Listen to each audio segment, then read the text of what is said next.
good time. Life's for doing all your best.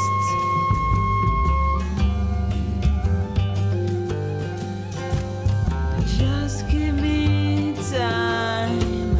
You better just give me time to realize I got the right to choose, to realize I feel good. Just to know.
Thoughts on my mind, 'cause it matters where I wanna be. Yeah, it feels like I know where to go. Oh, now where to live right now, 'cause tomorrow will be another day. Tomorrow will bring another say, but I need someone like you, someone like you.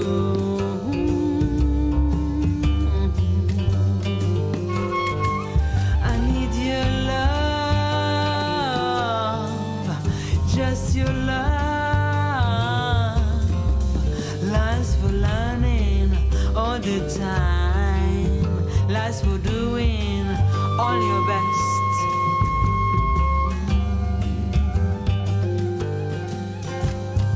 Just give me time. You better just give me time to realize I got the right to choose. To realize I feel good. Just to know.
That we gather in unceded and unsurrendered land from the traditional Anishinaabe Algonquin territory.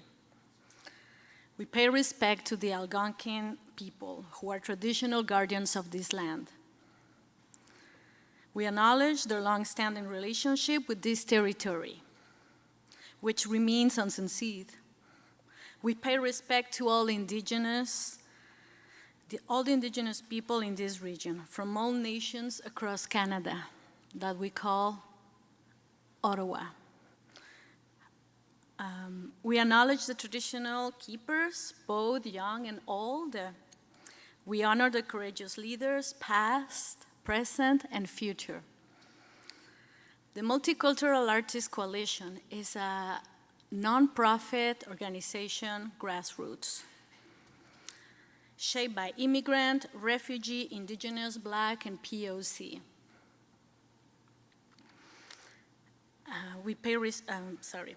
Through capacity building, workshops, and art festivals, and research, and advocacy, our programming targets systematic barriers so that our communities can achieve their goals to better capacity. Larger impact, audience, scale, and visibility. We believe that knowledge is the foundation for capacity. Thus, our programs aim to construct a long-term continuous process to empower our community by developing community assets, abilities, and capacities based on the principles of self-determination, self-management, and sustainability. We would like to acknowledge the financial support of the City of Ottawa and Artisipate Endowment Fund.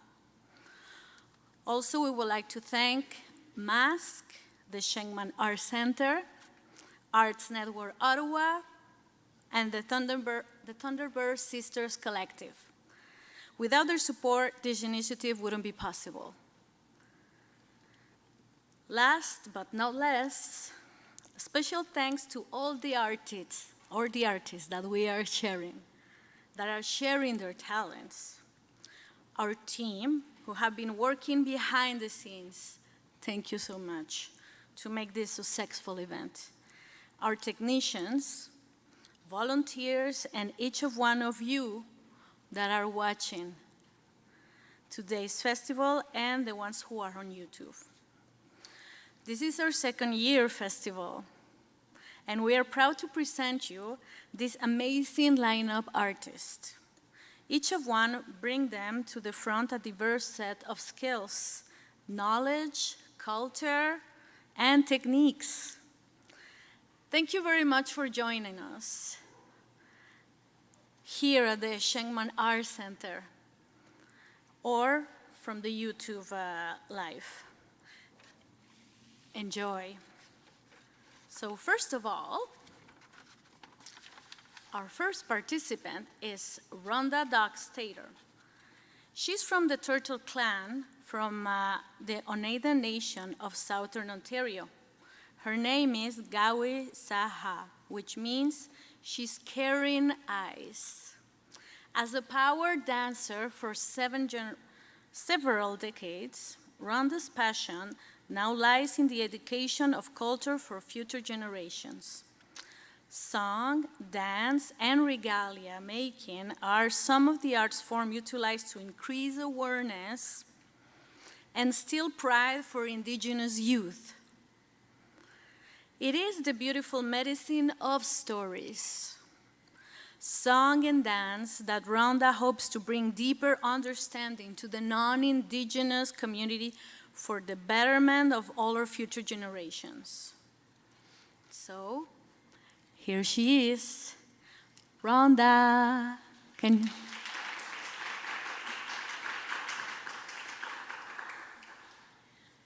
Segoli sagwe gawisahani yongyots onya da akni hatnawal ni wagi dalodo. I am so very pleased to be here today to share with you some dancing and some storytelling. As mentioned by our beautiful MC, I am from the Oneida Nation. My real name is Gawisaha, which means she's carrying ice. It is my pleasure to be here to share with you a style of dancing that at one point in recent history almost became extinct. Along with many of the songs and dances and stories and teachings, lifestyle, languages, this particular hoop dance was against the law for our nations to perform. The nation of people who are responsible for the hoop dance are known as the people from the southwestern part of the United States in a territory that you today know as California and Arizona.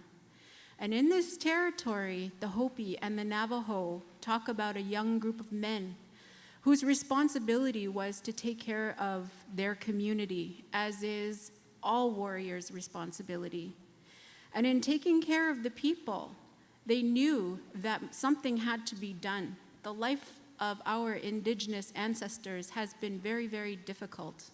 And in many times throughout our history, it was very dark. So to have this dance, the young men went into the bush and they would gather red willow branches. They would fasten those red willow branches together and create hoops.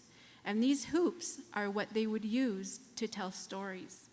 And those stories and those songs, songs of prayer, as well as the dance itself, would then lift the spirits of the people. And that is how we've always been able to take care of each other, through our songs and our dances, as those are our traditional ways of praying. And so with this hoop dance, it is your challenge as the audience to watch the formations of the shapes and to try to distinguish what part of creation those shapes are representing. This is a storytelling dance about creation, everything from the smallest molecule of dust here in this room to the farthest star in the farthest galaxy away. That is everything that is incorporated in the hoop dance. Creation itself is a continuous circle, just like the hoop. There is no beginning and there is no end. Creation does not cease to exist once the human beings are no longer here. As a matter of fact, creation will excel. Creation will become more beautiful and more strong without human beings. Somewhere along the way, human beings got it in their mind that we get to tell creation what to do, that we have the right to dig up the soil, to cut down the trees, to poison the water, to make the air unbreathable. That is our doing. That is our legacy that we are leaving for our future generations. The sooner we understand that Mother Earth is better without us, the sooner our children will be able to have a healthy family and be able to grow old and watch their grandchildren come into reality. But until then, we remain on a course of danger. So I implore you, all of you, to take a look at yourself and your life and your behaviors and ask yourself, how am I protecting creation for my great-grandchildren? And with that, ladies and gentlemen, speaking of grandchildren, many things have changed since this pandemic has started. Everything in my life has changed. My job, my home, and my family. I really want to dedicate this hoop dance to my tiny little grandson who is not quite fit enough to come out into public in a pandemic, so we keep him at home. But my grandson, Koda, this one is for you. Yawankoa. Hey!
went surprisingly well.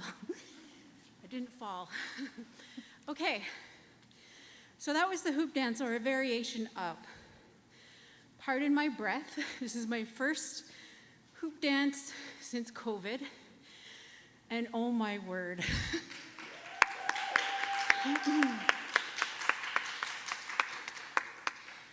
For years I've been saying, I'm never gonna stop hoop dancing.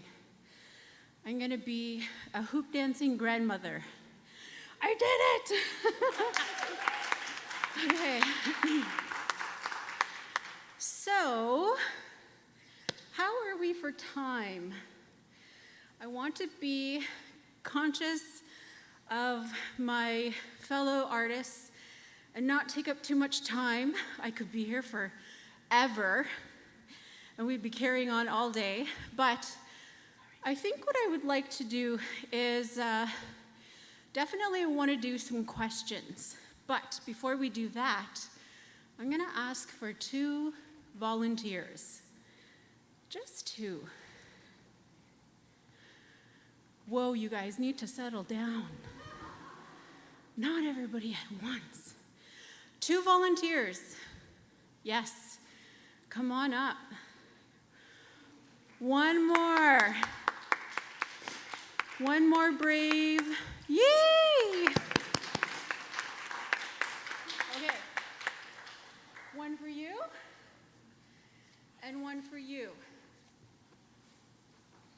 This is my favorite part, you guys. Okay, this is what we're gonna do. Who has a stopwatch? Okay, hang on to it. All right, so in the hoop dance, as we know, lots of animals, birds, trees, flowers, fish, what have you. Anything living is inside the hoop dance. So, being from Southern Ontario and first moving to Ottawa, the first little creature that I ran into, which I was in awe over, was the groundhog. So, in honor of the groundhog, we are going to learn the move called the groundhog. It has 4 steps. So easy, okay?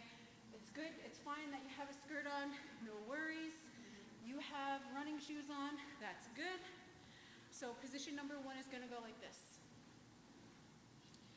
Number 2 is going to be like this. You're gonna let the hoop fall backwards, so it'll hit your shoulders, and then you're simply going to drop your arm. This is number 2.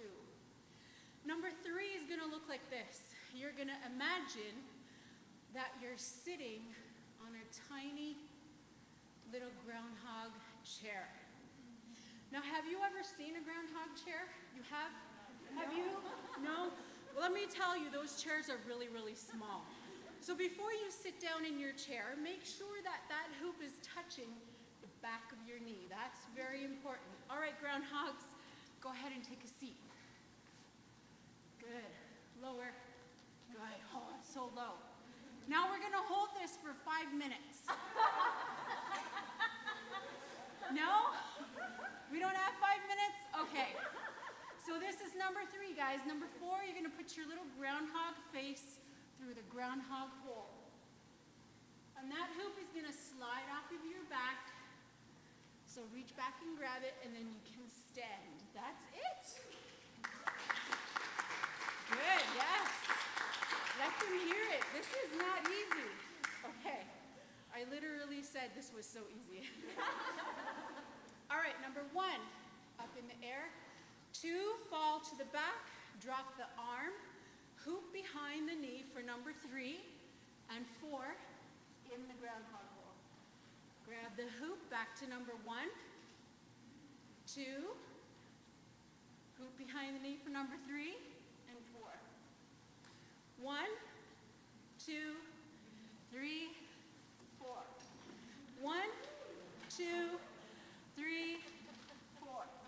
1, 2, 3, 4. 1, 2, 3, 4. All right. Thank you so much. Thank you so much.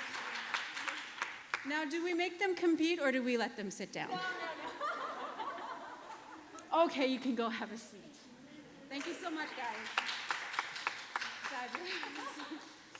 Okay. Usually, that is a competition. But today, since in light of we're just coming out of COVID, we're just going to take it easy today. So, with that, I would like to ask if there are any questions. Please do not hesitate, because no question is a silly question. It is understood that everyone comes with their own level of understanding, so please don't be shy with your questions. Anyone? Hi, Rhonda. Oh, hi. I have some questions from the public. Perfect. I will read them to you. What age can children start to learn hoop dance? Emilio is interested in learning, age 4, smiley face and heart. Oh, well, any age is suitable for hoop dancing. The younger you are, the better. I started when I was 35, huge mistake, because it was so hard. And it's not just the physical part that's hard, but you have to have a good memory. You have to have a really good memory to remember where those hoops are supposed to be at exactly what time. So any age is a good age to start hoop dancing. You're never too young.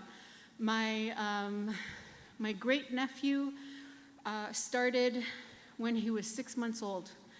I just made him a hoop and I gave it to him and I let him just fool around with it. He chewed it a lot, which was fine, but it's a part of him now. He knows what it is, he knows what it's for, and he's able to grow into that. So anytime at all. And if you are interested in some of the hoop moves, or if you want to learn more about the hoop dance, there are a number of phenomenal videos on YouTube that showcase championship hoop dancers. So I do suggest you check those out. Very beautiful. Even though I've been dancing for 12 years for the hoop dance, I still consider myself to be in kindergarten. So you have to check out these professional dancers because they're amazing. All right. Second question, I shoot it.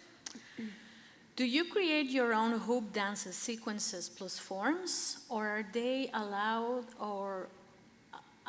of traditional plus passed down? Say that again. Maybe I didn't say it correctly. Do you create your own hoop dances, sequences plus forms, or are they along traditional plus passed down? Okay, great question. I created my own. I was trained by 3 very beautiful women who I was so blessed to be able to learn under. So all of the moves that I know, some of them I created, others have been taught to me. So my 2 teachers were, one was from Alberta, another one is from Saskatchewan, gorgeous women, heck of amazing hoop dancers. My 3rd teacher was my daughter. So I didn't even know she could hoop dance until my resident hoop dancer got knocked on the head at work, and then we had to send her home. And then we were like, well, what are we gonna do for a hoop dancer? We can't have a show without a hoop dance. So the rest of my dance crew said, oh, your daughter can hoop dance. I said, no, she can't. She can't hoop dance. And they said, yeah. So they put on an outfit on her and they gave her some hoops and they shoved her out onto stage in front of 250 German visitors. And that child hoop danced. And my mind,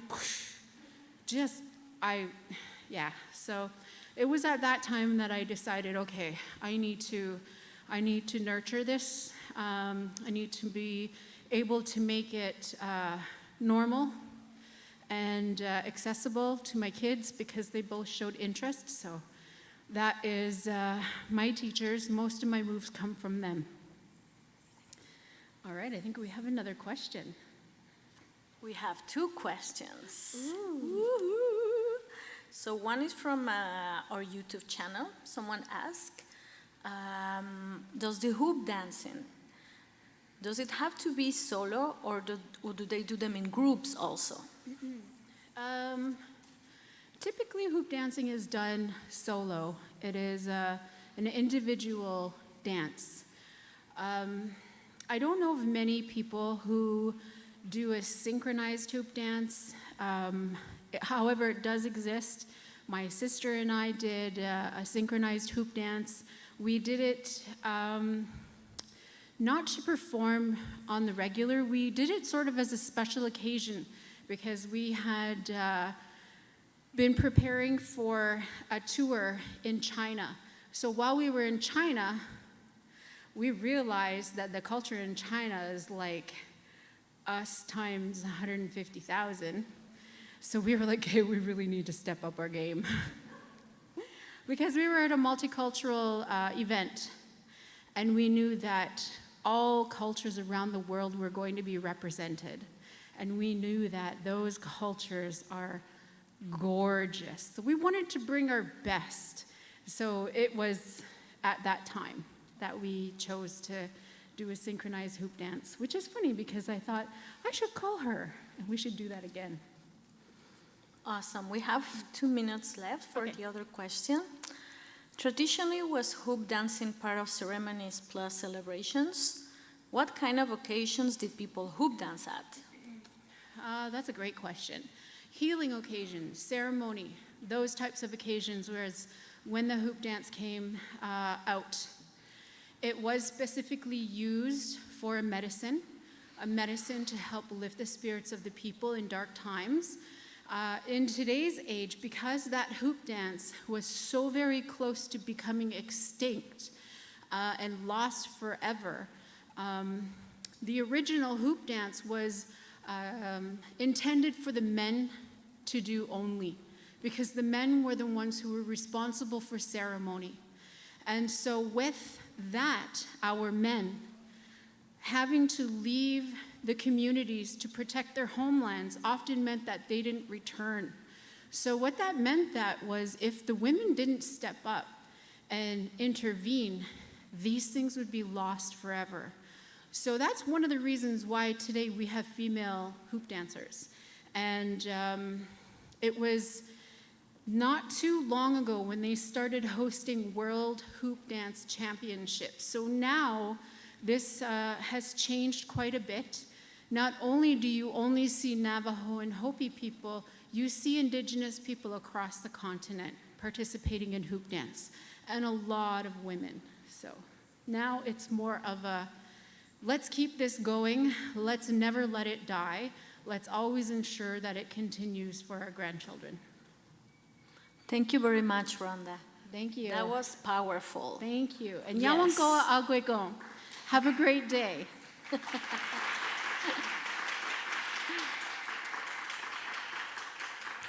Beautiful.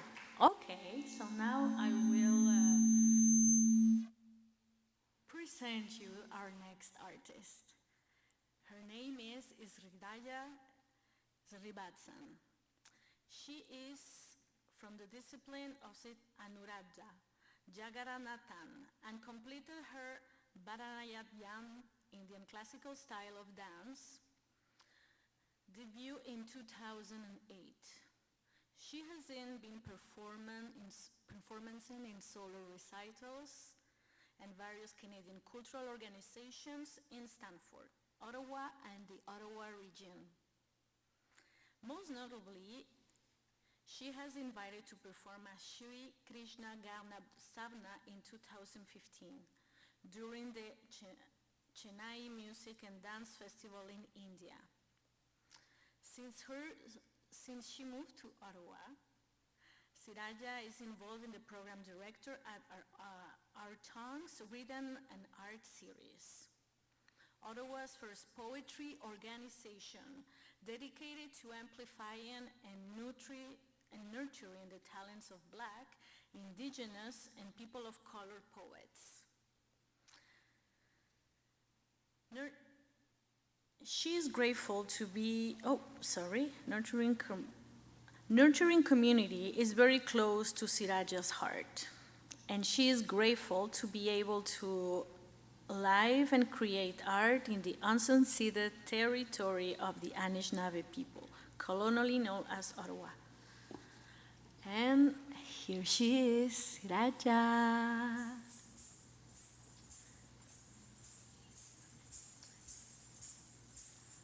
Thank you, Aymara. Namaste. Namaste to everybody tuning in virtually and physically here. First, I'd like to say thank you to the Anishinaabe people, the caretakers of this land, and all the Indigenous peoples across Turtle Island. Thank you so much for taking care of this land and advocating for it at every turn. Next, I seek forgiveness from Bhumi Devi, or Mother Earth, because I'm about to dance on her and stamp my feet upon her, and I seek her blessings. And today I am here to perform a piece called Jai Durge. Jai Durge, that is the divine feminine energy. Durga is represented like with postures like this or this. And the story that I will be showing you through this Indian classical art form of Bharatanatyam will be shown by Durga defeating the demon Mahisha. And she is praised as simultaneously graceful and beautiful while also being fierce and angry, seeking justice. I think we can say Jai Durge, or en français, on peut dire J'ai Durge, as in we have Durga, because despite whatever gender you were assigned at birth, we all have divine feminine and divine masculine energy. And the metaphor for this story of Durga defeating the demon while having the 8 different weapons at her disposal is really a story of how the divine feminine can conquer the destructive ego that lives inside all of us, that pesky little demon inside all of us. So thank you so much for coming here today to see this performance and supporting the Women's Art Festival. I'd also like to especially thank the traditional community to whom this art form belongs to, the Isai Vellalar community, the Devadasis, the Bahujan community to whom Bharatanatyam really belongs to. So I thank everyone very much, and I will shortly perform.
दुर्गायै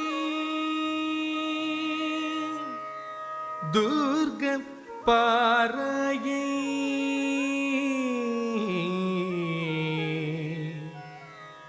सारायै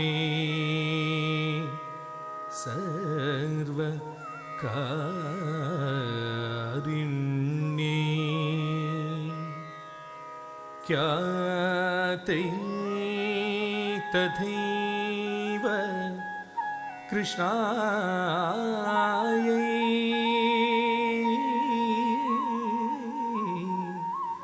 धूम्रायै सततं नमः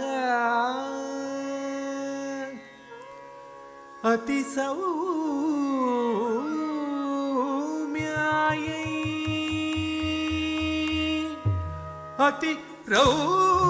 अतिरौद्रायै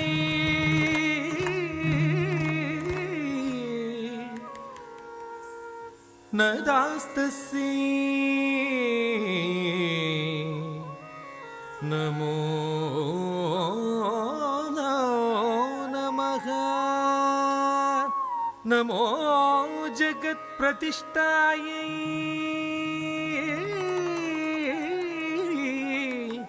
देव्यै कृत्यै नमो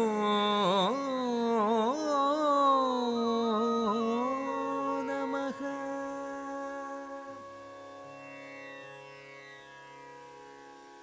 जय दुर्गे दुर्गति परिहारिणी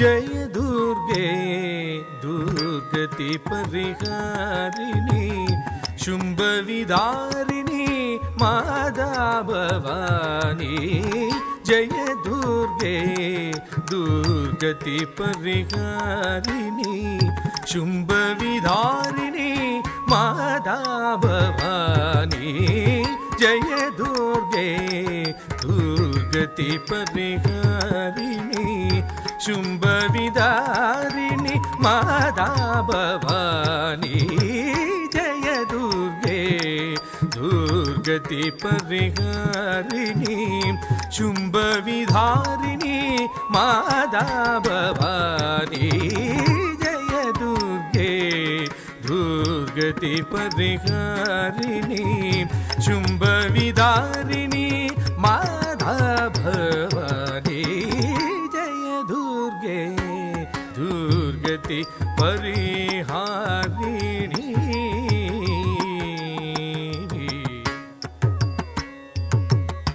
आदिशक्ति परब्रह्म स्वरूपिणी जगज्जननी सर्व वेद भगानी आदिशक्ति परब्रह्म स्वरूपिणी जगज्जननी सर्व वेद भगानी जय दुर्गे दुर्गति परिहारिणी शुंभविदारिणी माता भवानी जय दुर्गे दुर्गति परिहारिणी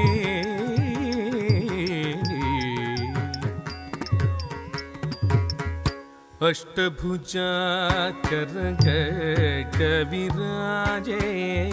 सिंहसवार सहज वरदानी अष्टभुजा करकटविराजे सिंहसवार सहज वरदानी ब्रह्मानंद चरण में आयो भव भयनाश करो महारानी ब्रह्मानंद चरण में आयो भव भयनाश करो महारानी जय दुर्गे दुर्गति परिहारिणी शुंभविदारिणी माता भवानी जय दुर्गे दुर्गति परिहारिणी शुंभ विदारिणी माता भवानी जय दुर्गे दुर्गति परिहारिणी दुर्गति परिहारिणी जय दुर्गे दुर्गे दुर्गे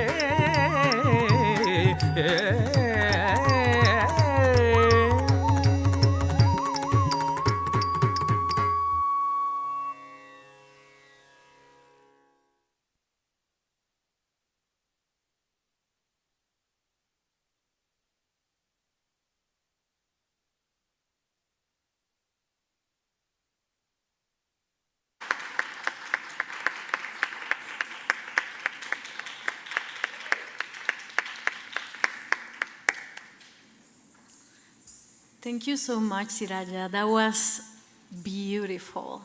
I really like the spiritual message on the dance about the femininity killing the ego. Okay, so who's next? Our next artist. Oh, we have something. What is it? Oh. It will be in 5 minutes that we're going to present you the video that Hea R is going to, it's going to be her video. But first, because we have 5 minutes, what can we do? Should we talk something? Do you want to take a little break? You have a question? Amazing. Yeah, or the artists have questions of the performances too. Please. Thank you. All right, Sridaya. Ooh, 2. Okay. You are so beautiful and fierce. Thank you. Is it difficult to maintain your connection to your culture? That's a really great question. I think as an immigrant, yes, that was a really big priority for my family, and so they really supported me with the arts, the Indian classical arts, and that is how I stayed connected to my culture, mostly through art. Amazing. We actually have 2 more questions. You are so beautiful. What goes through your mind and your body when you dance? Thank you for your dance. Oh, thank you. So, mostly, a lot of these lyrics are in traditional languages like Sanskrit, Tamil, Telugu, a lot of the traditional Indian classical languages. And so usually it's that translation of the meaning that just does not want to stay on my face. Okay, she says you're pretty enough without me. So yeah, I think it's usually just the meaning of what I'm trying to convey that's constantly going on in my head. And apart from that is to like pay attention to the marks of am I in center stage or not? That's honestly the only 2 things in my head when I dance. And connection to like the creator, the universe. Yeah. Beautiful, yeah. We can felt actually the spiritual side of your dance, which is very special. The other question is there traditional choreography for each story, or is it invented by the dancer? So I should say that this piece is choreographed by Srimati Vidya Subramanian, who is a Bay Area artist who's now in Chennai, India. So usually there are certain symbols that we use, like this is usually monster, like there's different poses for different deities and things like that. But overall, how someone chooses to convey a story comes down to the choreographer and the dancer. Yeah. Beautiful. Does that answer everyone's questions? Do we have more time? One more question? Oh yes, they are preparing that question. I can see them writing. Yeah, it's nice to see the artist in person like that. You know, it's important. It's been a while since we have this face-to-face communication. So this is the other one. I love how you address Mother Earth.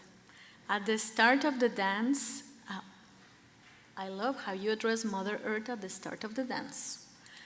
Is the dance usually spiritual? Yes, so this art form has roots in temple dancers. I had mentioned, crediting the community that this art form comes from, the Devadasi, Bahujan, Isai Balalar communities. These were people who lived in the temple. They were married to the temple and the deity there, and they would perform music and dance. So I verbally thank and apologize to Bhumi Devi, or Mother Earth, because when we start and we finish our dancing, we actually do a little prayer. So that is like this.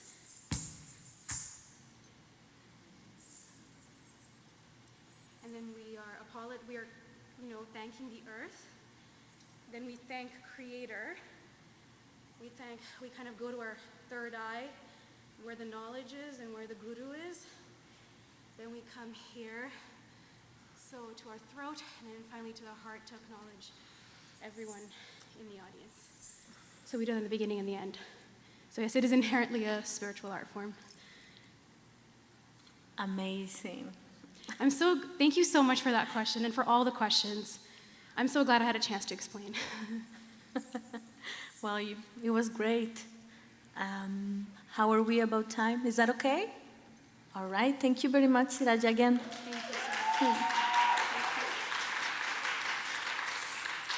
Thank you so much. Amazing.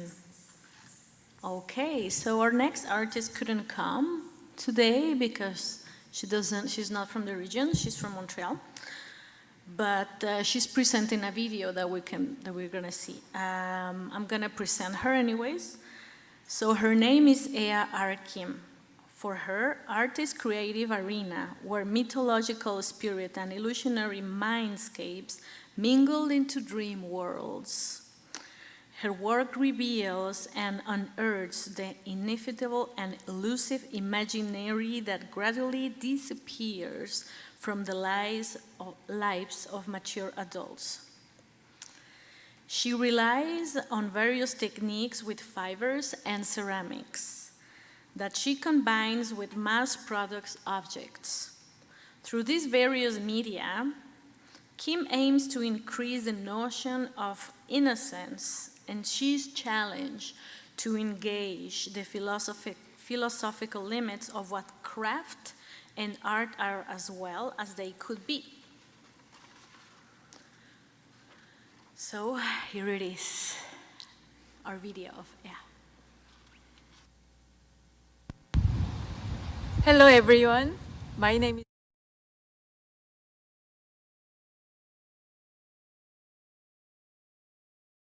Montreal. I'm so pleased to be part of this wonderful event. Thank you MAC for organizing this year's Women's Festival. I hope you enjoy my video. My spirit will be there with you. Thank you.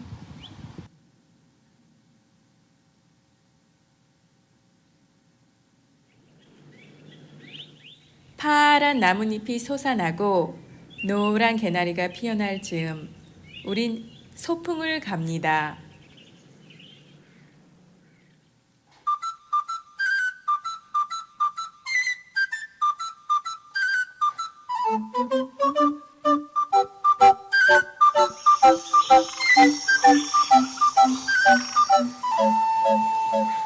우린 창경원이란 고궁과 동물원이 함께 있던 곳으로 소풍을 가곤 했는데요.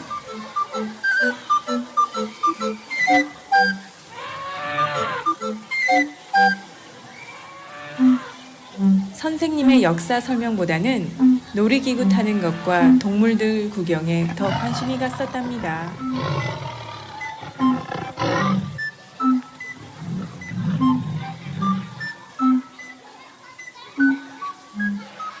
우리는 올 여름방학 때는 무엇을 하며 보낼까라는 주제로 그림을 그렸어요.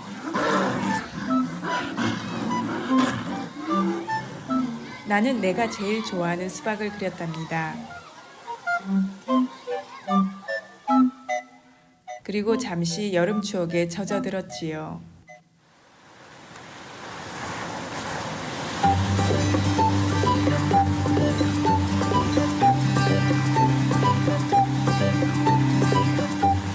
여름마다 우리 가족은 할머니 댁에 방문했어요.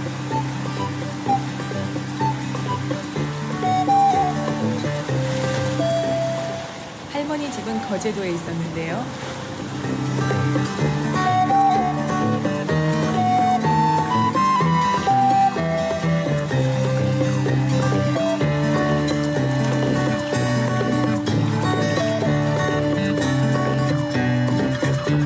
우리 할머니는 독특한 요리 방식이 있었답니다.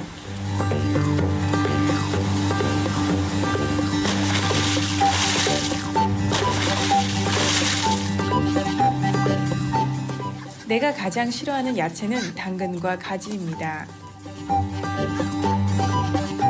당근은 꼭 마른 나무를 씹어 먹는 것 같았고 가지의 촉감은 우글거리는 벌레 같았어요. 우리 할머니는 그런 나를 위해 당근과 가지를 안 보이게 숨겨서 요리를 해주셨답니다. 그리고 접시 대신 나뭇잎이나 조개를 사용하곤 했지요.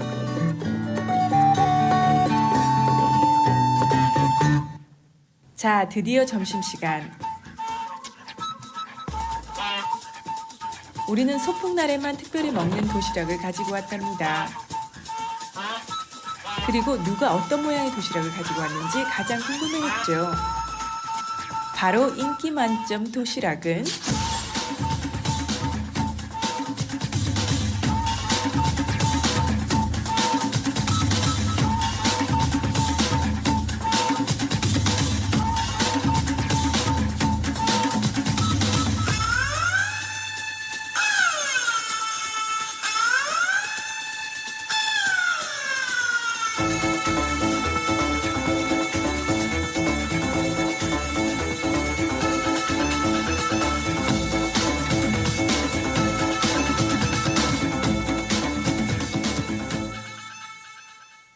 가장 이쁜 도시락을 가진 친구는 위풍당당한 승자처럼 어깨를 으쓱했어요.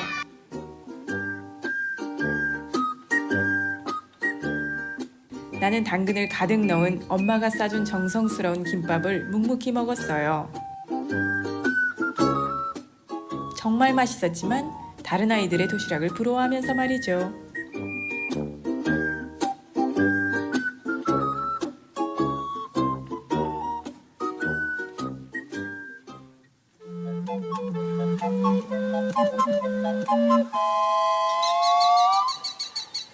점심시간도 끝나고 우리는 마구마구 뛰어다니며 놀았습니다.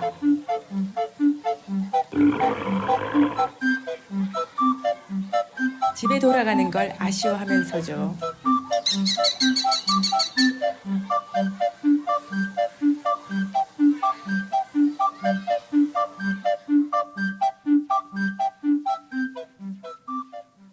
집으로 돌아오는 길엔 그네에 앉아 생각했답니다.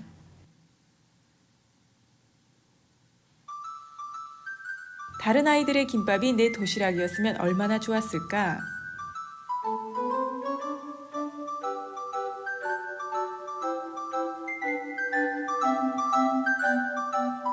엄마가 할머니의 솜씨를 조금이라도 닮았으면 얼마나 좋았을까?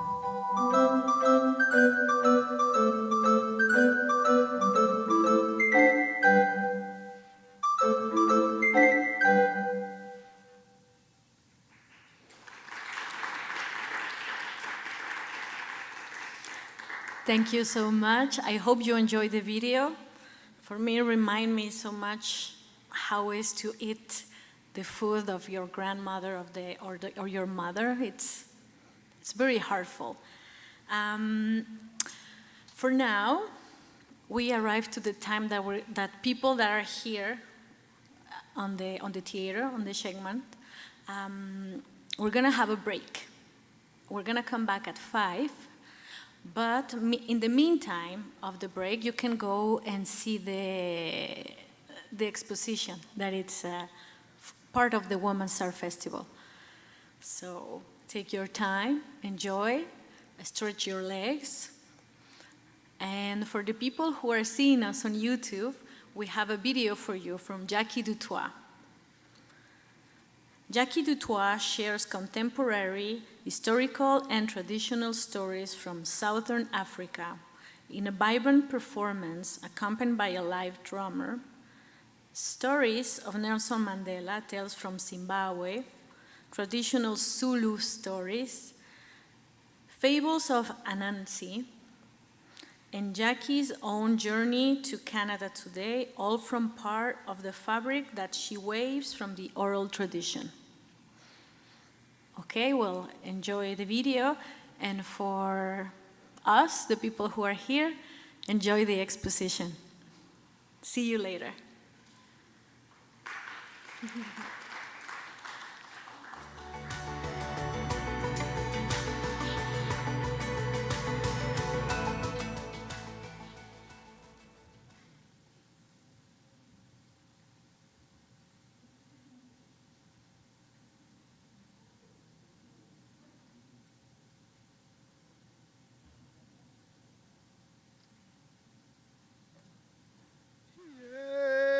Mama,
Sambona. My name is Jacqui Du Toit, and I am all the way from South Africa. This is Denis Kashi on the drums. Give him a big round of applause. And Denis is all the way from Burundi. And we've come all the way from Africa, from different parts of Africa, and traveled all across the continent, across the ocean, to share with you stories from the motherland. And we are so happy and grateful to be here with you all right here, right now. And we would like to share with you a story. But before we begin a story, we first want to introduce to you the song that we all sang right now. So the song is called Fenga Alafia. And the song is a song that comes from a country also in Africa called Ghana. And it's from the northern regions of Ghana, where it's a welcoming song for stories. And we're going to teach you that song right now. And the song goes like this. Fenga alafia, ashe, ashe. It's a call and answer response song. So we say, Fenga alafia, you say, ashe, ashe. We say, Fenga alafia, you say, ashe, ashe. And then the second part of the song goes, we say, ashe, ashe, you say, ashe, ashe. So you want to sing it with us together? Let's begin. So it goes like this. Fenga alafia. Ashe, ashe. That's right. Fenga alafia. Ashe, ashe. Beautiful. Fenga alafia. Ashe, ashe. Fenga alafia. Ashe, ashe. Second part. Ashe, ashe. Ashe, ashe. Beautiful. Ashe, ashe. Ashe, ashe. Ashe, ashe. Ashe, ashe. One more time. Ashe, ashe. Ashe, ashe. Beautiful. You guys are so brilliant. Oh, you catch on so fast. Now we're going to add a little bit of movements to it because we don't like just to sit down and sing a song. No, we want to get our bodies moving. You want to feel that drum. You want to feel your heartbeat moving to that song. So everybody stand up and we're going to sing this song and I'm going to teach you the dance moves that go with it. So it goes like this. Touch your shoulders, reach for the sky. Touch your shoulders, reach for the sky. Touch your shoulders, reach for the sky. Touch your shoulders, reach for the sky. Second part goes like this. Put your one hand on your heart and your other hand up high. And you're going to swap, swap, swap, jump, clap. Swap, swap, swap, jump, clap. You got it? You got it. All right. So now you know the words to the song and you know the dance moves. So let's weave it in all together. Get up on your feet and let's start moving to our heartbeat. Let's take it away. 5, 6, 5, 6, 7, 8. Ashe, ashe. Fenga alafia. Ashe, ashe. Fenga alafia. Beautiful. Second part. That's right. Hey. Hey. Hey. Hey. One more time. Ashe, ashe. Beautiful. Shake your hands out to the side. Reach them up high. Catch that shooting star. Whoop. Bring it down into your heart. Whoop. Think of someone you love, including yourself. Listen to your heartbeat, and let's send some love. Beautiful. So Fenga Alafia is a song from a country called Ghana, which is in Africa. And Fenga Alafia means, with my thoughts, I welcome you. Fenga alafia means, with my words, I welcome you. And Fenga alafia means, with my heart. Take out your hearts. With my heart, I welcome you. So welcome to today's storytelling with me, Jacqui Du Toit, and Denis Kashi on the drums, sharing you stories from the motherland. Today's story is about, where do stories come from? Huh? Do you know where stories come from? Well, today we're going to find out exactly where stories come from. But before we even get into that, we're going to start with some affirmations. Do you know what an affirmation is? You don't? Say the word with me. Affirmation. Affirmation, that's right. Affirmation is affirming who you are. It's affirming how good you are. So say after me. I am good. I am amazing. I am marvelous. Beautiful. I shine bright. You need your sunglasses on. I am all that. And a bag of Skittles.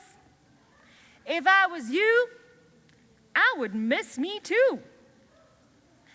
I am bold. I am strong. I am smart. I can kiss my brains. That's right. Give yourselves a big round of applause. That's excellent. Have a seat, and open up your eyes, your ears, and your hearts as we listen to our story from the motherland. This story that I'm about to share with you is a story that's from the Zulu tribe in South Africa. And it's from way, way, way back. And I'm super excited. So let's begin with our magic words, which you all know. Once upon a time. Yeah. So say with me. Once upon a time. Beautiful. One more time. Once upon a time. Perfect. Many, many moons ago, I say, many, many moons ago. So long ago that it must have been at the beginning of time when the first man and woman walked the earth. There in the southern regions of Africa, there in a tiny village, lived a young man named Zenzele. Now, Zenzele was a fine artist.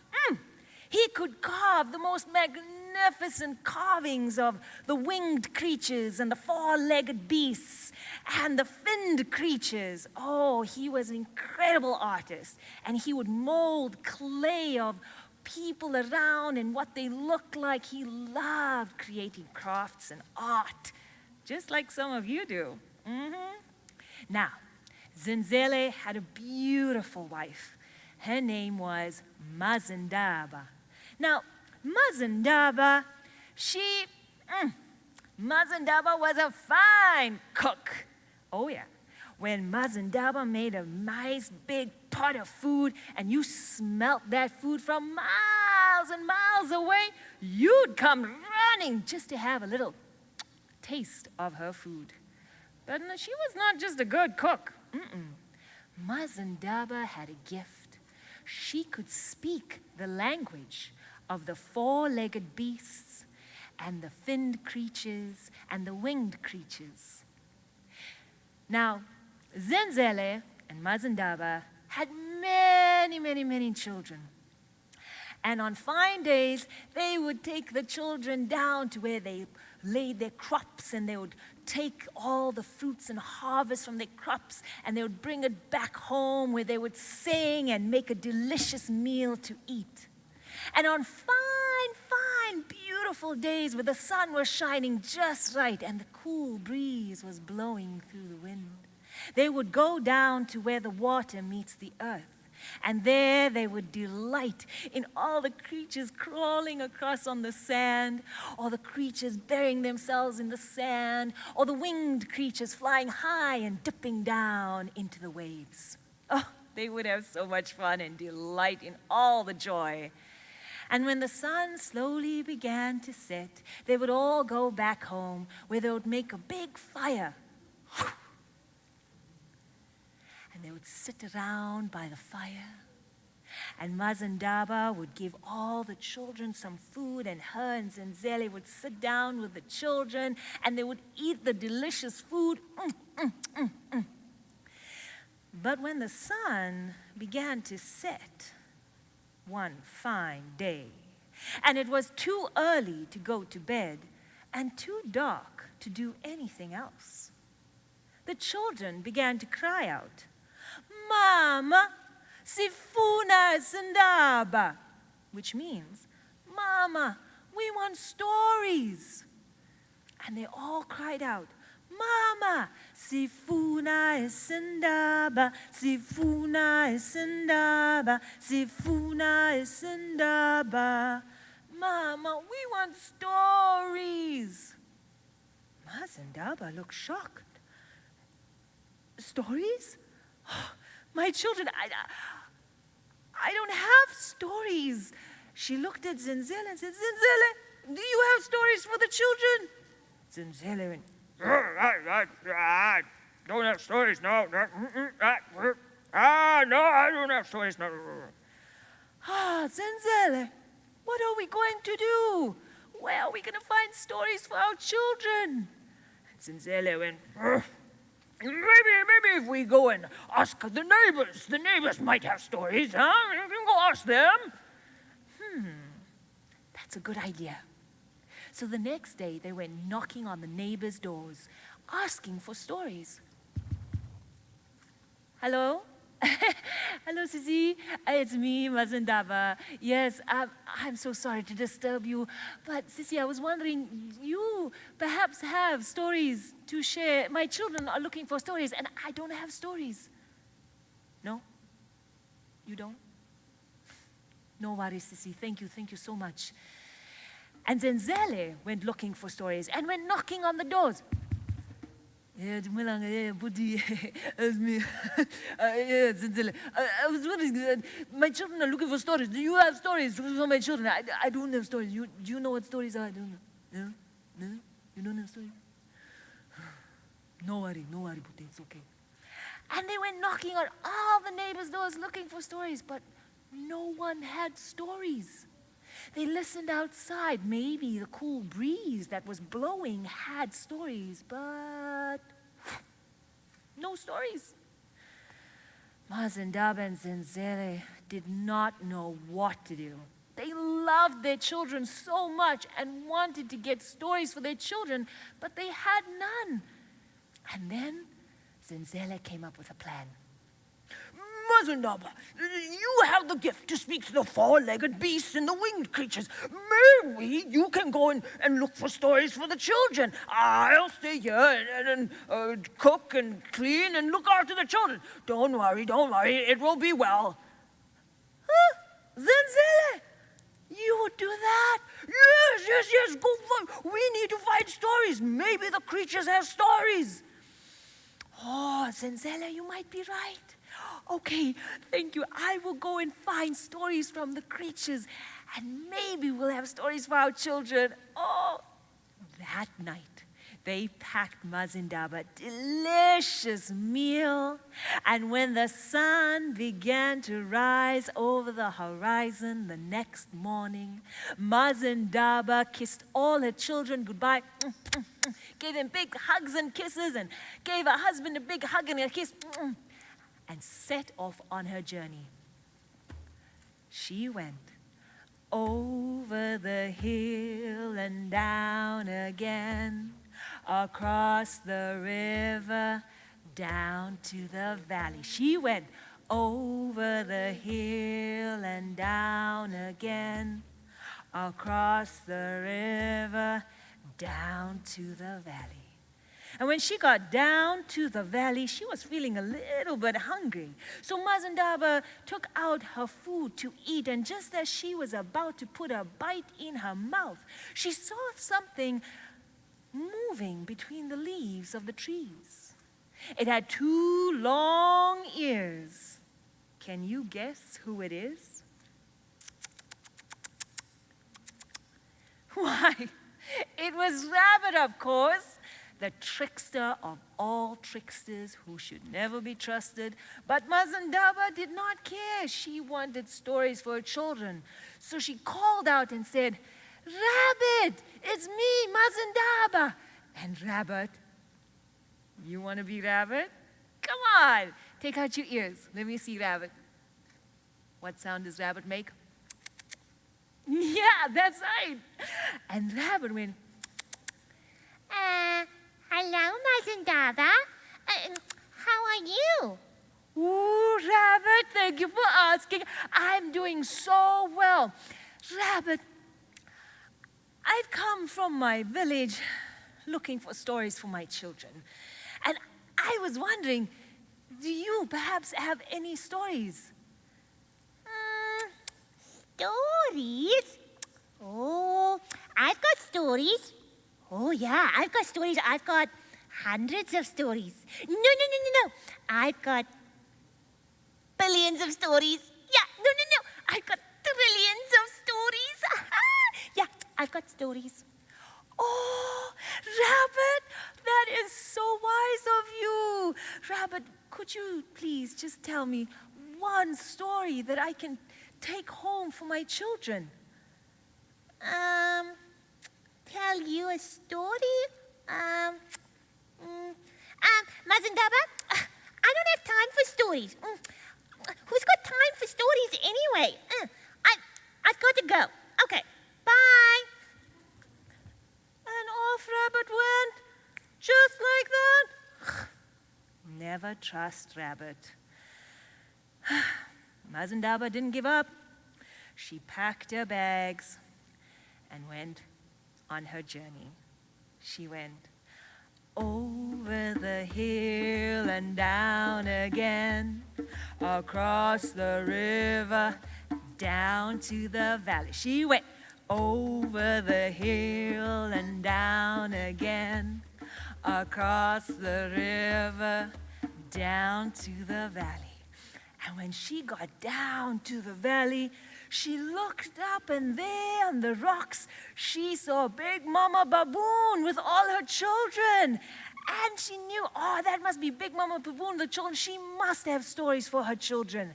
So she cried out, Mama Baboon, it's me, Mazandaba.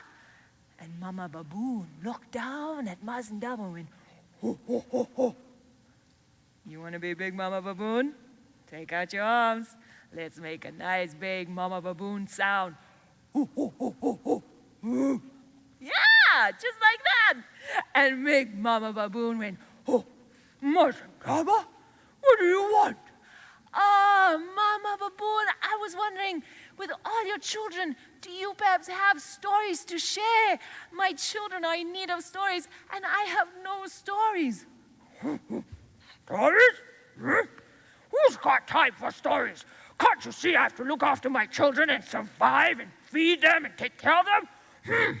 You humans are so silly. Why will you want stories? Come, children, we've got to go. Who's got time for stories, humans? Huh? And off Mama Baboon went, just like that. Mazandaba's heart sank a little bit more. But she did not give up. She thought of her children back home and packed up her bags and carried on her journey. She went over the hill and down again, across the river, down to the valley. She went over the hill and down again, across the river, down to the valley. And when she got down to the valley, she started feeling a little bit disappointed. And she was about to give up when all of a sudden she heard boom, boom, boom, boom. And through the tall grassy plains, she saw Ngluvo, which means elephant. An elephant, big mighty elephant, stepped forward. And I know you want to be elephants, so take out your trunks. That's right, and give me your best elephant sound. That's right. An elephant had been watching Mazandaba the whole time. Mazandaba looked at Ngluvu, said, Ngluvu, I'm looking for stories for my children. Oh, mighty elephant, do you perhaps have any stories for my children? And Ngluvu went, Mazandaba, I don't have stories. But I know who can help you. Go down to where the water meets the earth. Look up at the sky, and there you'll see Fish Eagle. He'll help you and guide you. Boom, boom, boom, boom, boom. And off Elephant went. Mazandaba said, "Thank you, Glover, thank you." She packed up her bags and ran all the way to where the water meets the earth. And she sat there and she looked up at the sky, looking to see maybe. And right there, way up high, like a teeny tiny little dot, was Fish Eagle swooping on up in the sky between all the beautiful other birds, and swooped on down and was just about to grab a fish with its mighty claws when Mazandaba shouted, "Fish Eagle! It's me, Mazandaba!" Fish Eagle dropped its lunch, and with 1, 2, 3 mighty big swoops, it landed in front of Mazandaba. "What do you want, human?" "Oh, I'm so sorry, mighty Fish Eagle. I'm so sorry. It's me, Mazandaba. Ngluvu said that you might be able to help me find stories for my children. They're all the way back in the village. Could you help me?" "Why would I help you?" "Oh, because you are so big and mighty and much better than the bald-headed eagle. I mean, Fish Eagle, your mighty big wings, and you're just so magnificent and smart and intelligent. Oh, please, Fish Eagle, please help me find stories for my children." Well, I am better than the bald-headed eagle. Fine, I'll help you. Wait here. I will send you someone who will take you to where the stories come from. And just like that, with 1, 2, 3 mighty big swoops of Fish Eagle's wings, it took off into the sky and went higher and higher and until it disappeared into the sky. Mazandaba sat and waited.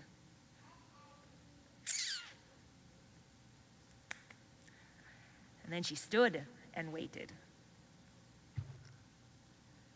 She didn't know what she was waiting for, but she was waiting.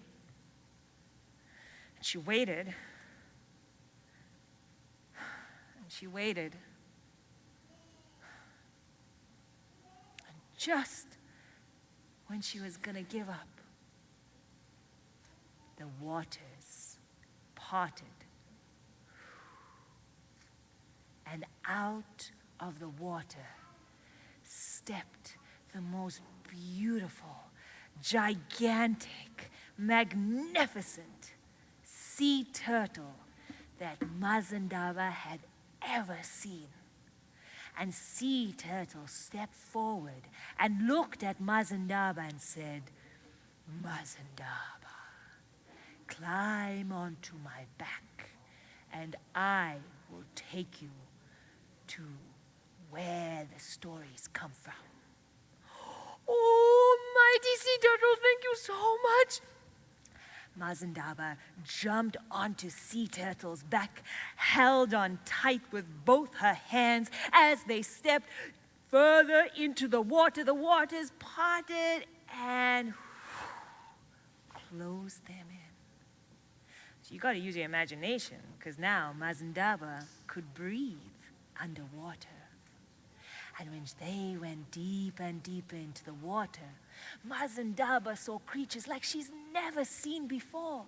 Creatures with polka dots, and creatures with red stripes and yellow stripes and blue stripes. Creatures with 8 long legs. Creatures that would swoop on all the way down. She was so fascinated by this beautiful world that she did not realize that they hit the bottom of the ocean with a big thud. And there they stood in front of the beautiful big white pearly gates that creaked open and let Mazindaba and Sea Turtle in. There they were in the world of the spurred people. And Sea Turtle took her right to the king and queen of the spurred people. Mazindaba got off Sea Turtle's back and bowed before the king and queen of the spurred people. Said, "Your Majesties, I've come a long way from the world above, and I'm looking for stories for my children. And I was wondering, do you have stories for my children?" The king and queen looked at Mazindaba and said, "Yes, Mazindaba, we've been hearing about you. We do have stories, but in exchange, we need you to bring us a gift. We can never leave this world. We do not know what it's like to live above the waters. Bring us an image of what it's like, and you will have stories." "Oh, thank you, your king, your majesty, your king, your queen, thank you so much. I will bring you a gift by the next full moon." And with that, Mazindaba bowed before the king and queen, jumped back onto Sea Turtle's back, held on tight with both her hands as they made their way through the beautiful kingdom, through the big palace gates that let them through, and higher and higher and higher they floated up until they reached the surface, and Mazindaba took a deep breath in.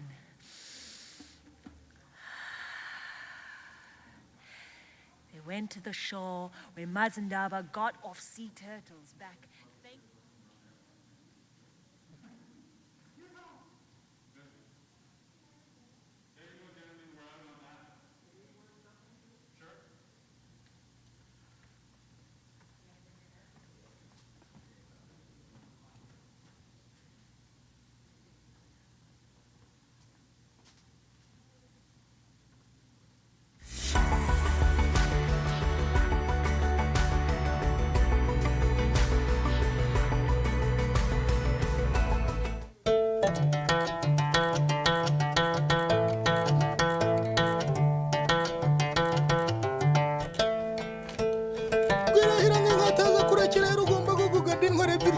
Sigarirwa ashaka kurwana ubwo ntiyabahunde nikoranye umuheto nkuhimbajemo intanagi intambara nyiremagahugu ko umuhinza nakavogereye mukenza mingutse imbere n'isura umuheto uramuforanishema ngushinze abakaboko ntiwananira yongeye nkasura ndi hasi ndariko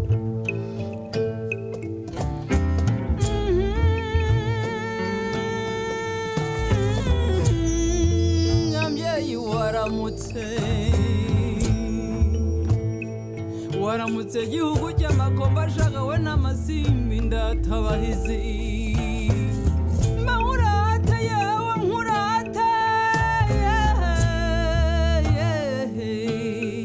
ushibukanye isheja wangobyiwe utazwi udusozi n'imisozi uturunga n'ibirunga wangeriwe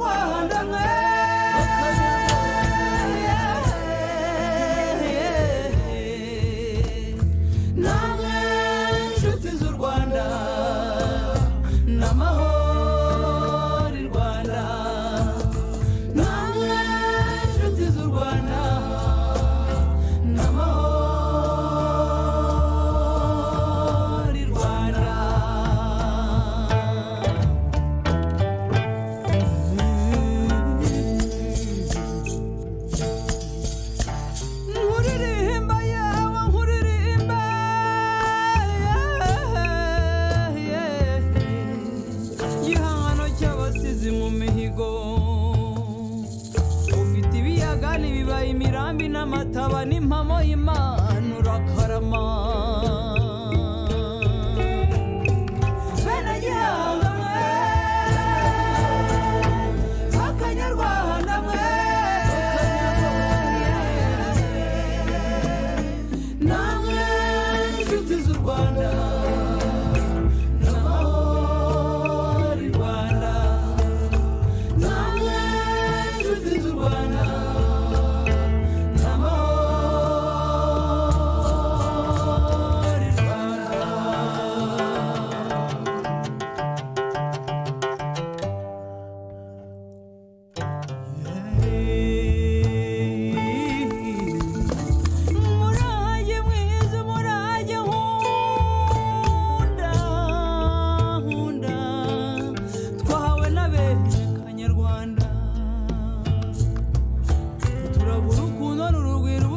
n'amahoro turakurata Rwanda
Shenge Njo nikupanguze machozi machozi wanalia wale watoto watu wanalia duniani Njo tazameni maisha ya watoto wa yatima tazameni waishivyo hapa ulimwenguni ebu nenda huko vijijini hata mjini sikilizeni taarifa za habari duniani kaza mwendo acheni ubaguzi wenu wale watu wako kila mahali hawana chochote wana njaa wategemea usiku utakucha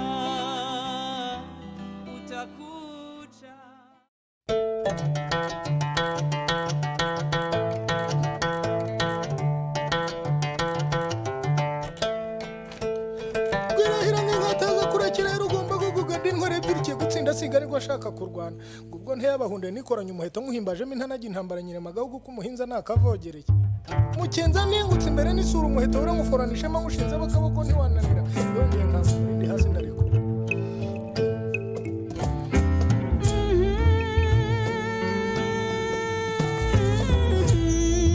Nyambyeyi waramutse gihugu cy'amako ngo mbashagawe n'amasimbi ndatabahizi mawurate yewe nkurate ushibukanye isheja wangobyiwe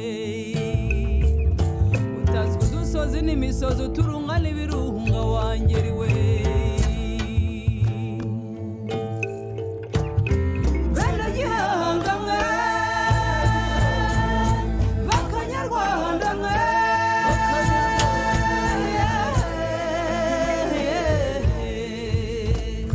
namwe inshuti z'u Rwanda n'amahoro i Rwanda namwe inshuti z'u Rwanda n'amahoro i Rwanda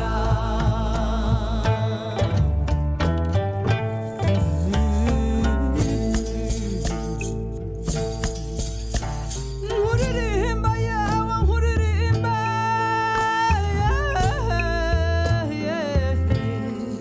igihangano cy'abasizi mu mihigo ufite ibiyaga n'ibibaye imirambi n'amataba n'impamo y'Imana urakarama bene gihanga mwe bakanyarwanda mwe namwe inshuti z'u Rwanda n'amahoro i Rwanda namwe inshuti z'u Rwanda n'amahoro i Rwanda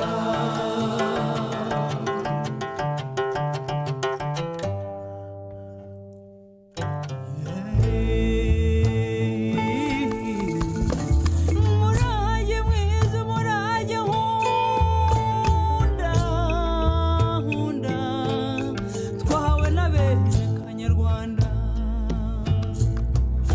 turabura urukundo n'urugwiro ubutwari n'amahoro turakurata Rwanda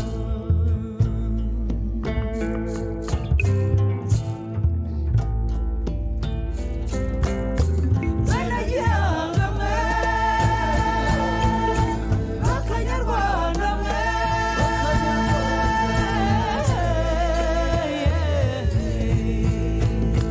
namwe inshuti z'u Rwanda n'amahoro i Rwanda namwe inshuti z'u Rwanda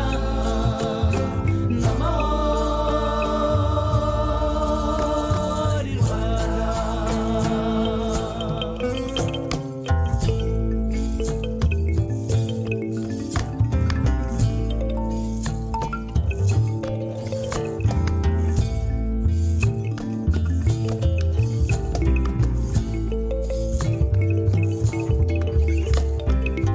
komera Rwanda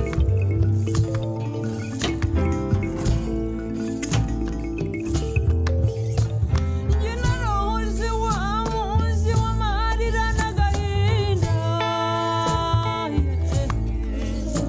ukurikiwe n'akanyamuneza mu mutima wawe Rwanda komera Rwanda komera Rwanda bene gihanga mwe bakanyarwanda mwe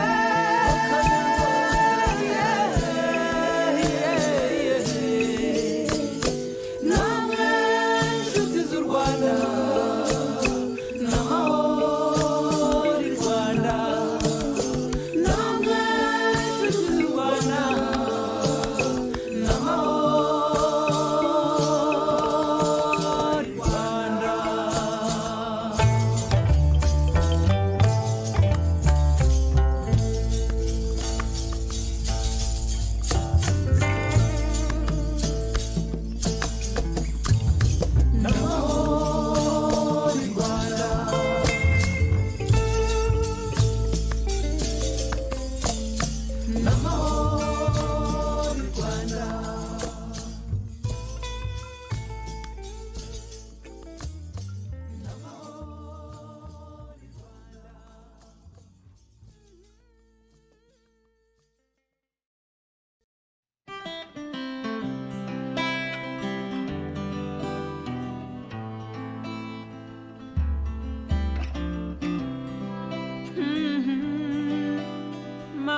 nikupanguze machozi,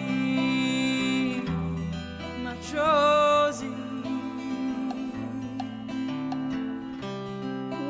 Wanalia wale watoto, watu wanalia duniani. Njoo, tazameni maisha ya watoto wa yatima, tazameni waishivyo hapa ulimwenguni. Ebu nenda huko vijijini hata mjini, sikilizeni taarifa za habari duniani. Kaza mwendo, acheni ubaguzi wenu. Wale watu wapo kila mahali, hawana chochote, wana njaa, wategemea usiku utakucha, utakucha.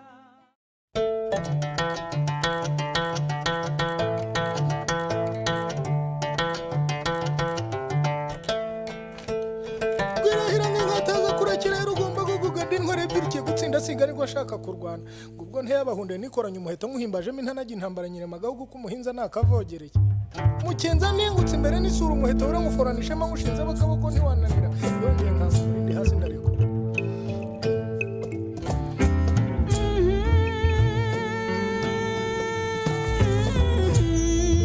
Nyambyeyi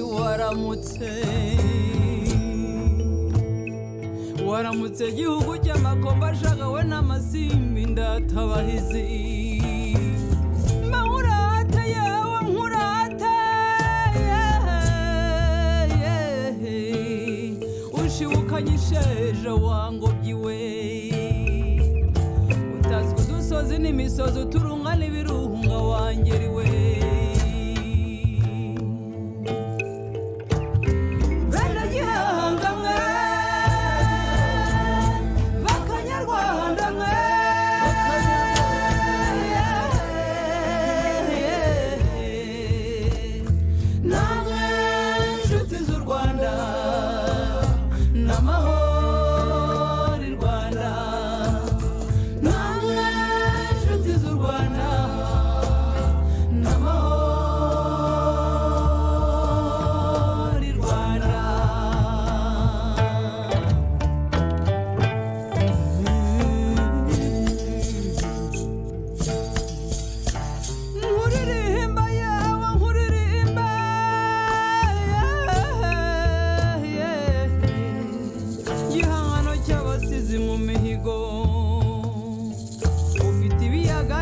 Imirambi n'amataba n'impamo y'Imana urakarama.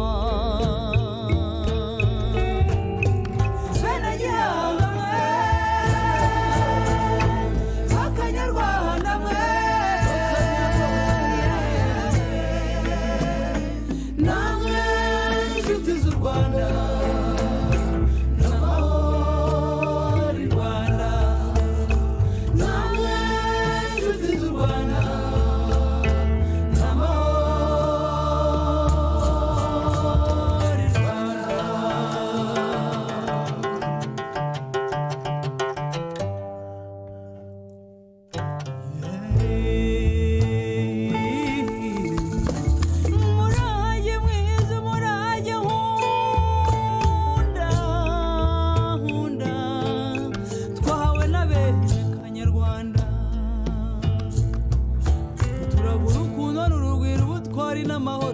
Kurata Rwanda.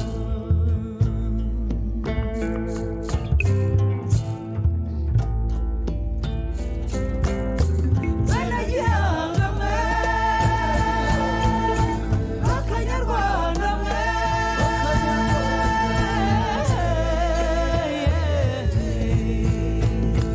namwe inshuti z'u Rwanda, n'amahoro i Rwanda.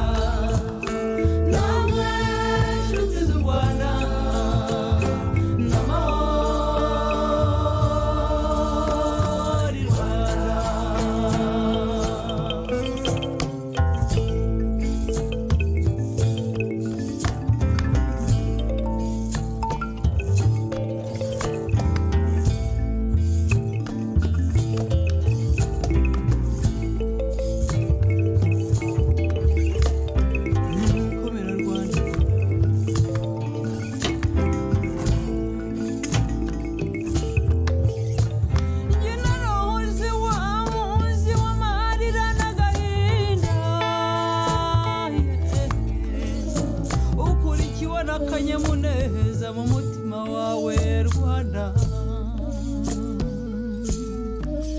komera Rwanda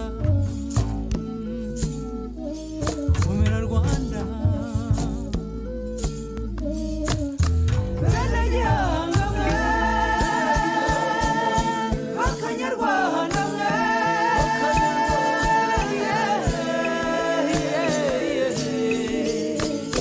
namwe inshuti z'u Rwanda n'amahoro i Rwanda namwe inshuti z'u Rwanda n'amahoro i Rwanda.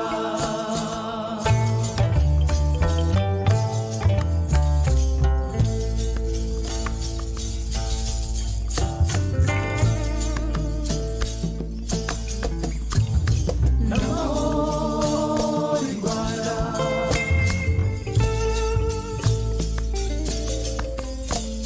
N'amahoro i Rwanda.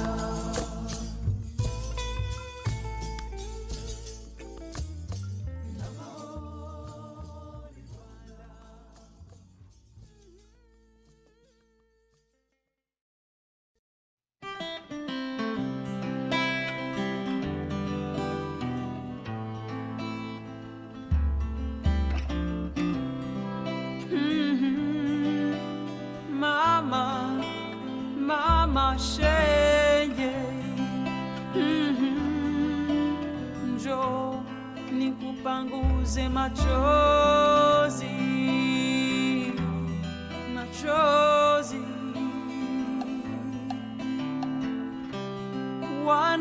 wanalia wale watoto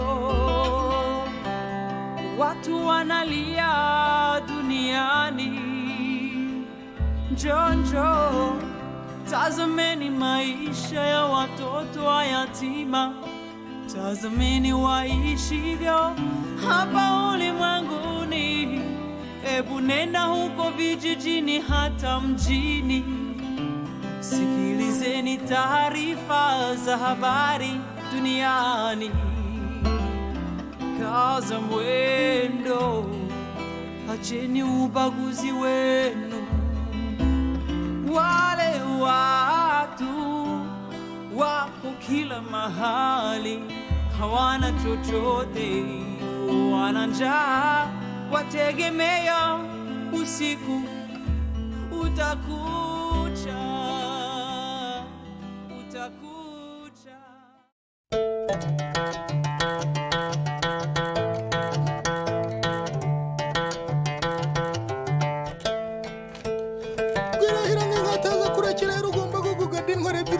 Sigari gwashaka kurwana ubwo ntiyabahunde nikoranye umuheto nkuhimbajemo intanagi intambara nyiremagaho kuko umuhinza nakavogereye mukenza mingutse imbere n'isura umuheto uranguforanishema nkushinze abakaboko ntiwananira yongeye nkaza ndi hasi ndareko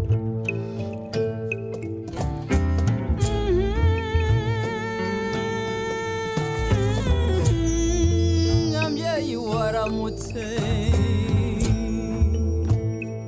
waramutse gihugu cy'amakomba ashagawe n'amasimbi ndatabahizi mahurate yewe nkurate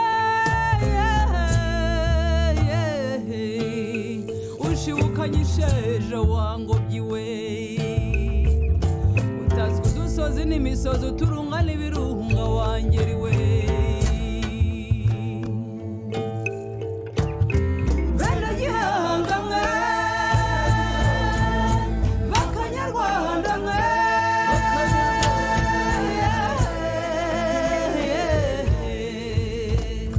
namwe inshuti z'u Rwanda n'amahoro i Rwanda namwe inshuti z'u Rwanda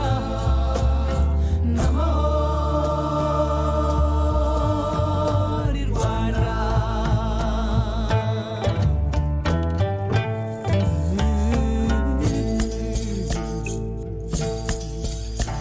Nkuririmba yawe nkuririmba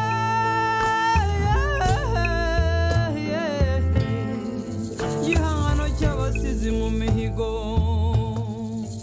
ufite ibiyaga n'ibibaye imira n'amataba n'impamo y'Imana urakarama bene gihanga mwe bakanyarwanda mwe namwe inshuti z'u Rwanda n'amahoro i Rwanda namwe inshuti z'u Rwanda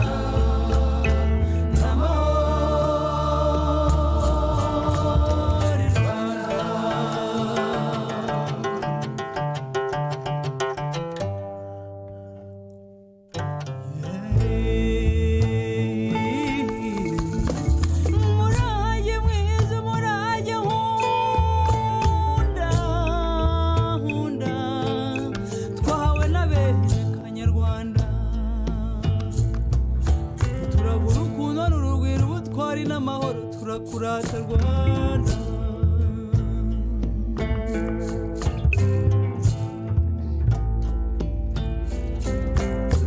bene gihanga mwe bakanyarwanda mwe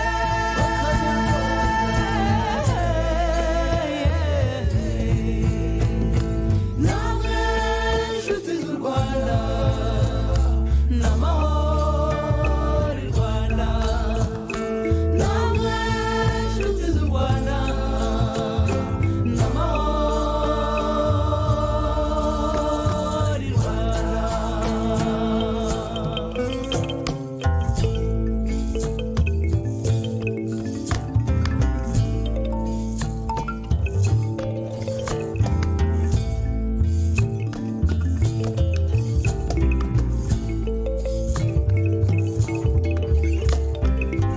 komera Rwanda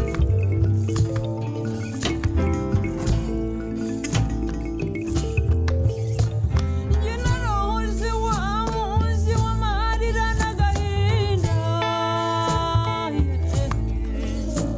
ukurikiwe n'akanyamuneza mu mutima wawe Rwanda komera Rwanda komera Rwanda bene gihanga mwe bakanyarwanda mwe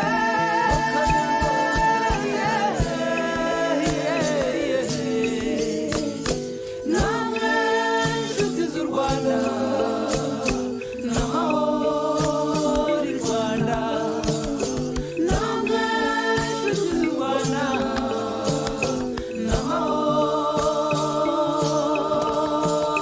i Rwanda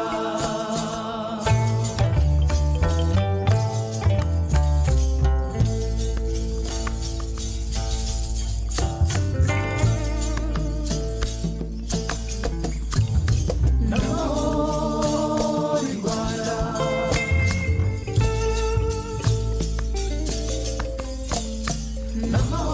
n'amahoro i Rwanda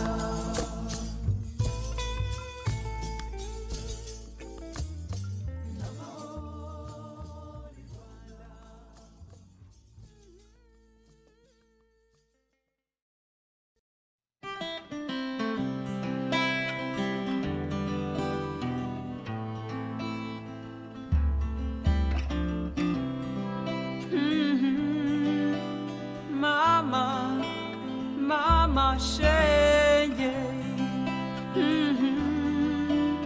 njoo nikupanguze machozi machozi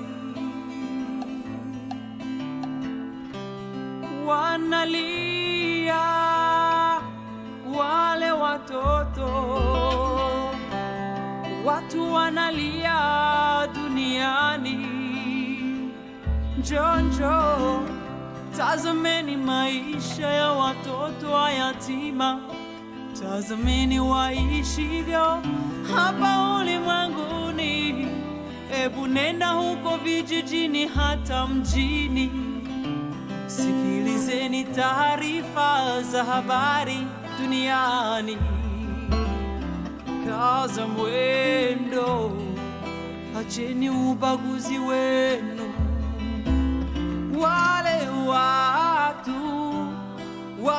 kila mahali, hawana chochote, wana njaa, wategemea usiku utakucha, utakucha.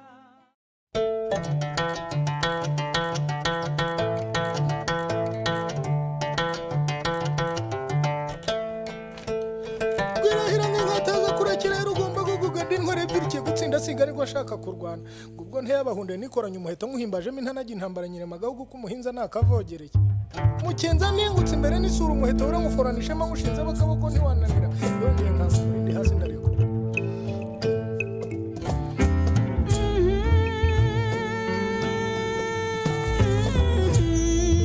nyambyeyi waramutse gihugu cy'amakomba ashagawe n'amasimbi ndatabahizi mahurata yewe nkurata ushibukanye isheja wangobyiwe utazwi udusozi n'imisozi uturunga n'ibirunga wangeriwe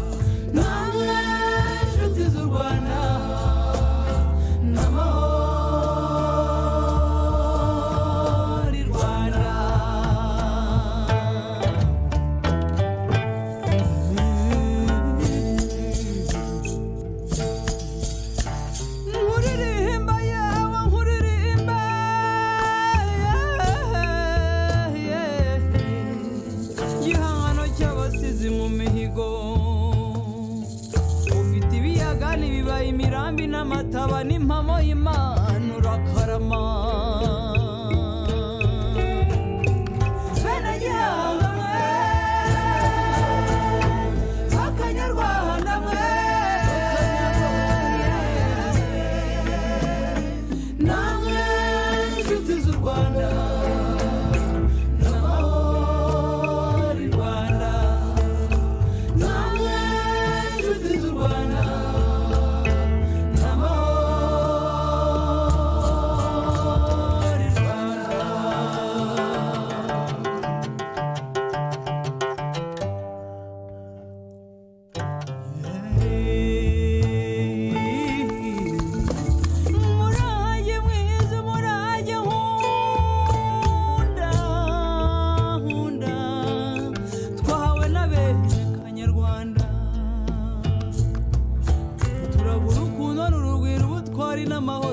kurata Rwanda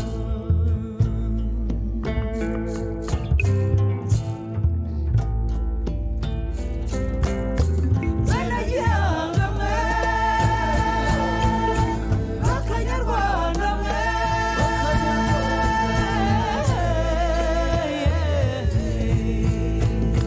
namwe inshuti z'u Rwanda n'amahoro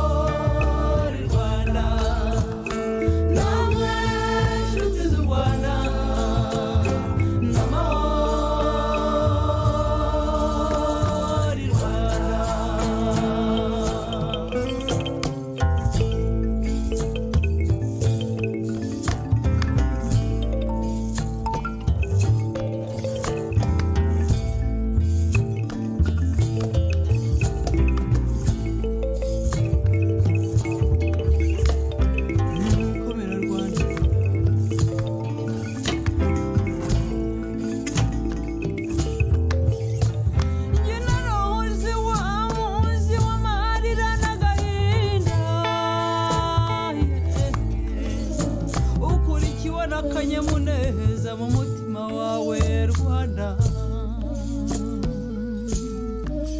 komera Rwanda komera Rwanda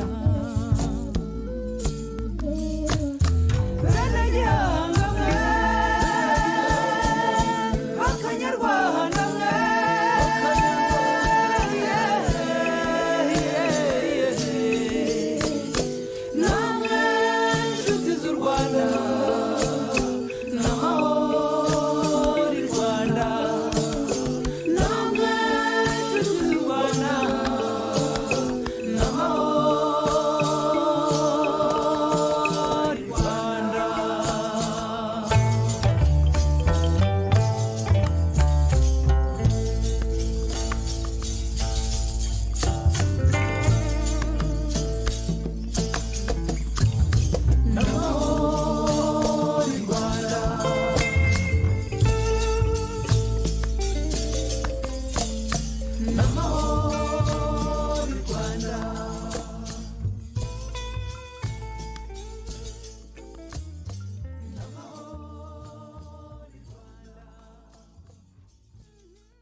nikupanguze machozi, machozi.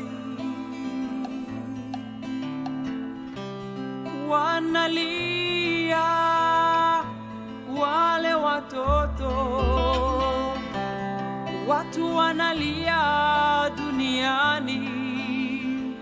Njoo, tazameni maisha ya watoto wa yatima, tazameni waishivyo hapa ulimwenguni. Ebu nenda huko vijijini hata mjini, sikilizeni taarifa za habari duniani.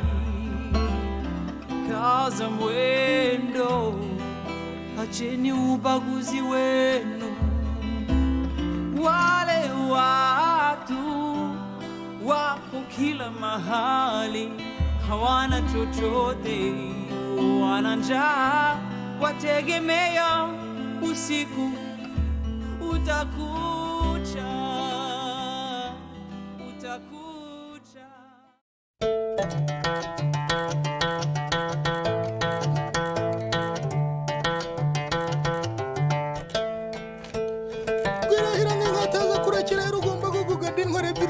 Sigari gwashaka kurwana ubwo ntiyabahunde nikoranye umuheto nkuhimbajemo intanagi intambara nyine magahugu kumuhinza nakavogereye mukenza ningutse imbere n'isura umuheto uranguforanishema ngushinze bakaboko ntiwananira yongeye nkasubira ndi hasi ndariko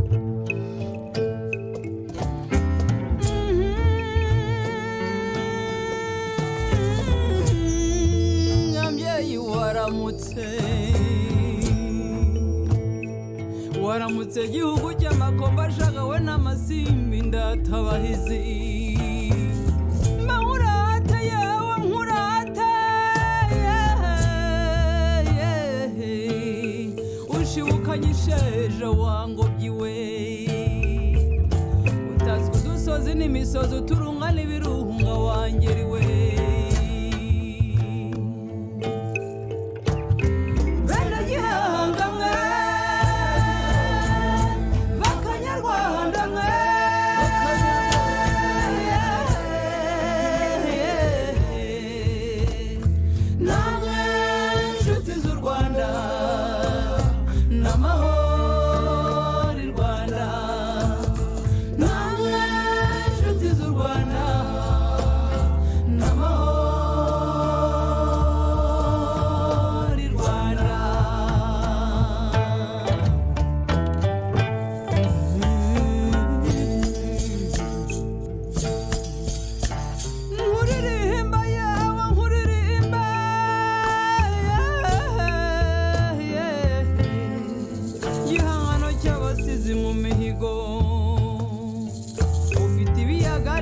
Imirambi n'amataba n'impamo y'Imana urakarama.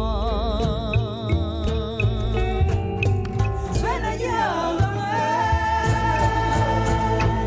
Akanyarwanda mwe, namwe inshuti z'u Rwanda, n'amahoro i Rwanda, namwe inshuti z'u Rwanda.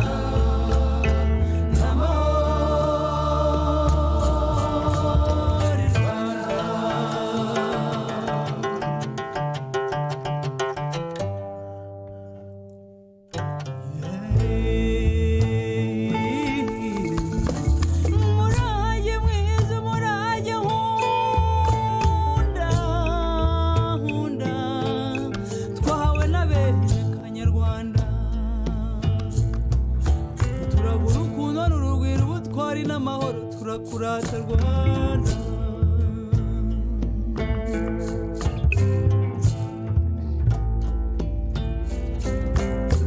Bene gihanga mwe, Akanyarwanda mwe,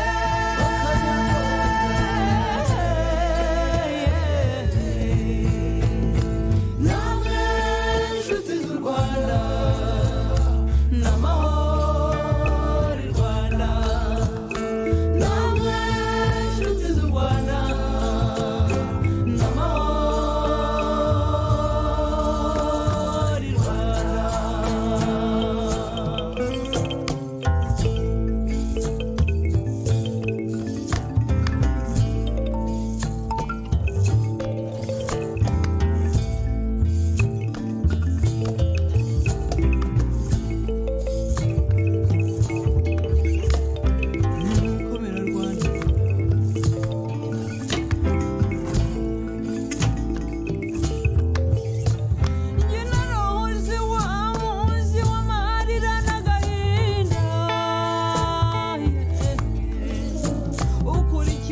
akanyamuneza mu mutima wawe Rwanda komera Rwanda komera Rwanda bene gihanga mwe bakanyarwanda mwe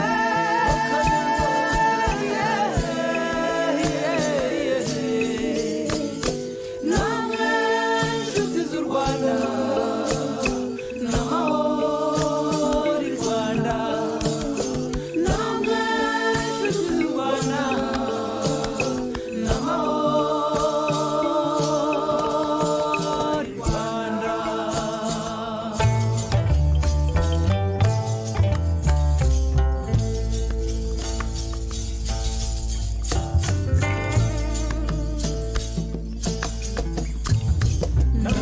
N'amahoro i Rwanda.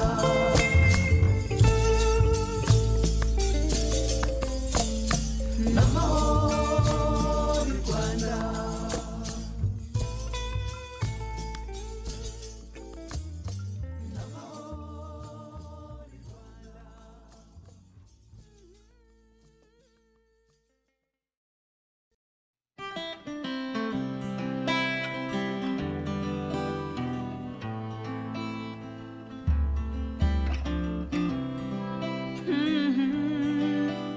Mama, mama shenge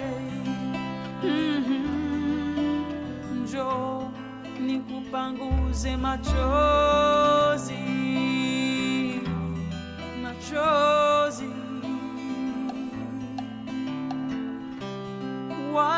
wanalia wale watoto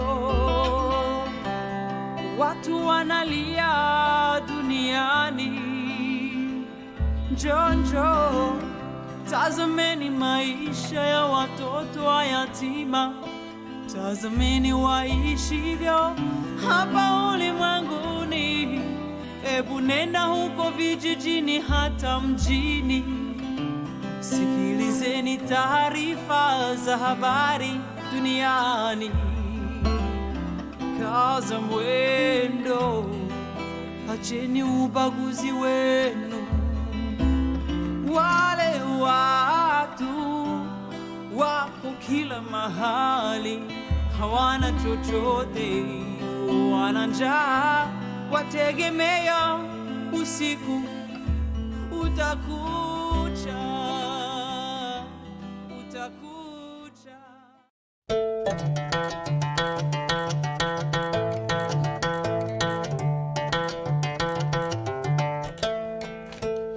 Gwirahira nkataza kurakira rero ugomba kuguganda intware bityo gutsinda sigarirwa ashaka kurwana ubwo ntiyabahunde nikoranye umuheto nkuhimbajemo intanagi intambara nyiremagahugu kumuhinza nakavogereye mukenza mingutse imbere n'isura umuheto uramufuranisha ngushinze abakaboko ntiwananira yongeye nkasubira ndi hasi ndariko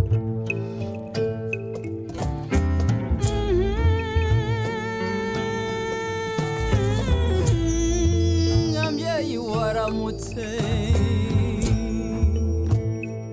waramutse gihugu cy'amakomba ashagawe n'amasimbi ndatabahizi mawurate yewe nkurate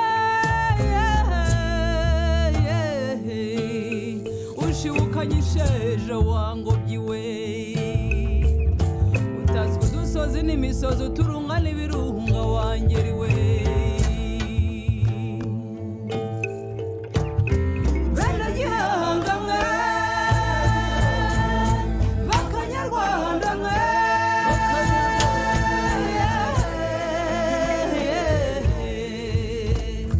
namwe inshuti z'u Rwanda n'amahoro i Rwanda namwe inshuti z'u Rwanda n'amahoro i Rwanda.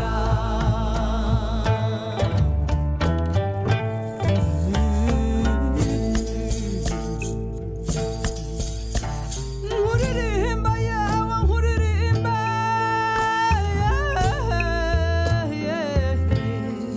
igihangano cy'abasizi mu mihigo ufite ibiyaga n'ibibaye imirambo imisambi n'amataba n'impamo y'Imana urakarama bene gihanga mwe akanyarwanda mwe namwe inshuti z'u Rwanda n'amahoro i Rwanda namwe inshuti z'u Rwanda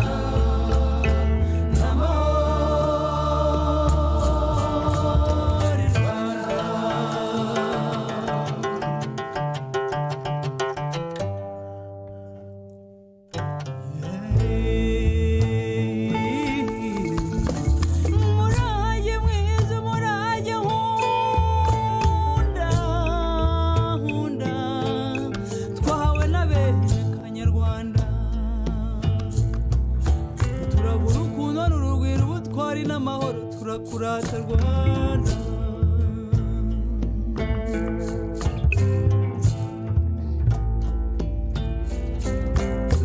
bene gihanga mwe akanyarwanda mwe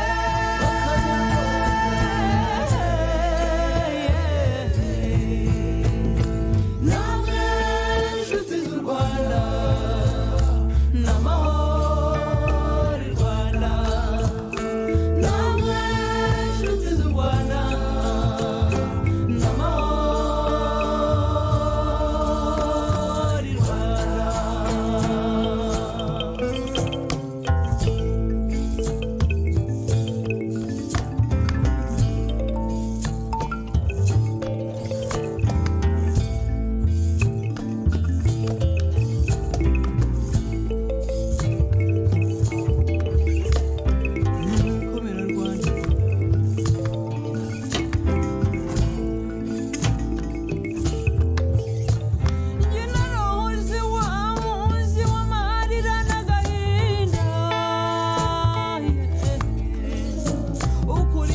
akanyamuneza mu mutima wawe Rwanda komera Rwanda komera Rwanda bene gihanga mwe akanyarwanda mwe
Mama Shenge Njo nikupanguze machozi machozi wanalia wale watoto watu wanalia duniani Njo tazameni maisha ya watoto wa yatima tazameni waishivyo hapa ulimwenguni ebu nenda huko vijijini hata mjini sikilizeni taarifa za habari duniani kaza mwendo acheni ubaguzi wenu wale watu wako kila mahali, hawana chochote, wana njaa, wategemea usiku utakucha, utakucha.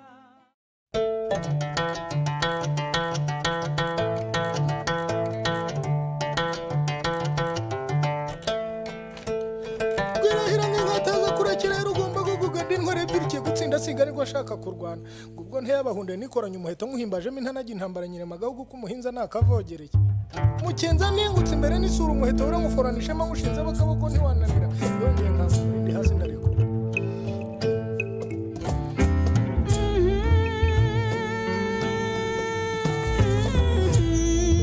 Nyambyeyi waramutse gihugu cy'amakomba ashagawe n'amasimbi ndatabahizi mawurate yewe nkurate ushibukanye isheja wangobyiwe utazwi udusozi n'imisozi uturunga n'ibirunga wangeriwe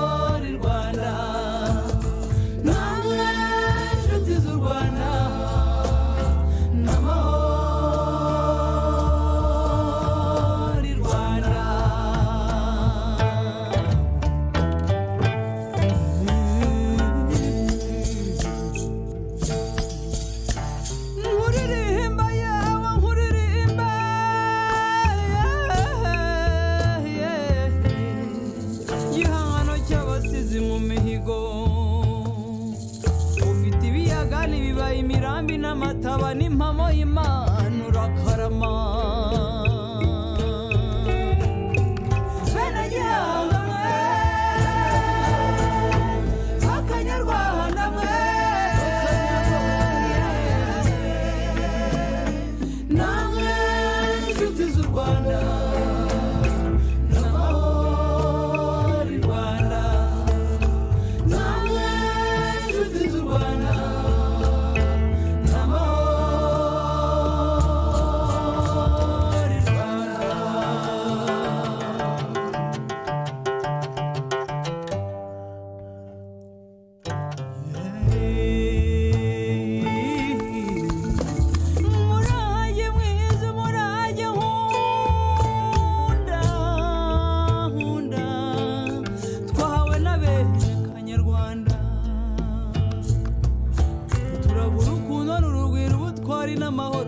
kurata Rwanda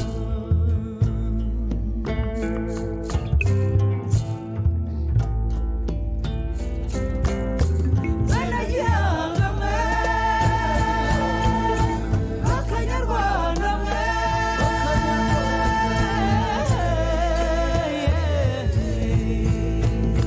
namwe inshuti z'u Rwanda n'amahoro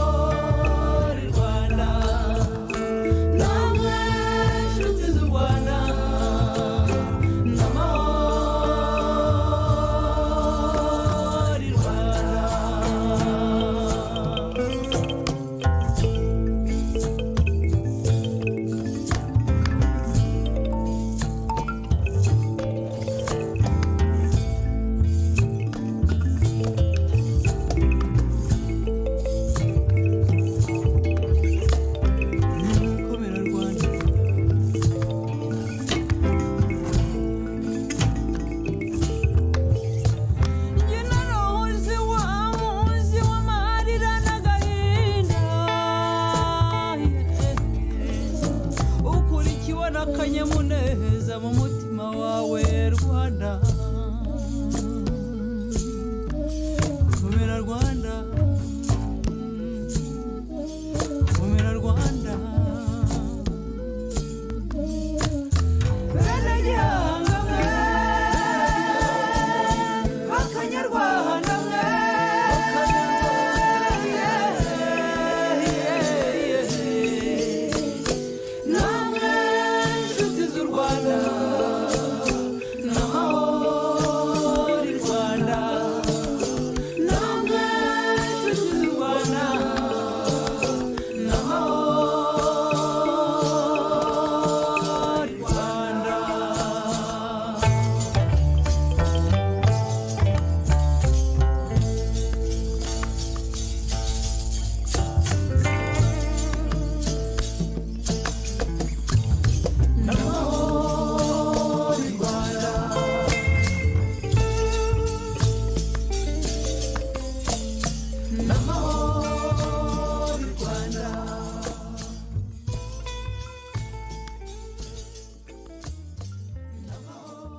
shenge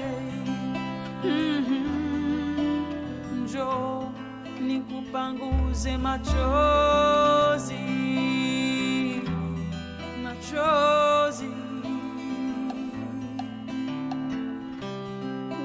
wanalia wale watoto, watu wanalia duniani. Njo tazameni maisha ya watoto wa yatima, tazameni waishivyo hapa ulimwenguni. Ebu nenda huko vijijini hata mjini, sikilizeni taarifa za habari duniani. Kaza mwendo, acheni ubaguzi wenu.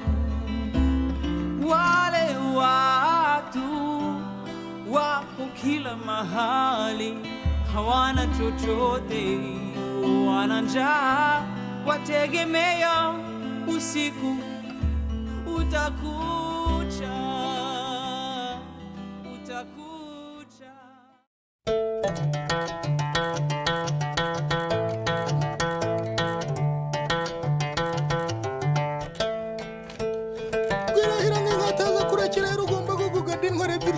Sigarirwa ashaka kurwana ubwo ntiyabahunde nikoranye umuheto muhimbajemo intanagi intambara nyiremaga uko umuhinza nakavogereye mukenza mingutse imbere n'isura umuheto uramuforanishema mushinze bakaboko ntiwananira yongeye nkasa ndi hasi ndareko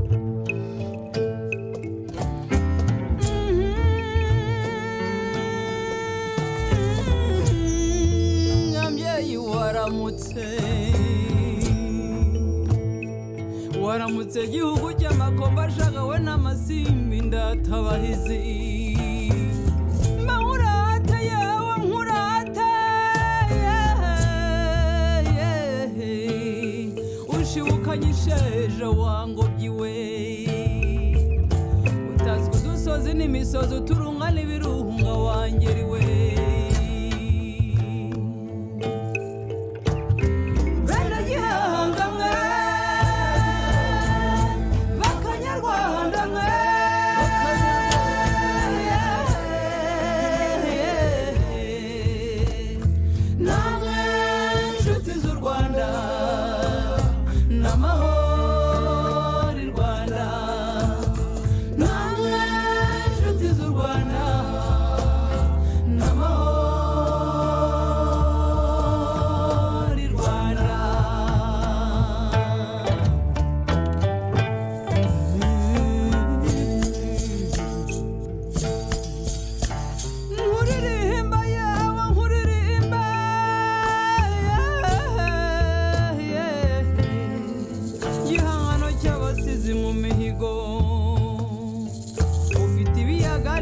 Imirambi n'amataba n'impamo y'Imana urakarama. Bene gihanga mwe, Akanyarwanda mwe, namwe inshuti z'u Rwanda, n'amahoro i Rwanda, namwe inshuti z'u Rwanda.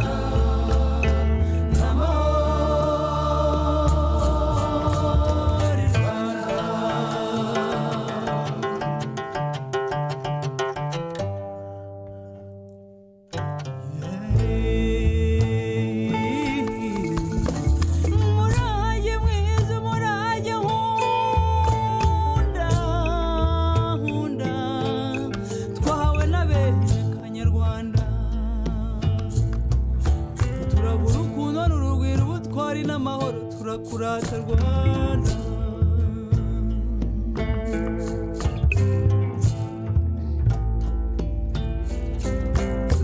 bene gihanga mwe, Akanyarwanda mwe,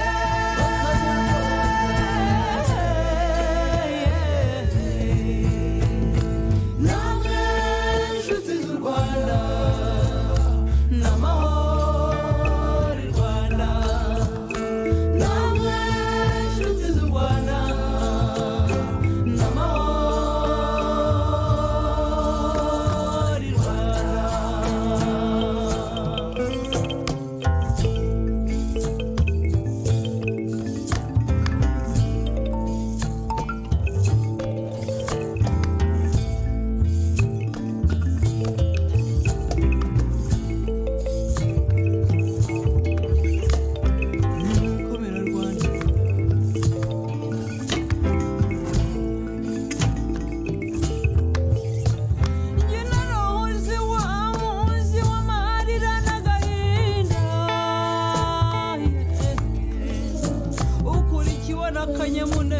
neza mu mutima wawe Rwanda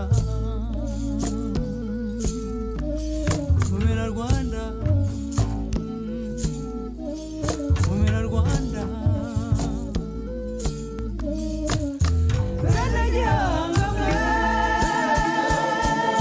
bakanyarwanda mwe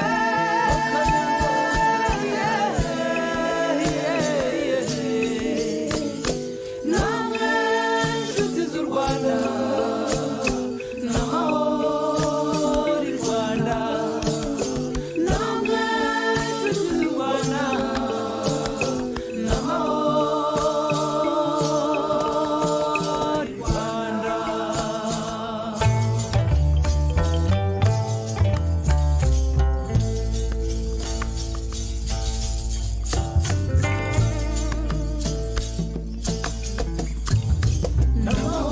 N'amahoro i Rwanda.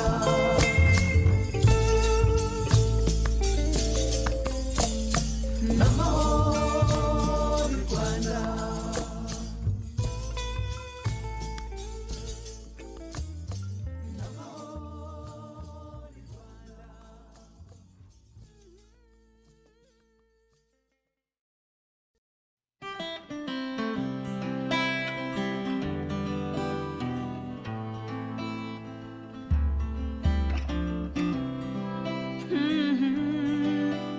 Mama, mama shenge, njo nikupanguze machozi, machozi. Wanalia wale watoto, watu wanalia duniani. Njo tazameni maisha ya watoto wa yatima, tazameni waishivyo hapa ulimwenguni. Ebu nenda huko vijijini hata mjini, sikilizeni taarifa za habari duniani. Kaza mwendo, acheni ubaguzi wenu. Wale watu wapo kila mahali, hawana chochote, wana njaa, wategemea usiku utakucha, utakucha.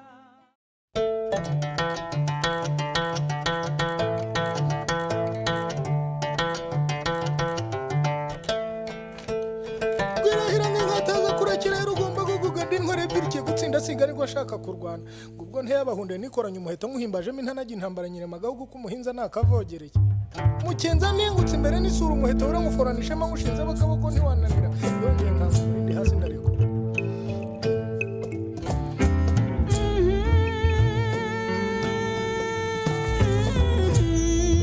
Nyambyeyi waramutse gihugu cy'amakomba ashagawe n'amasimbi ndatabahizi mahurata yewe nkurata ushibukanye isheja wangobyiwe utazwi udusozi n'imisozi uturunga n'ibirunga wangeriwe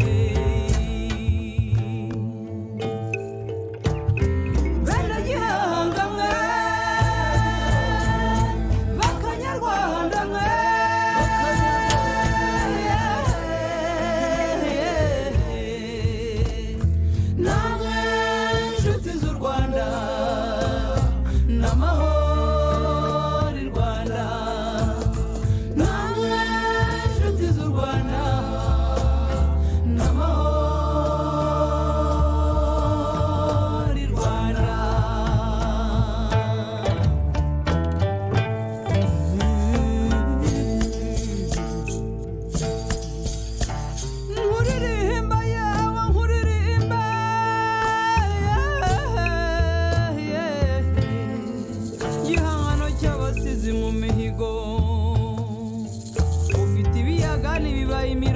amataba n'impamo y'Imana urakarama bene gihanga mwe bakanyarwanda mwe namwe inshuti z'u Rwanda n'amahoro i Rwanda namwe inshuti z'u Rwanda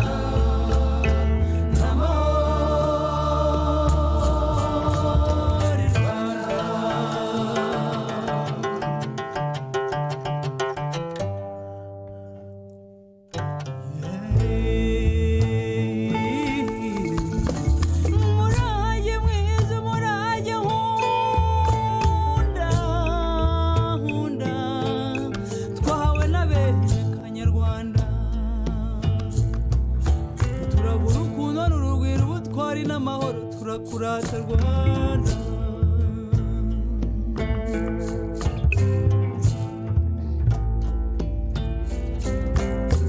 bene gihanga mwe bakanyarwanda mwe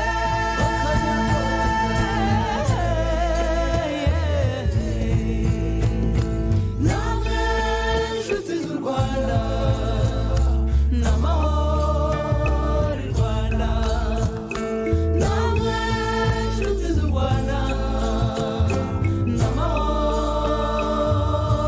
n'amahoro i Rwanda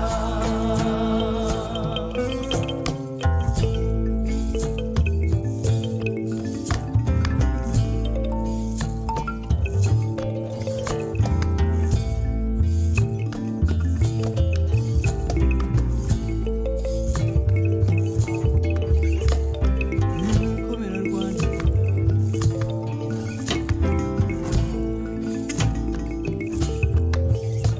njye narohoze wa munsi w'amarira n'agahinda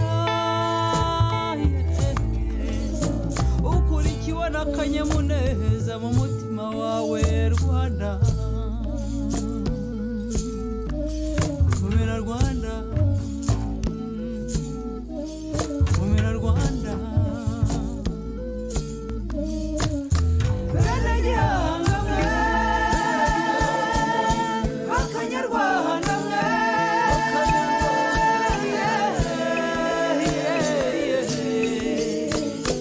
namwe inshuti z'u Rwanda n'amahoro i Rwanda namwe inshuti z'u Rwanda n'amahoro i Rwanda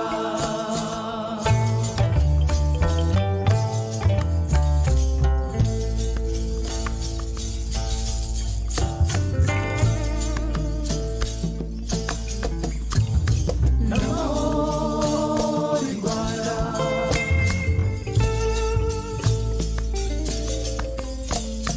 n'amahoro i Rwanda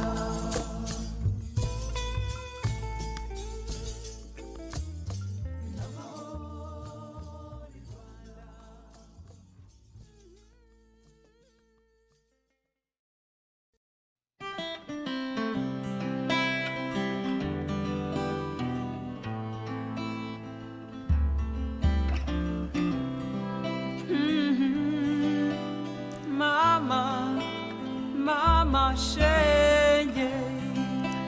Welcome back. Thank you so much for the ones who came back at the theater. Thank you for the ones who came back from YouTube channel. And thank you for the ones who just arrived. So I will present you our next artist. Her name is Bonita Ford. And she's the author of the book Embers of Hope, Embracing Life in an Age of Ecological Destruction and Climate Chaos. Bonita aims to inspire people and give them tools to take better care of the life around them. She teaches permaculture, ecological design, nonviolent communication, Reiki, and gardening. She has led workshops around the world for over 19 years. At the heart of it, her work is about cultivating harmony with ourselves, our communities, and Mother Earth. Please welcome Bonita.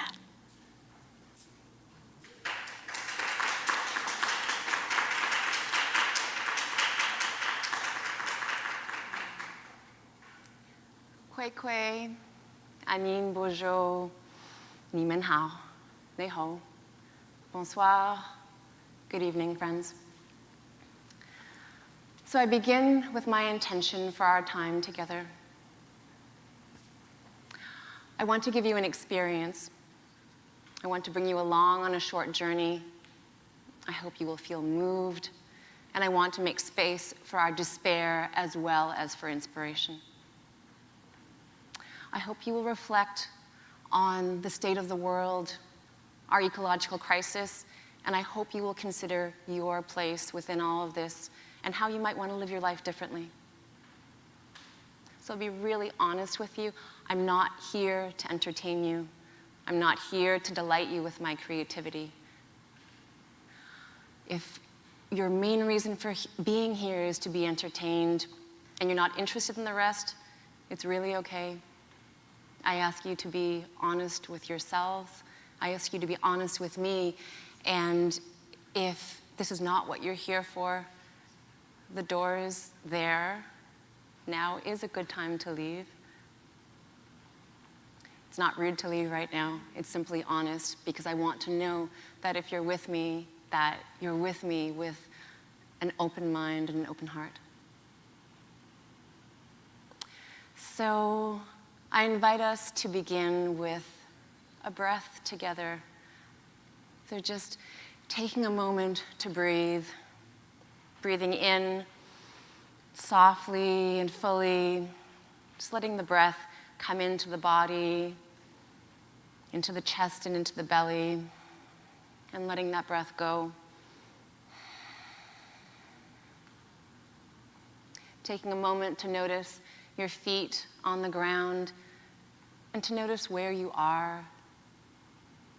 So for those of us who are here together in the theater at the Shenkman Arts Centre, in this place that we call Orleans, this is unceded Anishinaabe Algonquin territory. And my home in the place that we call Perth, Ontario, is also a part of this traditional Amama Wanini territory. And I start from this place because my life and my heart and my work are so intertwined and so rooted in the land.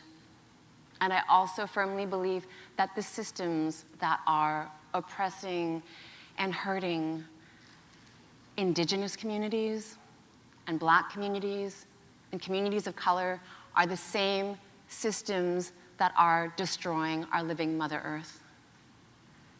And so for me, I come back to this place of right relationship. I try. And I try to focus on taking responsibility and learning how to cultivate harmony in the human and the ecological systems and communities that I'm a part of. So I want to introduce you to my book, my baby, Embers of Hope, Embracing Life in an Age of Ecological Destruction and Climate Chaos.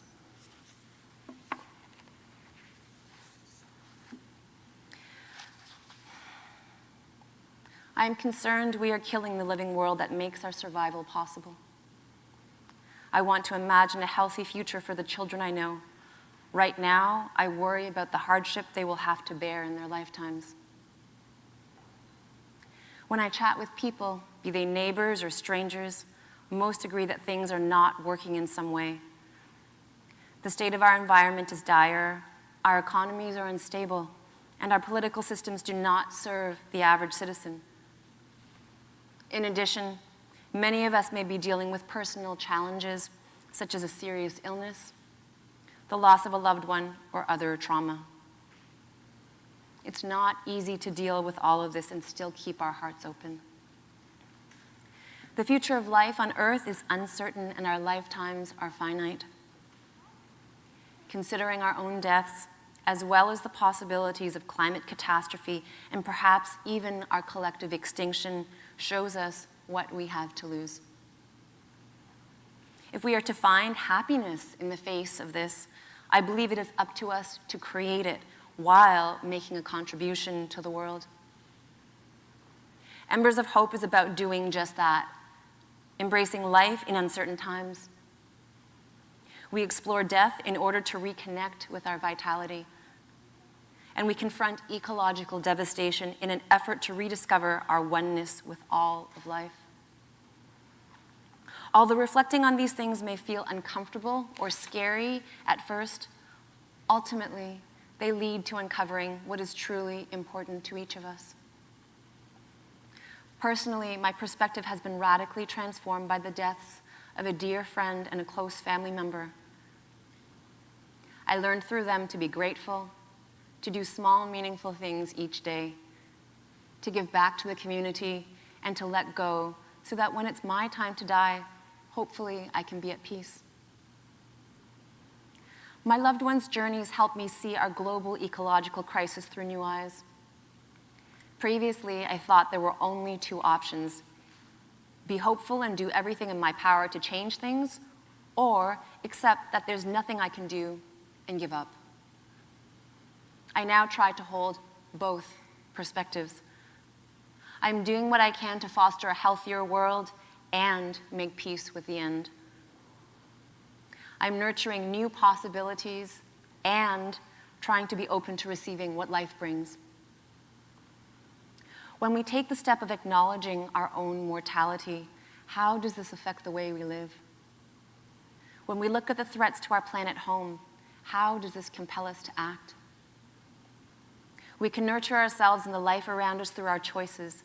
Those choices can be as simple as helping a neighbor, or they can be as significant as protecting a forest or starting a nonprofit to serve food insecure people in our community. If the end is near, then now is the best time to appreciate life. I hope this book will help you realize or remember how you want to live. May this nourish the seeds of possibility and the embers of hope that you carry.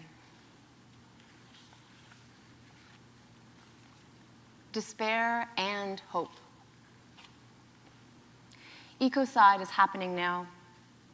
Consciously or unconsciously, we grieve the loss of species, habitats, pure water, clean air, fertile topsoil, wilderness, and beauty, and we don't know if the living world has the capacity to recover.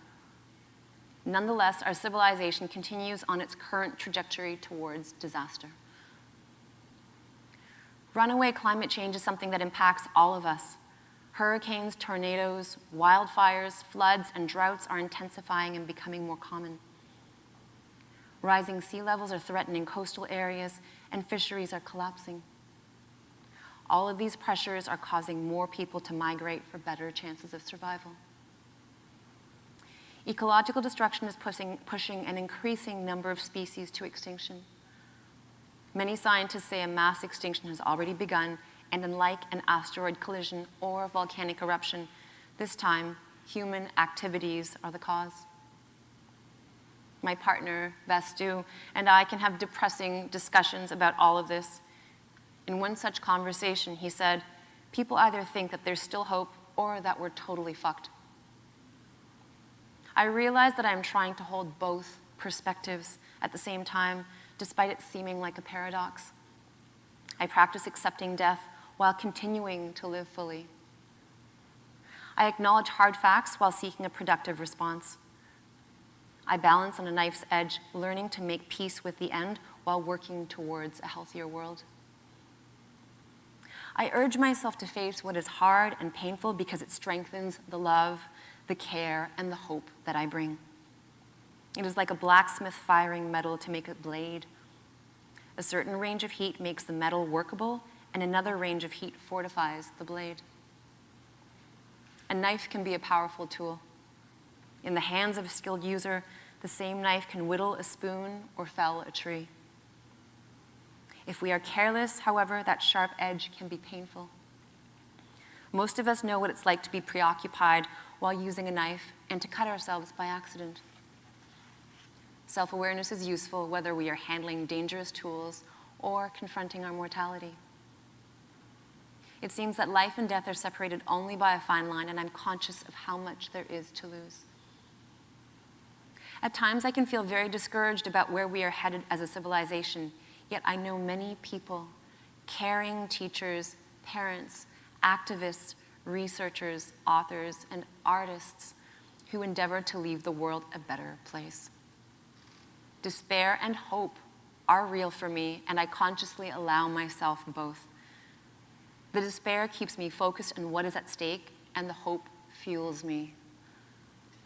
But is hope just a naive, idealistic notion to avoid painful realities? I don't believe so.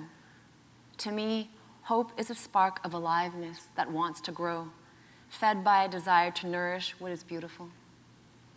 It does not ensure any particular outcome, though it does invite us to embrace life more fully. Hope is about trusting that something meaningful can emerge from losing something that is precious. The ember of hope I hold is not about our civilization continuing on its current path, believing that the planet is ours for the taking, that humans are more important than other living organisms, or that survival of the fittest means we don't need other people and therefore we do not have to care about them. I do hope that we will do enough in the coming decade to prevent catastrophe later. Still, I worry that perhaps we will not make drastic changes until it hits us hard. I don't equate hope with getting what I want. I learned this lesson from my dear friend Catherine, who died in 2013. She taught me to consider the worst and then seek to make the best possible. In the 3 years leading up to her death, Catherine did everything she could to heal and actually exceeded her doctor's expectations. When it became undeniable that the end of her life was near, however, she let go. Although we cannot know the ultimate results of all of our efforts, it does not diminish the positive impacts that we can have. If we are indeed approaching the end, we can be kind to one another and take care of Mother Earth. If there's a chance that our actions could help alter the destructive course of this civilization, that would be a welcome surprise. Ecological crisis can be frightening and may also bring out the best in us. We are aware of what is dying and what could be born. We nurture the seeds that we sow, knowing that tomorrow is a gift of possibility rather than a promise.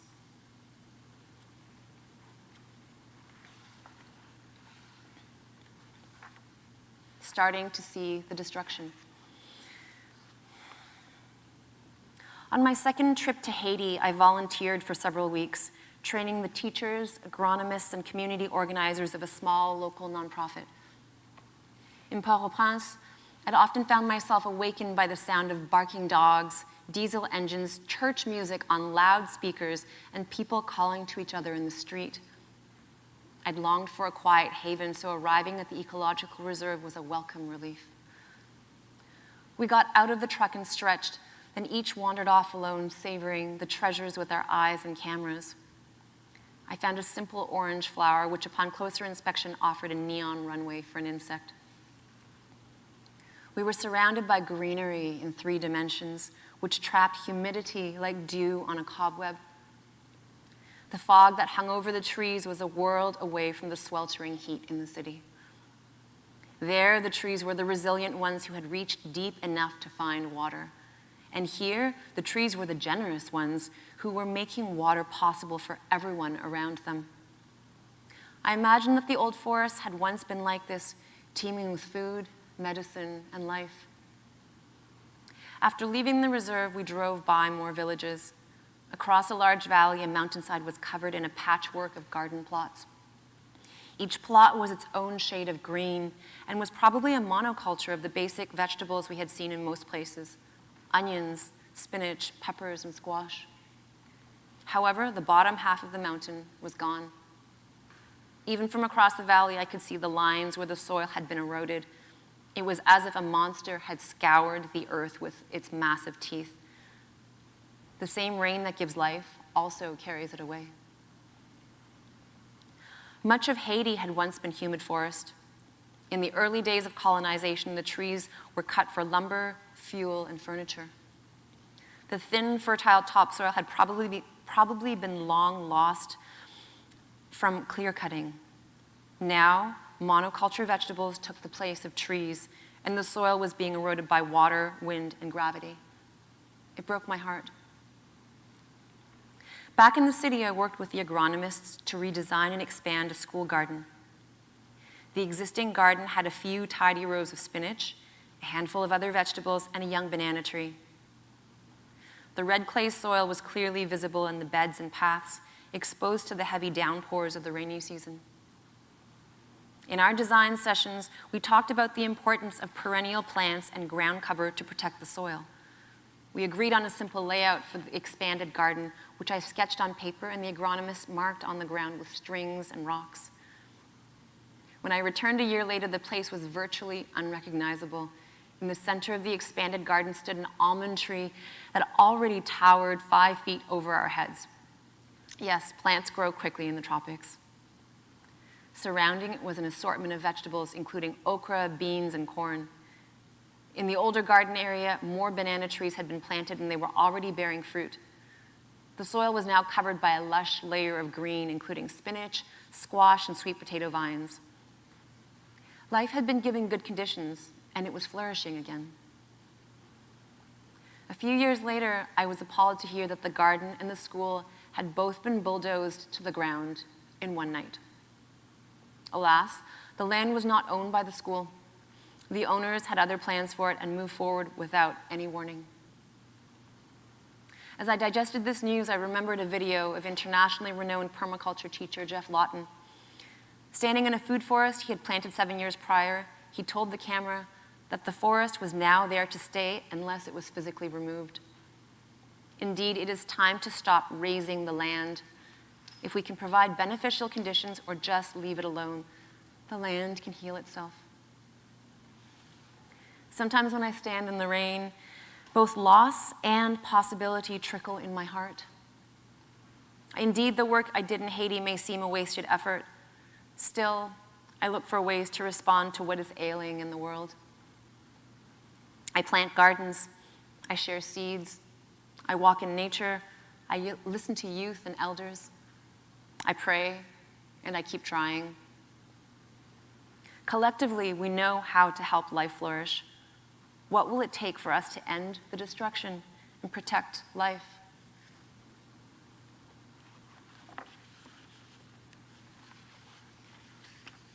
Community. Our communities and social webs are a key part of our resilience, especially when the ecological, economic, or political systems around us become unstable. In 1998, a severe ice storm hit large parts of Ontario, Quebec, and the northeast of the US, bringing down trees and electrical wires and disabling large portions of the electrical grid.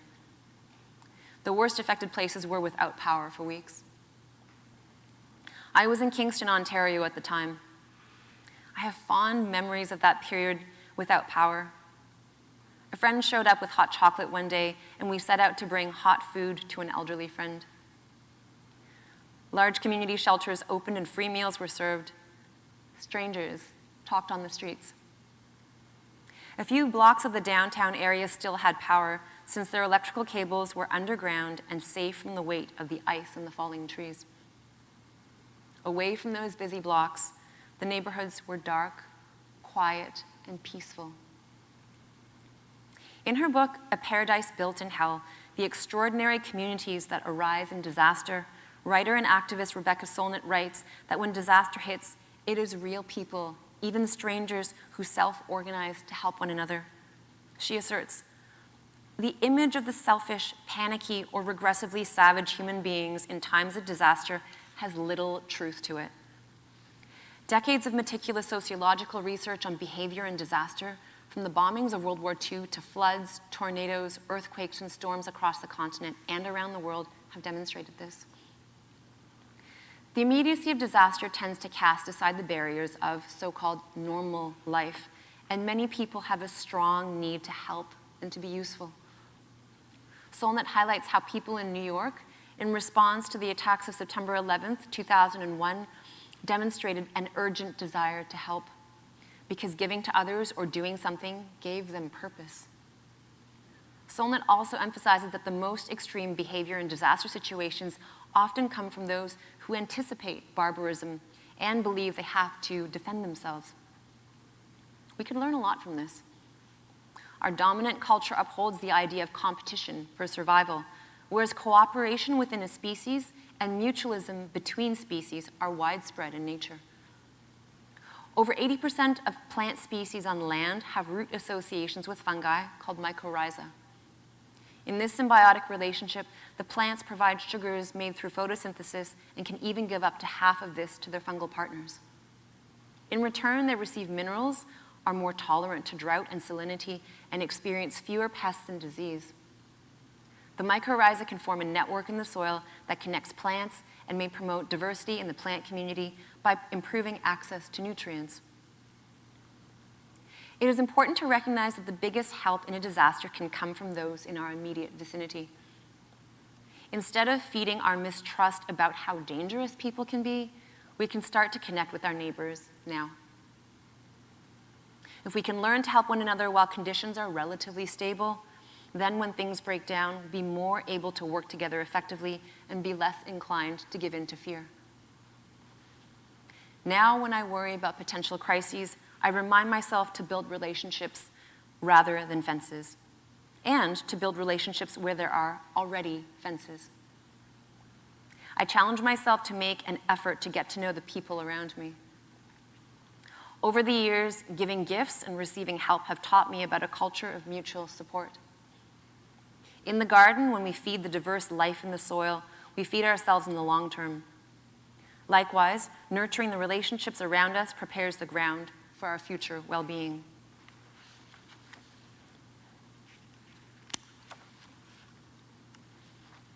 A global wake-up call. In the last couple of years, more places seem to be affected by climate breakdown. Hurricane Harvey in Texas and Hurricane Irma in the Caribbean, long-term drought and raging wildfires in California and Australia, wildfires in Greece and hurricanes in the Mediterranean, severe flooding in eastern Ontario and western Quebec, tornadoes in Ottawa and Gatineau, and these are only the places where I have family and friends who have shared first-hand accounts. Climate chaos is stripping away the privileged illusion that, as a middle-class person on Turtle Island or in Europe, I live in security or am entitled to a safe future.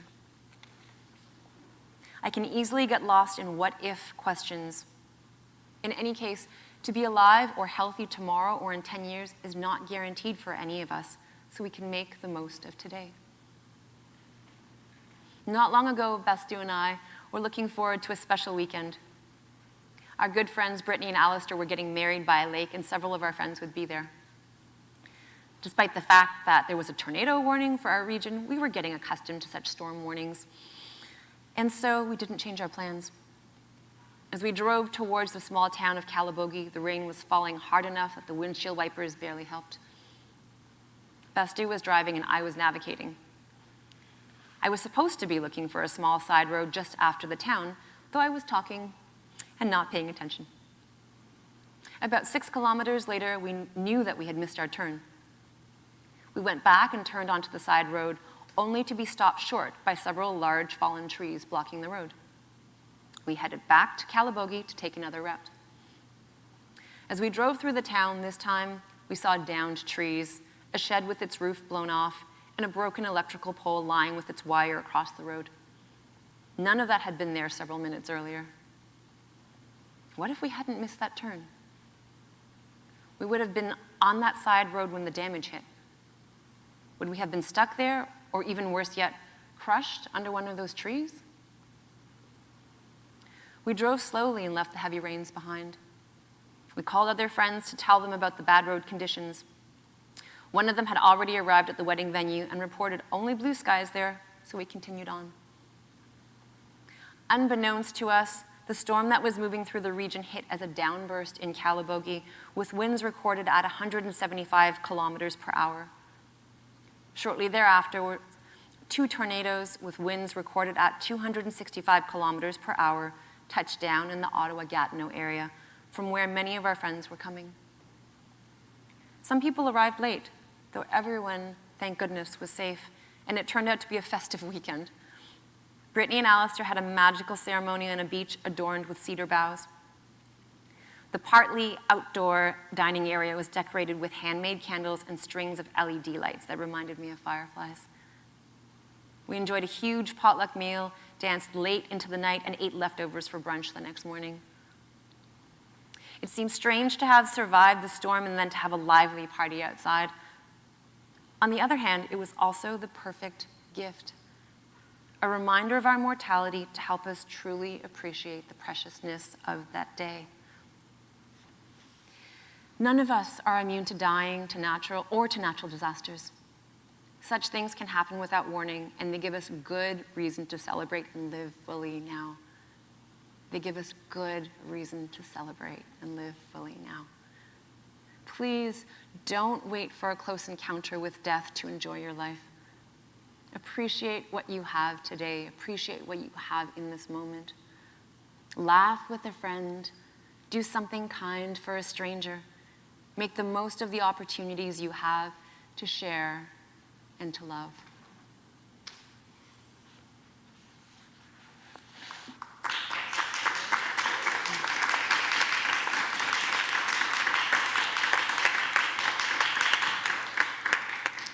So I want to lead us in a short guided visualization. So I'm going to invite you all to either close your eyes or just have a gentle gaze at a point on the ground. And just taking a moment to tune into the breath again.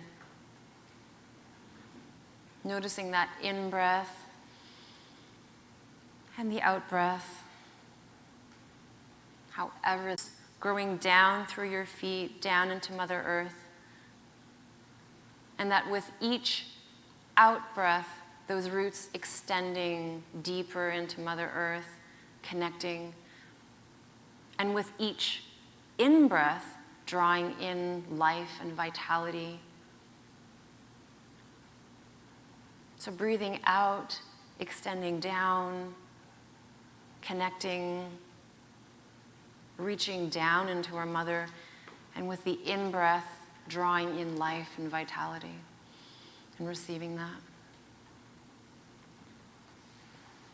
And just take a moment to put one hand on your heart center in the middle of your chest, and one hand on your belly, or you can just imagine putting your hands there. And I invite you to notice how you're feeling in this moment after listening to what I've shared. You might be feeling sad or overwhelmed or worried or angry. Or maybe you're feeling peaceful or hopeful or inspired or even curious.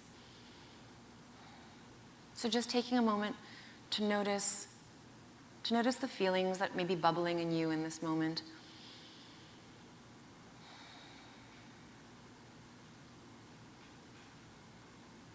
And just imagining with your breath, breathing compassion around these feelings, around these emotions, whatever they are.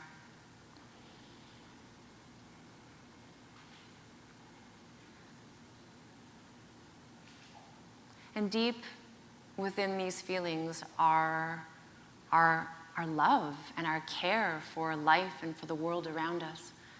And so just noticing that and connecting with that in this moment.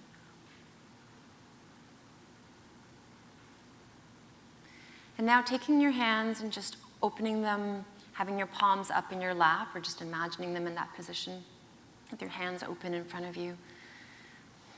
And imagine that there are seeds in your hands, in the palms of your hands, and these seeds represent your good wishes and your good intentions for life and for the world and for your communities. And just imagining and inviting all of your love and your care and your good intentions for the world to be infused in these seeds. Imagine that you could create more meaning in your life by helping others. Imagine that you could apply your passion and your purpose in life to helping the world, to helping the community. All your gifts,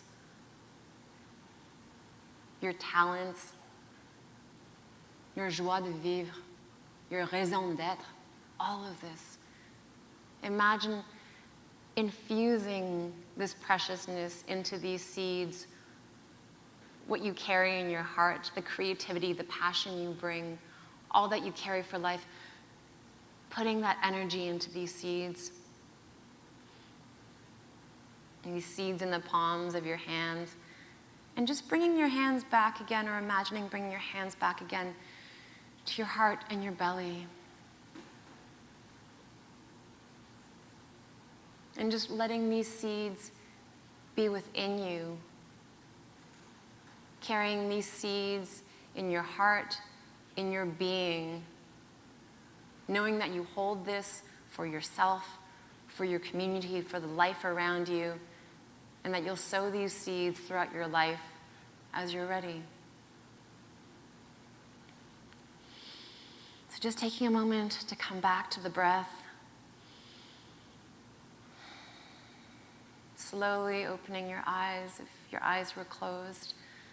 Just noticing the light in this room. And just taking a moment to look around at the faces here. Just smiling at the community, neighbors, friends. And if you're at home, then just taking a moment to look around you and notice where you are. Look out the window, maybe notice your neighbors. Notice the trees outside, the birds outside, the squirrels outside. And just take this moment just to give thanks inwardly for our lives and for all that supports us in making this moment possible. So what I'd like to do just in our last few minutes together is I would like to ask you all a couple of questions, and I would love to hear from you. So I think all of you have paper and a pen in front of you, and those of you who are on the live stream, you can put this into the chat box. What I would love to hear from you is what gives you hope, and how do you nurture the life around you? So you can answer one or both of those questions. Please print, and just in a few short words, what gives you hope? And what do you do to nurture the life around you? And when you're ready, if you can just hold up your paper, and someone will come around and pass them to me. And if you're at home, you can type that into the chat box, and then they'll bring that up.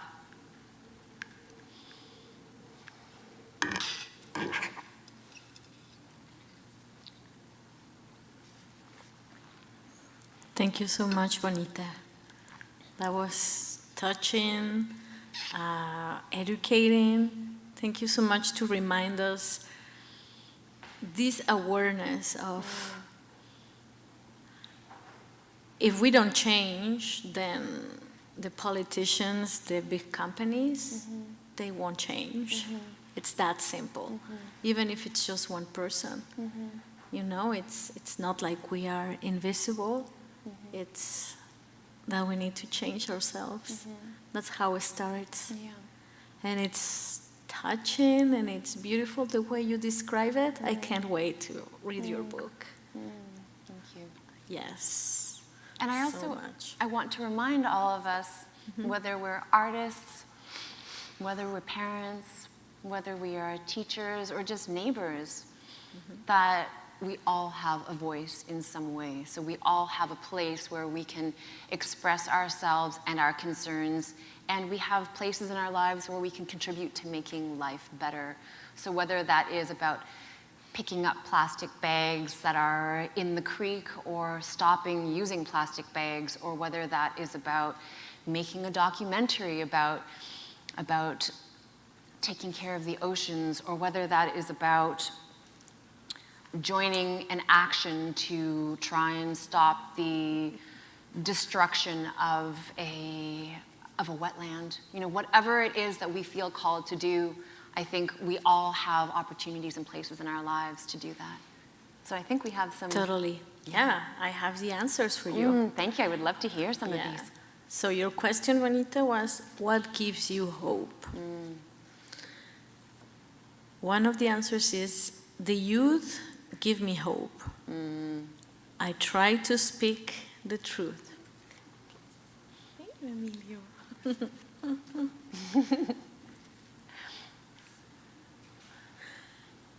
The other one is what we do to nature life. Remember to have fun and treasure the present. Yes. Good one. Yeah. Love gives us hope. Practice unconditional love and kindness. Beautiful. And speak out courageously with the heart. Prayers. Oh, I love that. Focus on the small things. My family gives me hope. Yes. It natures my life around me by trying to be myself and show up for myself on every day. Beautiful. Yeah. All of them, they're so touching. I love and human connection. And second, sharing my energy. And the last one is environmental awareness. And the second, indigenous issues. Yes. Thank you so much, friends, for sharing all that. And I think those last two that you shared, for me, that it just reminds me how all of this is important. So it's about, for me, it's really about using our voices, stepping out, stepping up, taking action, and again, whether we're activists or parents or educators, it's also about continuing to nurture ourselves, because we're in critical times right now. I truly believe that, and these are hard times. It's heavy on the heart. It's hard to face the news every day. And so to do this, and I think this work needs us. It needs all of us, and to keep that energy and to keep ourselves full, really filled up. I think all of those beautiful things, all these beautiful ways to nurture ourselves, to nurture hope, to nurture our families and communities, all of this is so important. I really believe that these go hand in hand. Just what we do as a community to take action, to resist the powers that be that are destroying our world, and to protect life. All of that goes hand in hand with, I believe, with celebrating life, with celebrating beauty and creativity and singing and dancing and loving and laughing with our children and taking the time to share and connect from the heart and be in our bodies and be in the present moment, because I think all of this is a part of what this is what we have in this moment, and this is what keeps us going. So thank you so much to all of you for being here, to the MAC community, to the Shenkman Arts Centre for hosting us. And I also want to let folks know, so in the last year I've also fundraised to make free copies of my book available to low-income BIPOC activists. So if folks are interested, definitely come up and chat with me after. So basically, between me and Susan, and then between Susan and Gloria, I will be outside in the foyer, so if folks want to take that moment to come out and look at the book, I will be out there selling books, signing books, or if you know activists who you think would appreciate the book, then please come and chat with me. So thank you, miigwech, nyawa, docha. Thank you, thank you, thank you.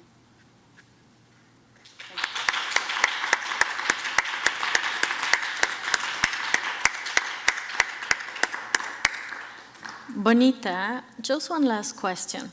For the people who are watching us on YouTube, where they can find your book? Oh, thank you, Aymara. So the website for the book is embersofhopebook.com. Embersofhopebook.com. I will write that for you on the chat. Thank you, Aymara. My pleasure. Thank you so much. Well, there's not much to say anymore because we have our hearts open. But there is things to do, and we can talk also with our bodies, like dancing. Because now we're gonna have Suzan Richards, who's gonna give us a class of Afro-Caribbean dancing. She's pretty awesome. And it's gonna help us, you know, to like move all of that energy that we have. And I'm gonna read Suzan Richards' bio. So Suzan shares her deep roots of beautiful island of Dominican through her cultural arts studio, School of Afro-Caribbean Dance, a creative space that mixes and celebrates African and Caribbean traditional dances. Trained in jazz ballet at the Montreal Jazz Dance Academy and then at the West Can Folk Perform Company in Montreal, Suzan is an accomplished artist and a seasonal teacher and choreographer. Among her many awards and distinctions are the 3rd Company Cultural Mosaic Award, the Women's Community Leadership Award from the province of Ontario, and the United Way Ottawa Community Builder Award, for which her name now appears on the Wall of Inspiration.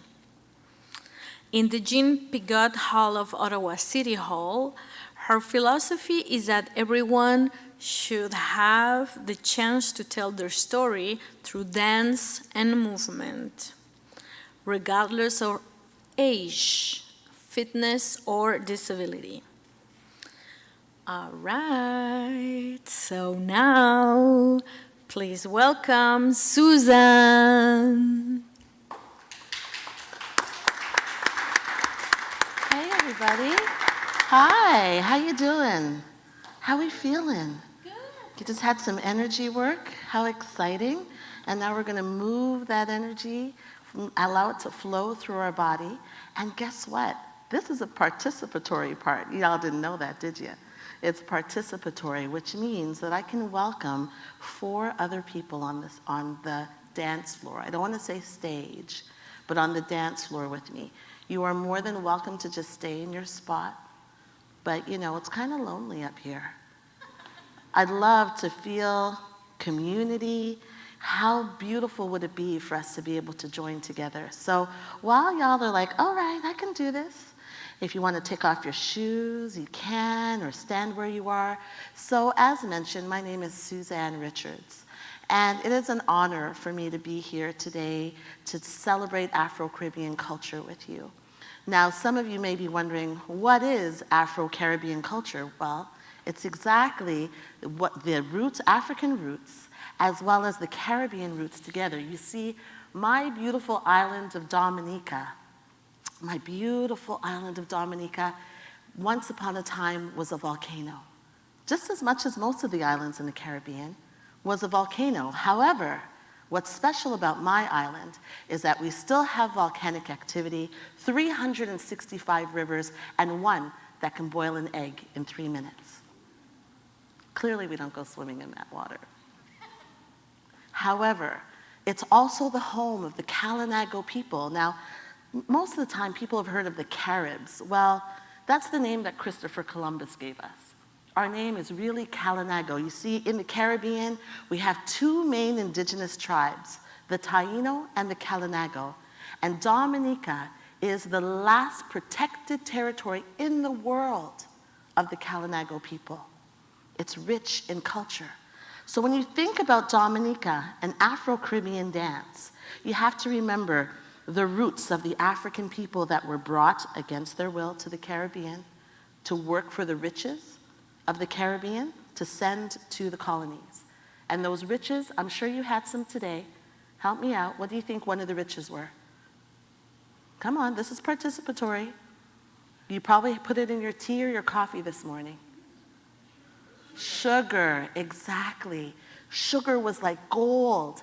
And they brought the Africans from, on my island, they brought them from Ghana, from Nigeria, and from Cameroon to reap the sugar, the cocoa, the cotton, the coffee, to send to the colonies.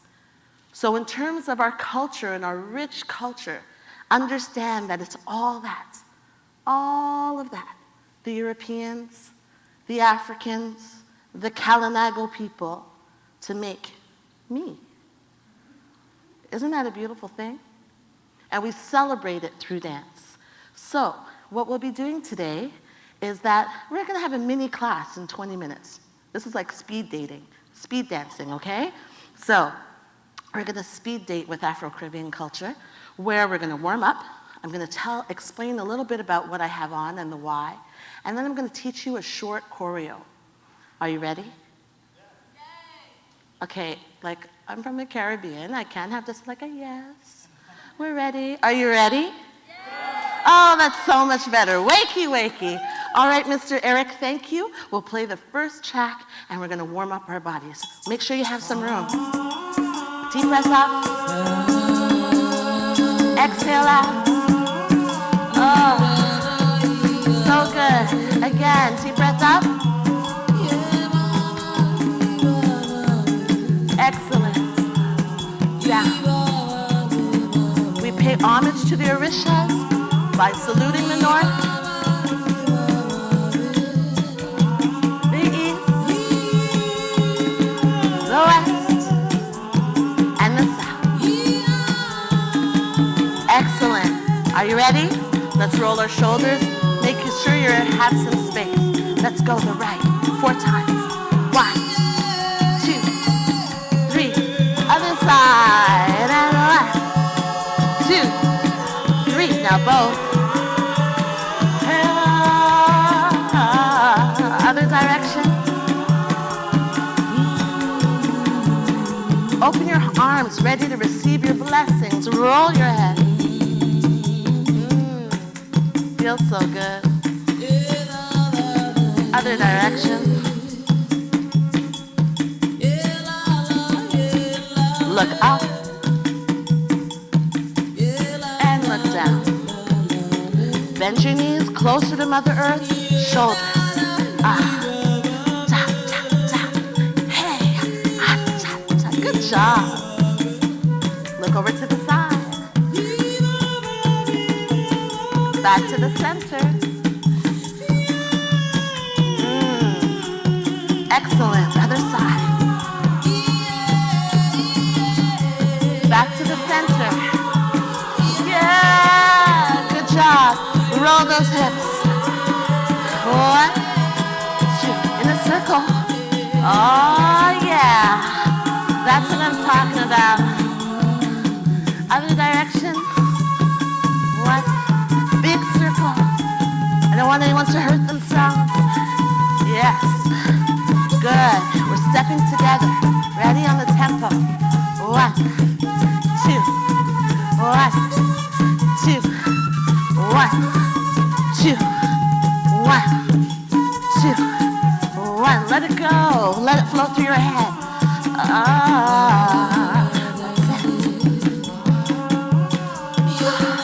So good. Walk in a circle. You got it. Travel through space.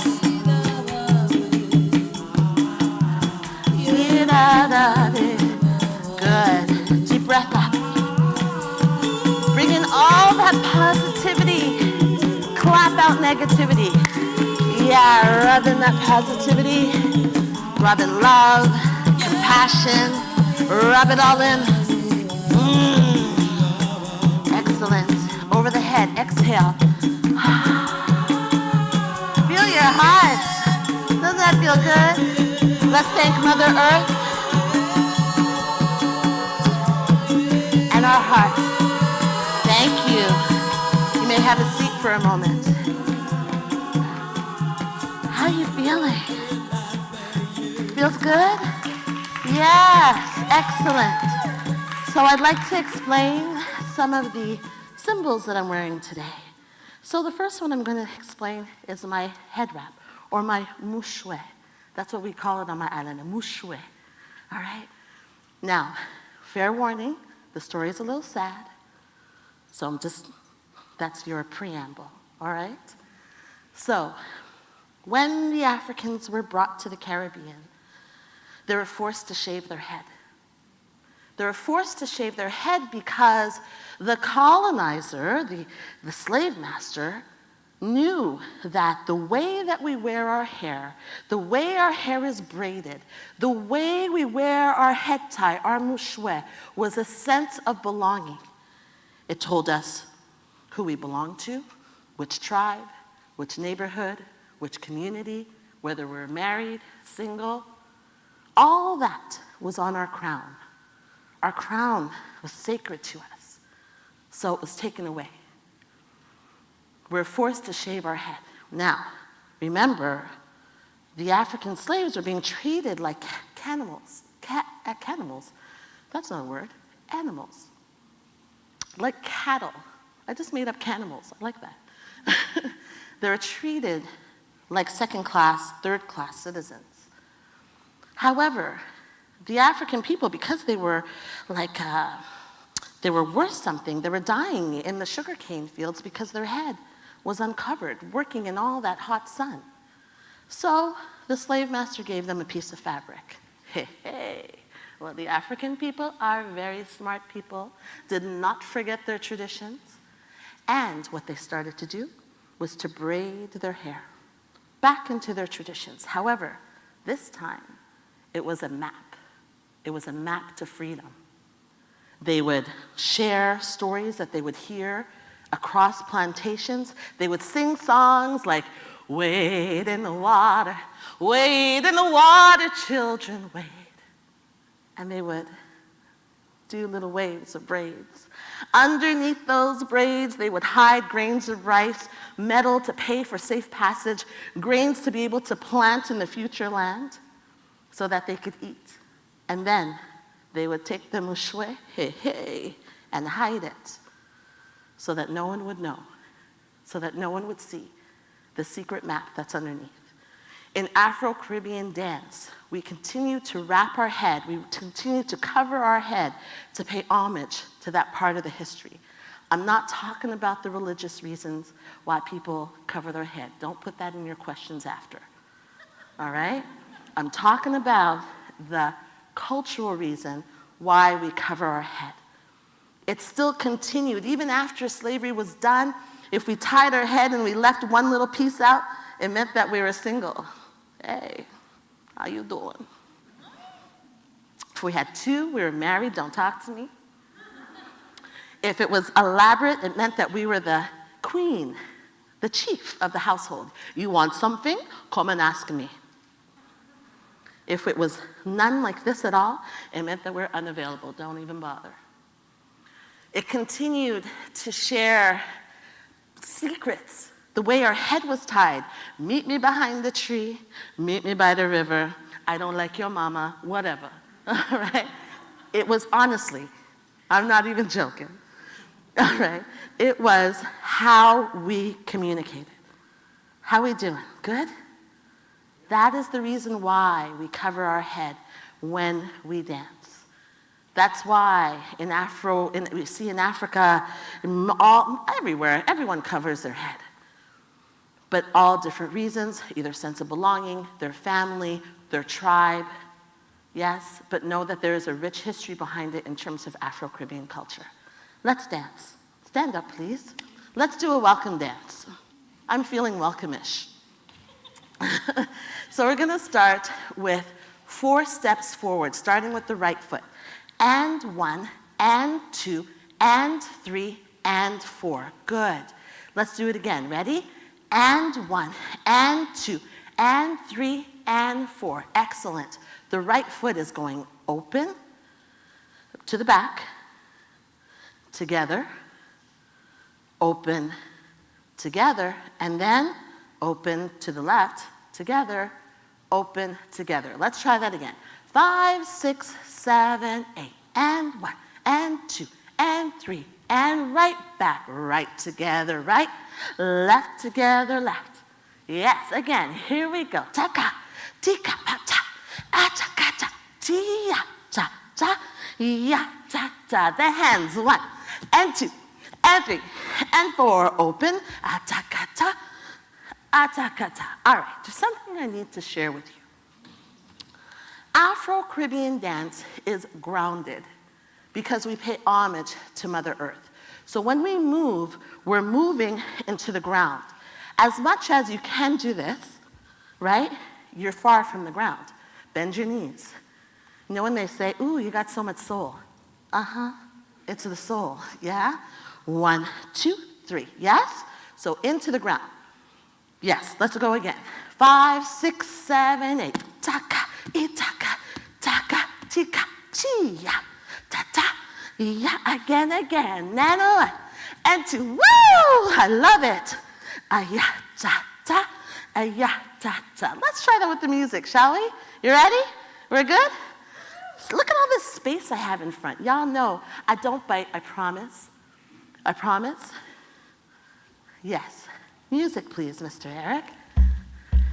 Let's feel that rhythm. You hear it? That's the tempo. You got it.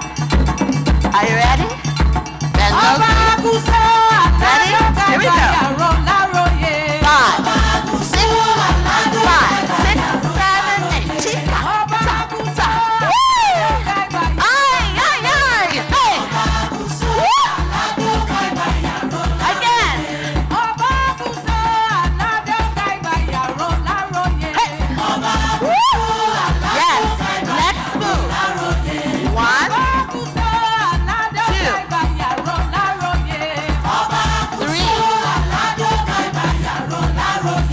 Yes, again. 1, 2, 3. Yes, watch the tempo. It's here. Yeah? Ta, ta. Come on, you got it. Woo! From the top, all right? Are you ready? Are you ready? Woo! Here we go. 5, 6, 5, 6, 7. Woo! And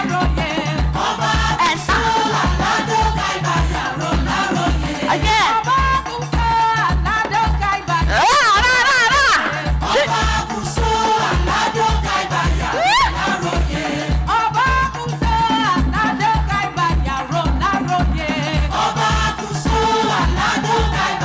There we go. Good.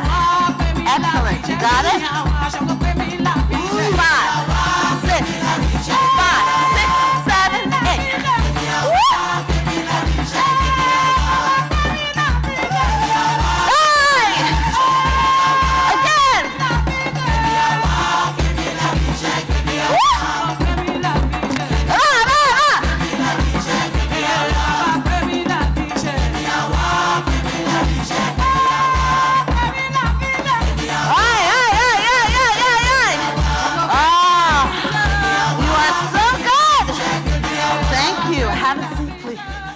How are you feeling? Look at y'all. There's a bus outside. We're going to Vegas. No? Taking y'all with me. Woo! Let me catch my breath. Ah, feels so good. All right.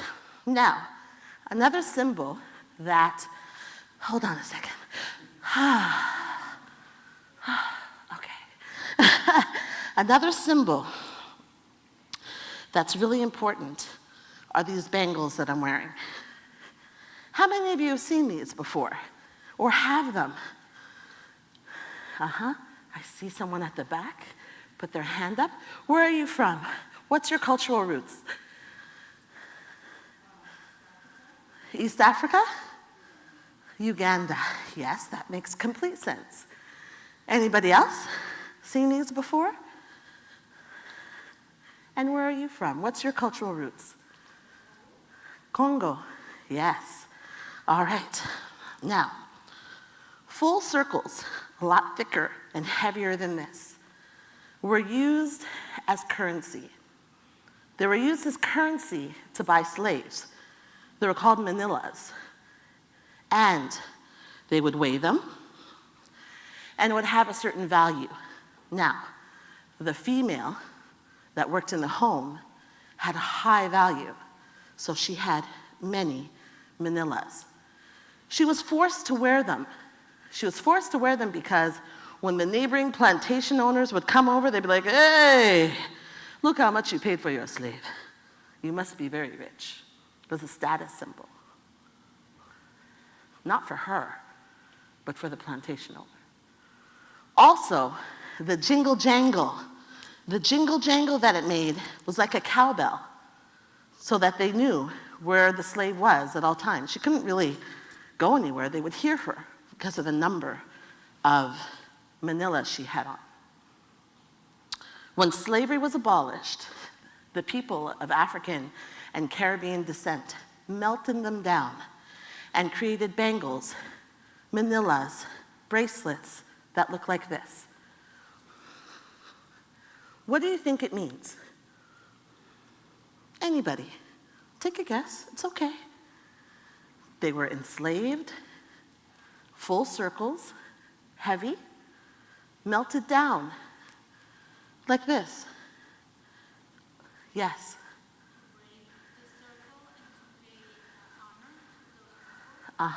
Because they were now free. Exactly. These are the symbol of freedom. That's what this is. That's what it means. In Afro-Caribbean culture, we give them to babies when they're born because they're born in freedom. We also give them at a very special time in a young man or a young woman's life. I received mine on this arm when I was 16. And my mom gave them to me, said, Susie, you're free to make good decisions. Well, I tried. I tried my best. I've never taken them off. I'm 51 years of age, and I've had these since I was 16 to remind me that I'm free. When I was turning 50, I bought these ones for myself because I felt like, everyone was like, whoa, you're turning 50? What? And I'm like, but I'm just a little seed. I still have so much growing to do. See, at the end of these is a special symbol. It's a special symbol that these ones have a torch, a fire torch. It means creativity. Let that fire always burn within. That's why my mom gave this to me, because I was always a creative. On these ones, at the end is a little seed, because I feel that even at 50, I still have so much growing to do. I have to continue to nourish myself with water, good fertilizer, good people around me, so that I can continue to grow. Yes? Excellent. Let's dance. Whew. Let's dance. All right, we're gonna go to the next track. Now, it's important to note that the next dance we're going to use our hips. Now, in Afro-Caribbean culture, our hips are very important to us. Why?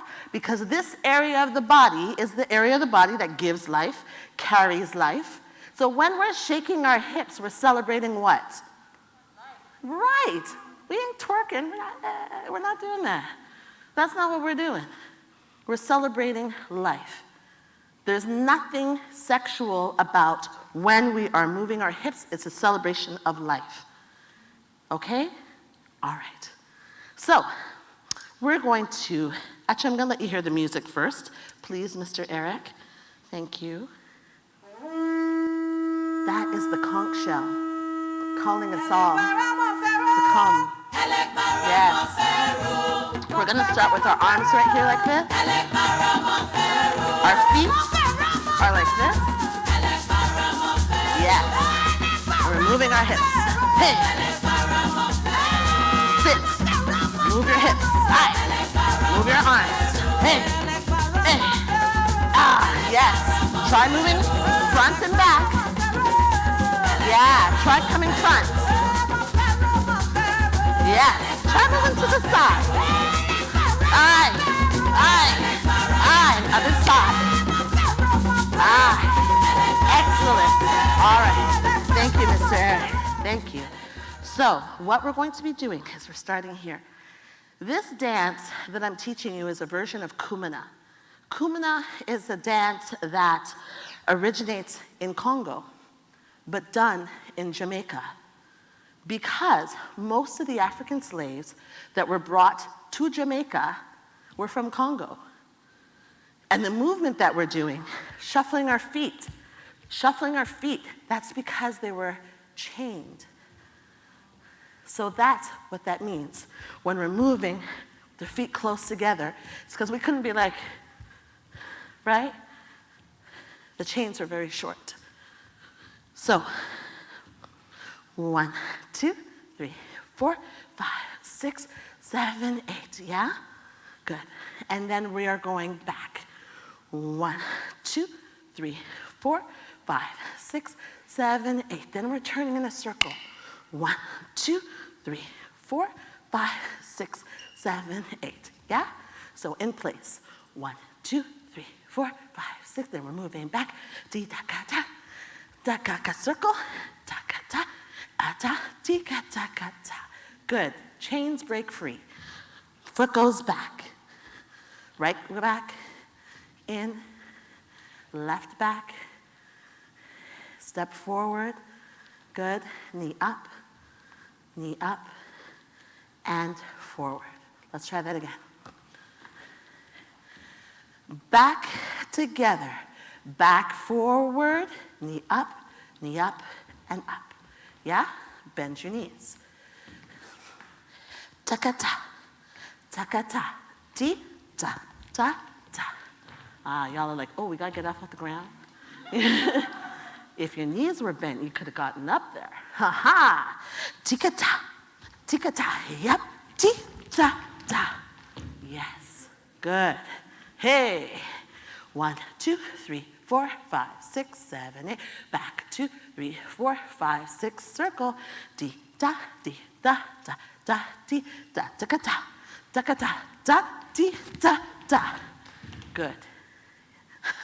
That was very dramatic. I loved it. All right, here we go. Music, please. So hands in chains, feet in chains. Deep breath in. Boy.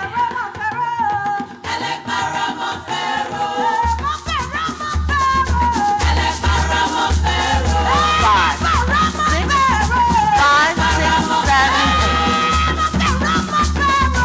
Alright, back. Alright, circle. 5, 6, 7, 8. Ta-ta, ta-ta, chi-ta.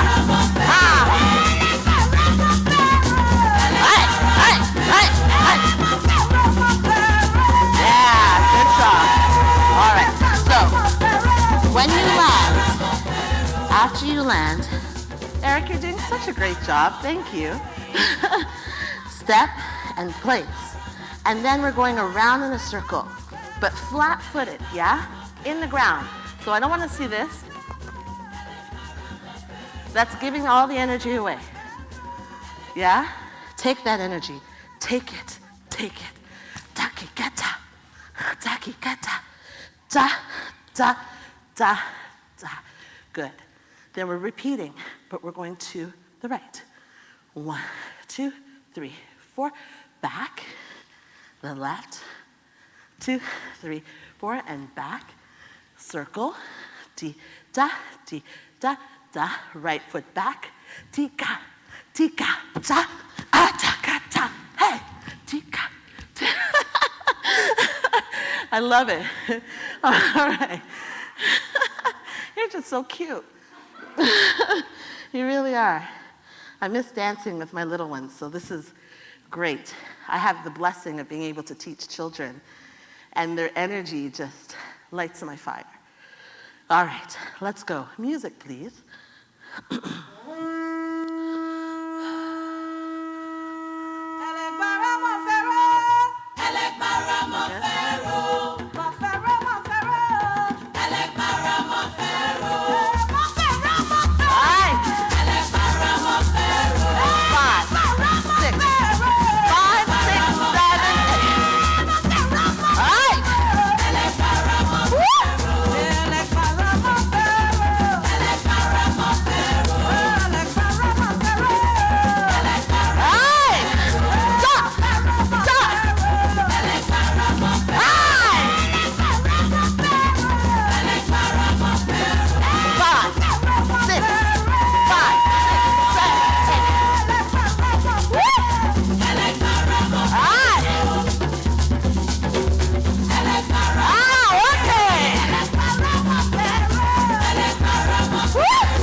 Oh, you guys are awesome.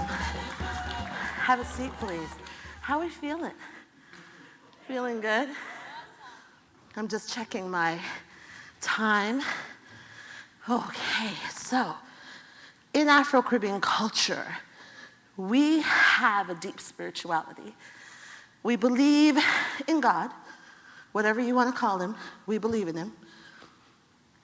But we also believe in the ancestors, the spirits, and the guides called the Orishas.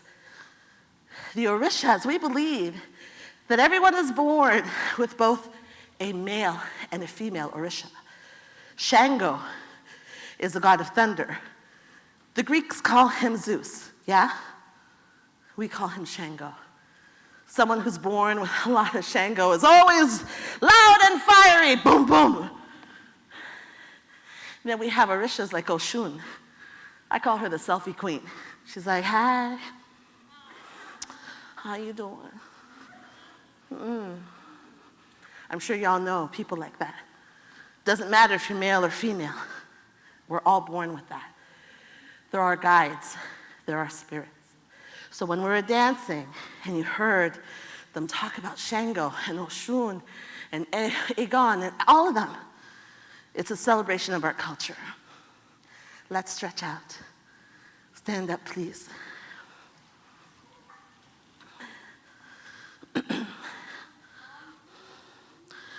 Inhale. Music, please. Exhale.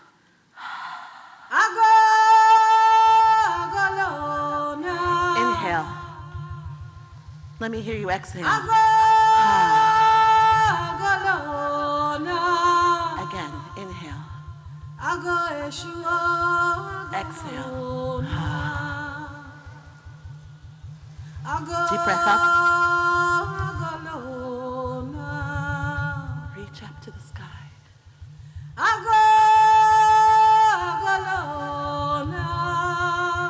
Reach down to the ground.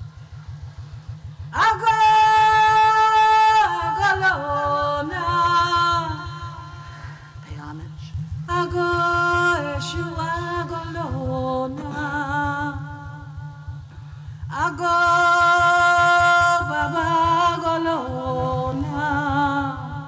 Roll the head.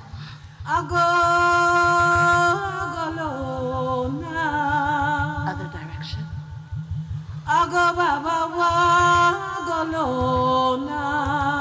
Bend your knees.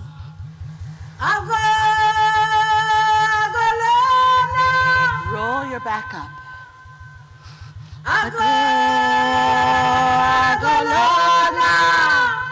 Deep breath up. Clap out any negativity right here. Positivity.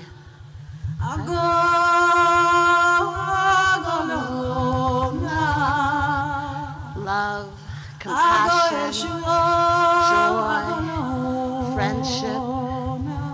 Rub it all in. Set your intention right here.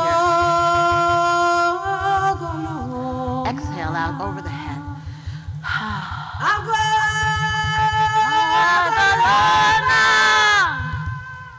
Touch your heart. Thank Mother Earth.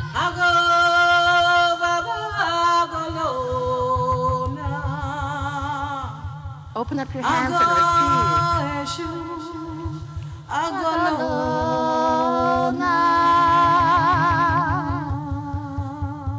Ashe.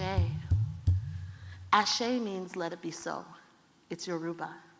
It means let all the learning, let all the energy, let all the positivity that we shared today, let it stay in your heart always. Ashe.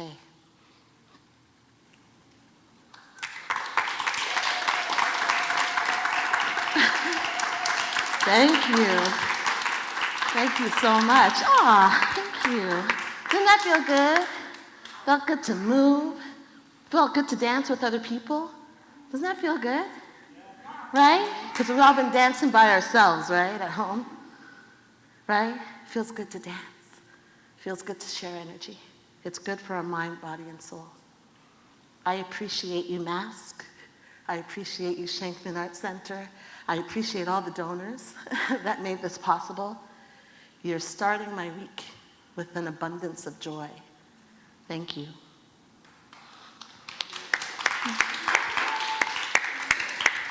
I think it's question period, is that right? Thank you so much. Let me grab my water. I'm like,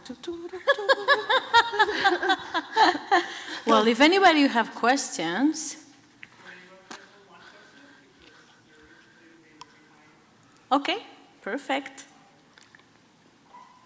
If anyone has any questions. Anybody has one question? And if you have something in your heart that you don't necessarily want to ask in this forum, please feel free to either can email me, culturalartstudio@gmail.com. You could find me through Mask. I'm an open book. It's important to ask the questions. It's important to know the why. Anybody? We're good? All right. Looks like I'm going to go home and eat my oxtail. Thank you so much, Susan. Thank you, everyone. That was amazingly good. We felt so good. Awesome. I feel good. Oh, yes. Oh, yes. All of that energy that flow around. We felt so happy about it. So, yes, let's keep this energy for our next performer. That is going to be Gloria. I'll introduce her later on when we present her, when she finished to set up her set.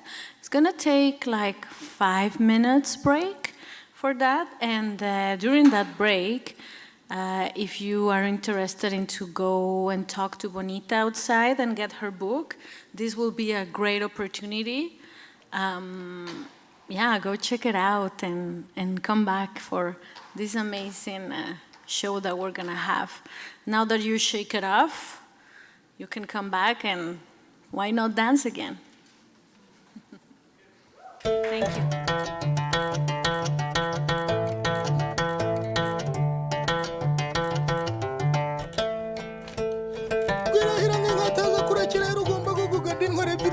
sigarirwa ashaka kurwana ubwo ntiyabahunde nikoranye umuheto nkuhimbajemo intanagi intambara nyiremagaho kuko umuhinza nakavogereye mukenza ningutse imbere n'isura umuheto uramufuranisha ngushinze bakaboko ntiwananira yongeye nkasa ndi hasi ndariko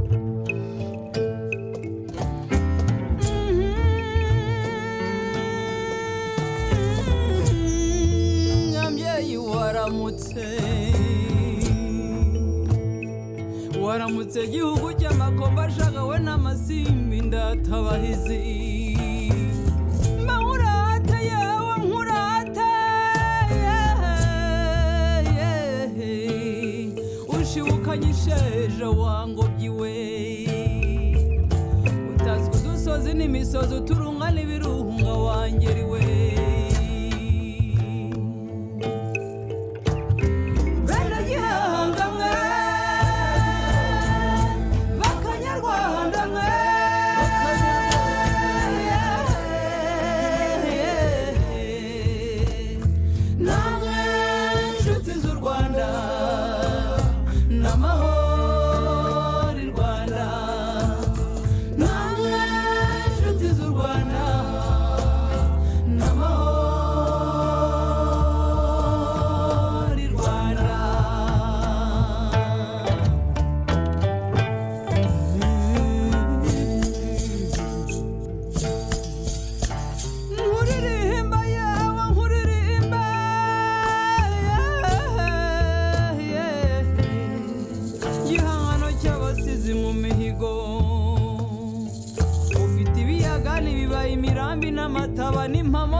amahoro turakurata Rwanda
Shenge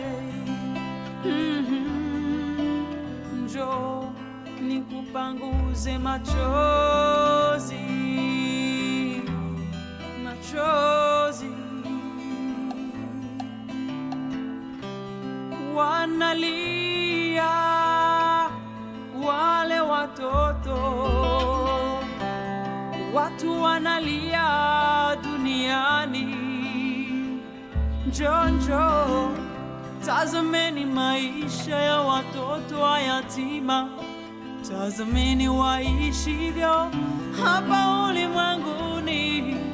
Ebu nenda huko vijijini hata mjini, sikilizeni taarifa za habari duniani.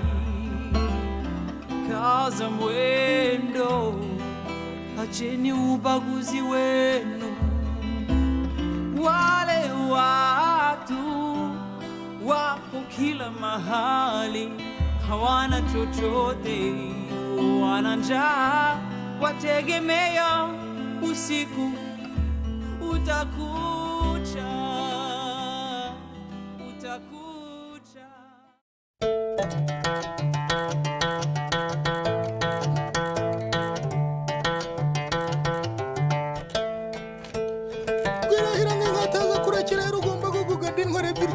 Sigari gwashaka kurwana ubwo ntiyabahunde nikoranye umuheto nkuhimbajemo intanagi intambara nyine magahugu kumuhinza nakavogereye mukenza ningutse imbere n'isura umuheto uranguforanishema ngushinze bakaboko ntiwananira yongeye nkasa ndi hasi ndariko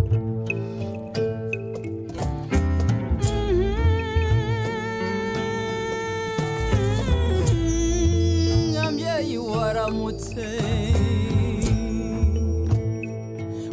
ndamutse gihugu cy'amakomba ashagawe n'amasimbi ndatabahizi mahurata yawe nkurata ushibukanyisheje wangobyiwe utazwi udusozi n'imisozi uturunga n'ibirunga wangeriwe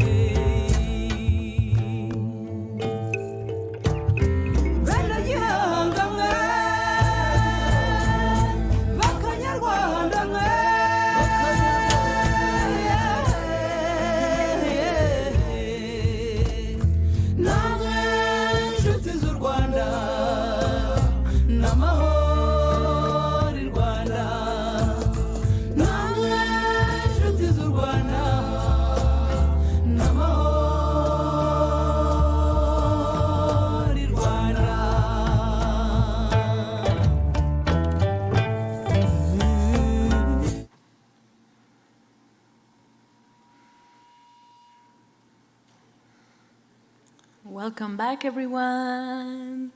Yes, we're getting ready for our next show, our next performance. I'm gonna introduce her. Her artist name is Gloria Guns. And Gloria Guns is an experimental multi-instrumental artist based in Ottawa, Ontario.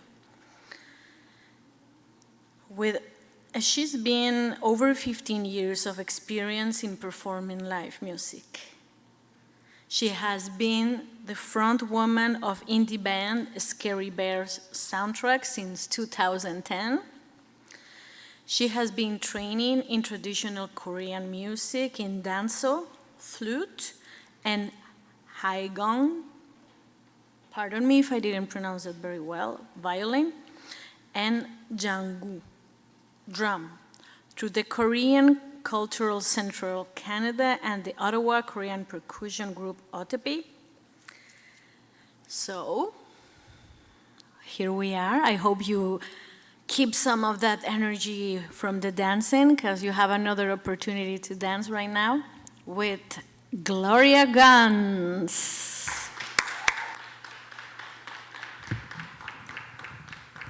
Thank you.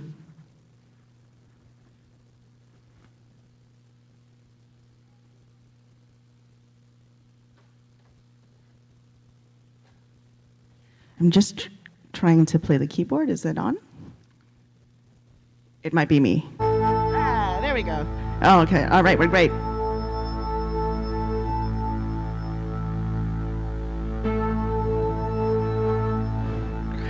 So this is the origin story that I've been told about my ancestors.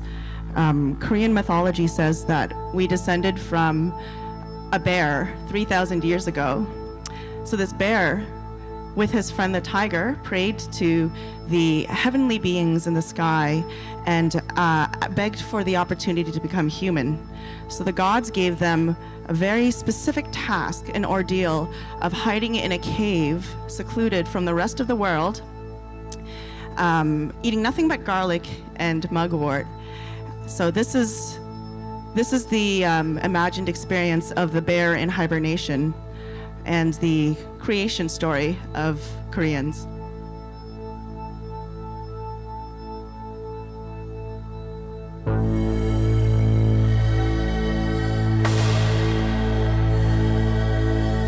The gods told us to wait 100 days inside the cave.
sleep, I dream, endure, I persevere.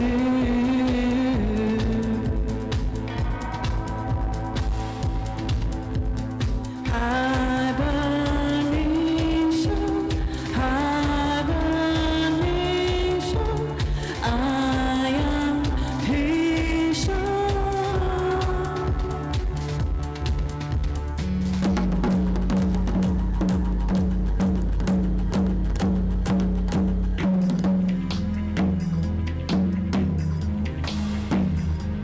My isolation thankfully is softened with anticipation.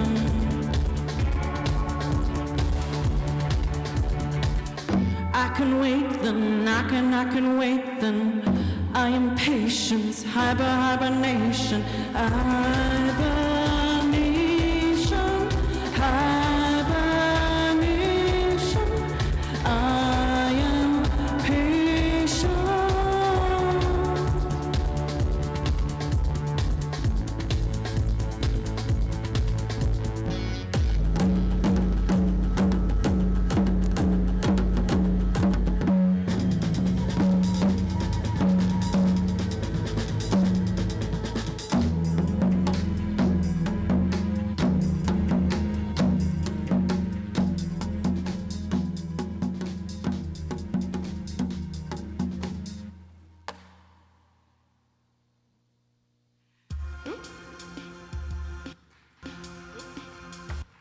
I need my own DJ. Thanks, everyone.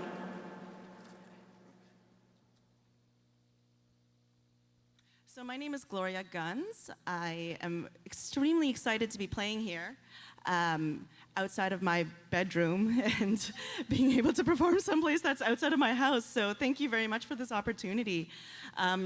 During the pandemic, I wasn't able to play with my band, Scary Bear Soundtrack, so I decided to use it as an opportunity to explore some solo projects that I've been wanting to do and really processing my experience of the pandemic through the lens of my hybrid identities as a Korean Canadian second-generation woman of color.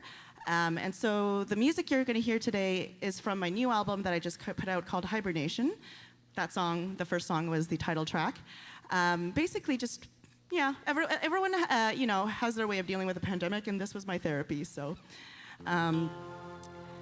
what did I? Oh yeah. So, the first song was about hibernating, which is how I tried to envision the lockdown experience.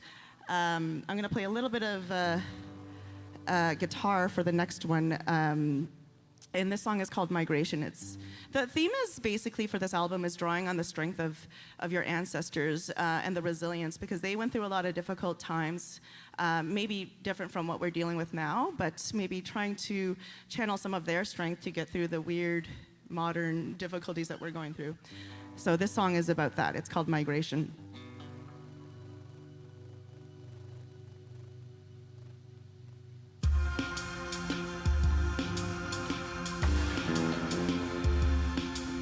This longing for home is not new, either.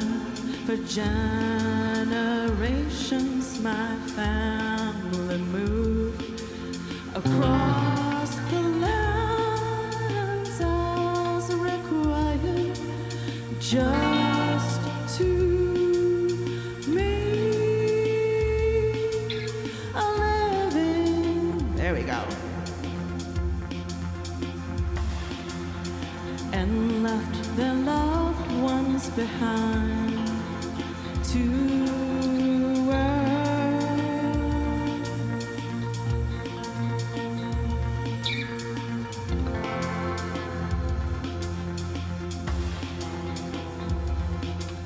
And spent late evenings absent-mindedly reaching out their hands to an empty space beside them.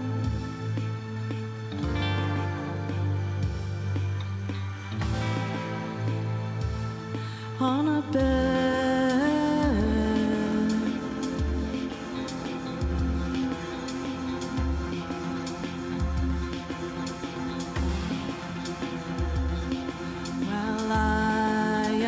blessed by the sacrifices of my forefathers, and I follow where I need to go according to my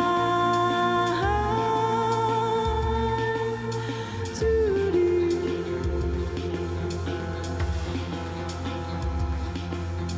But distance's absence is still way heavy.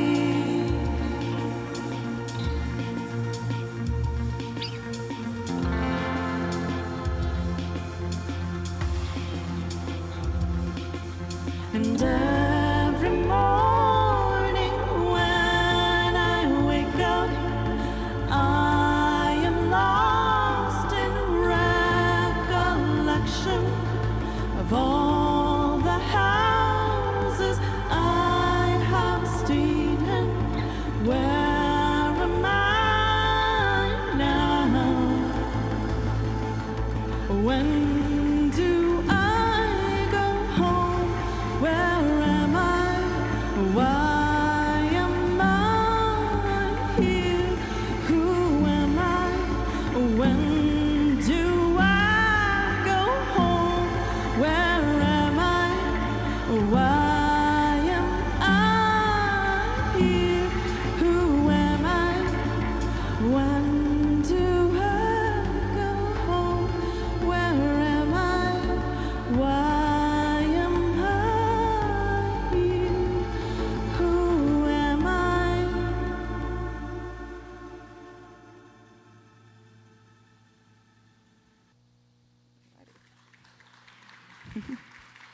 You are all a wonderful audience.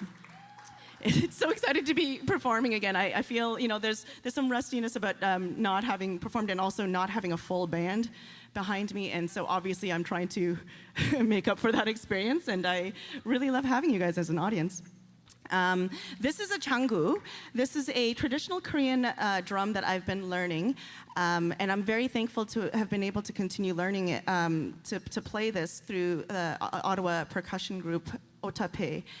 It is not easy taking drum lessons over Zoom, let alone group lessons, but I'm still super grateful that I've been able to have the chance to learn it.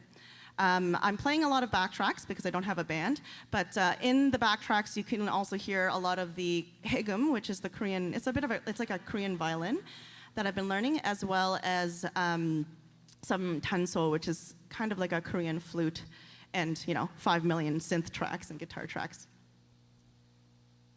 What am I going to do next? So this is another song that is about it's about Korean mythology, but more of an urban myth.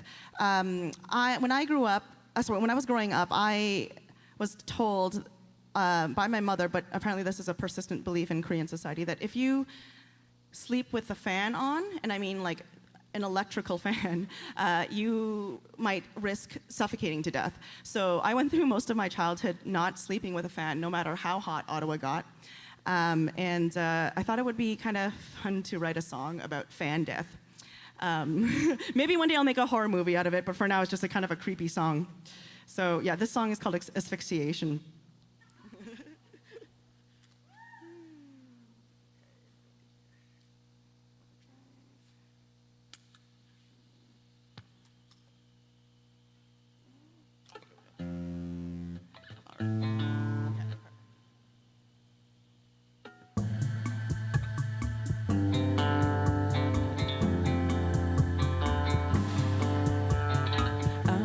To go to sleep, but I can't trust the demonic speed with which it thrusts.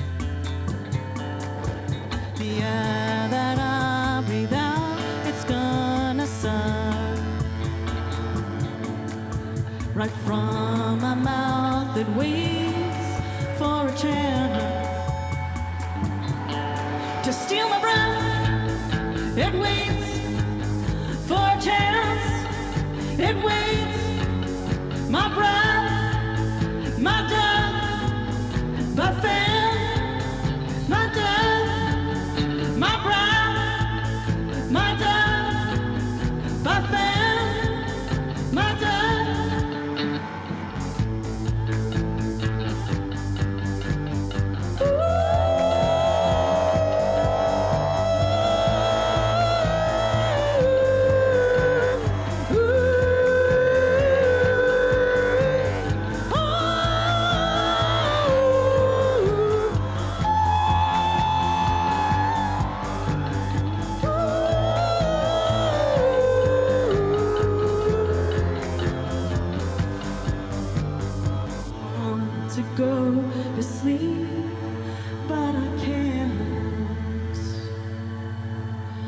I am being watched by the fan.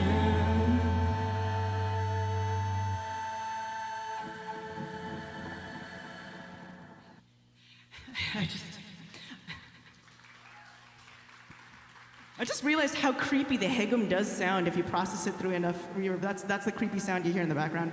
I'm not sure if that's what my music teacher had meant for me to do with it, but it's a lot of fun.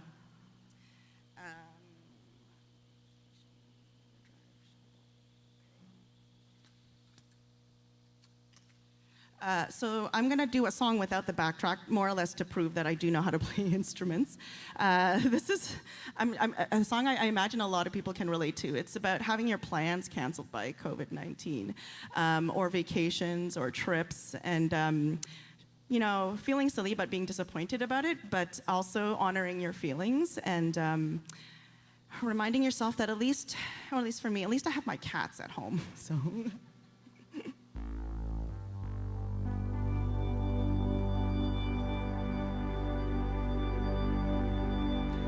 Put away the toothbrush,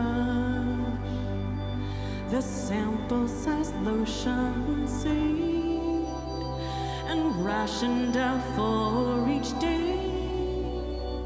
Return back to place. Our snacks for the trip, the novel set aside to read.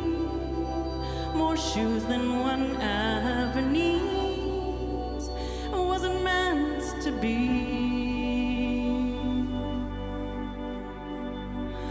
New swimsuits, pajamas, and all the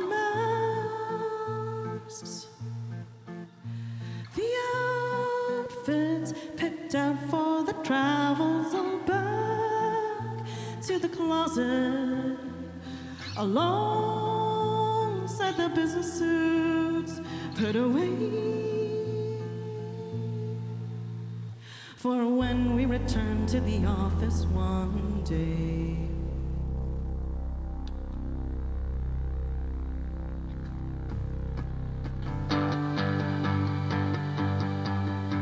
And usually unpacking is a relief. To be home after the thrill of a journey. It seems so trite to feel a bit heartbroken after a simple canceled vacation.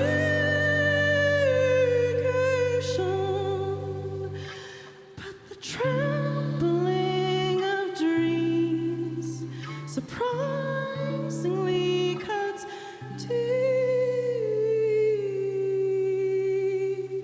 what do I do now? I'll check my emails or lie on the couch, slip into the deepest sleep.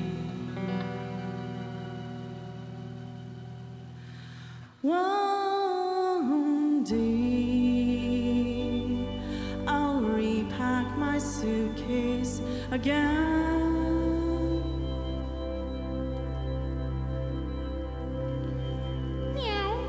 This is where the cats come in.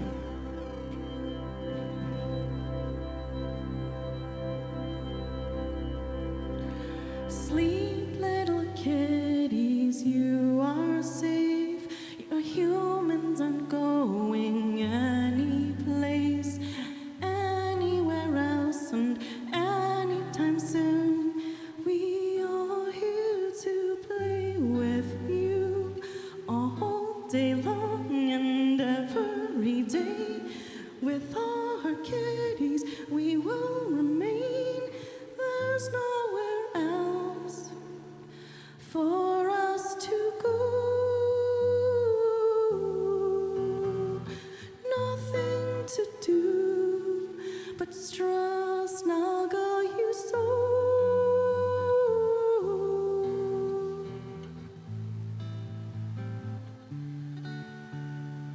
Thank you, kitties, all fur friends, for your company that you lend.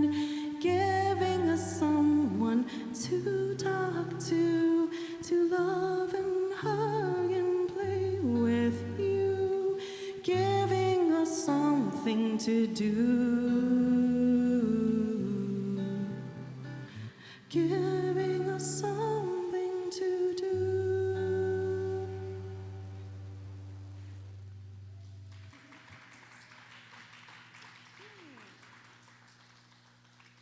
That's actually the last song on my album, and I love how the album just ends with me turning into a crazy cat lady.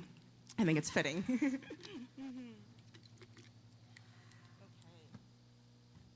So let's do something a little bit different and I think fun.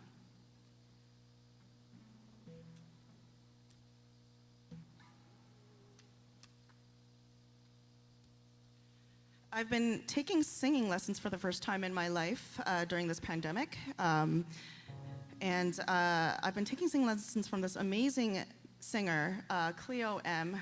She's a musician definitely worth checking out. She's also an opera singer based in Vienna, Austria. So she's challenged me to learn opera.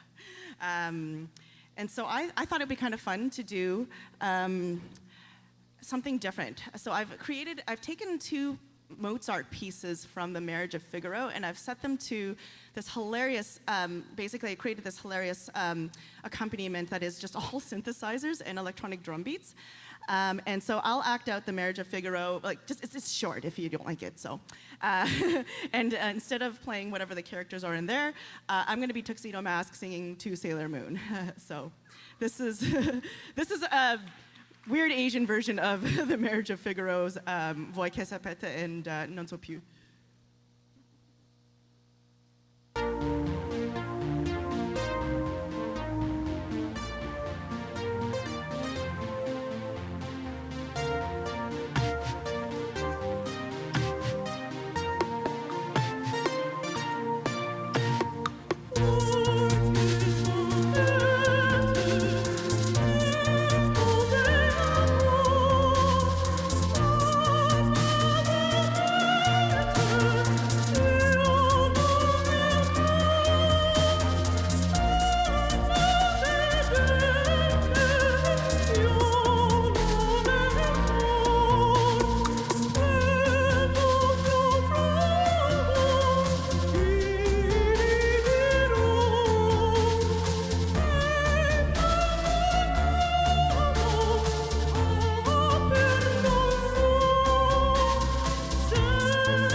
All right, no more opera. I only have 2 songs left, so I do want to take the time to thank the organizers of this festival. The Multicultural Artist Coalition seems super cool, and I'm really glad that they gave me this opportunity to leave the house. Thank you very much to the amazing tech crew. I cannot imagine the logistical feats that are involved in doing a live stream and putting on the live show at the same time. I should probably take this off. And thank you very much for you guys for watching. I'm going to play 2 more songs. This one is it's kind of the song that you might slow dance to in junior high awkwardly, and it goes out to basically anyone who's been dealing with strains on one's relationship during the pandemic. It is not an easy time for friendships or family and relationships. Also on that note, I want to give a big shout out to my husband who's in the audience, and he built me this guitar. If anyone wants to check out, I forget your Instagram handle, but it's like Robert Main Guitars on Instagram. He makes custom guitars. All right.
We said that we always be there, but did we ever see us here?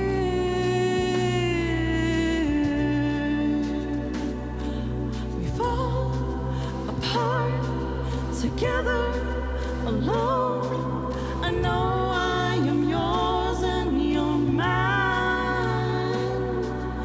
Mine to memories and fond little reveries. We didn't know what we had at the time, but we can't go back now. We can't.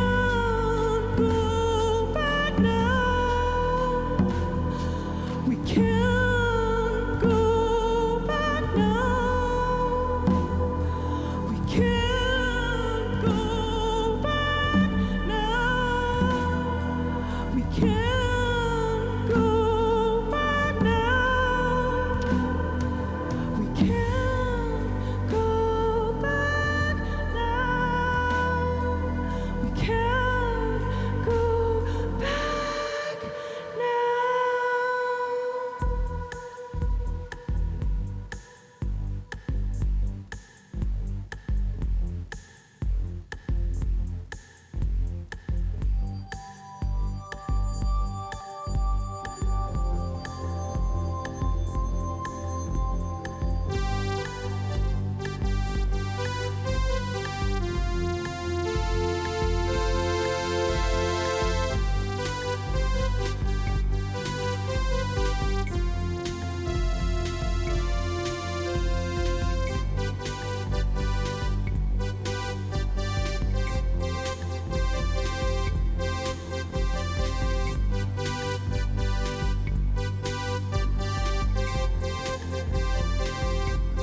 Thanks, everyone. This is my last song, Gloria Guns. It's been a pleasure being here.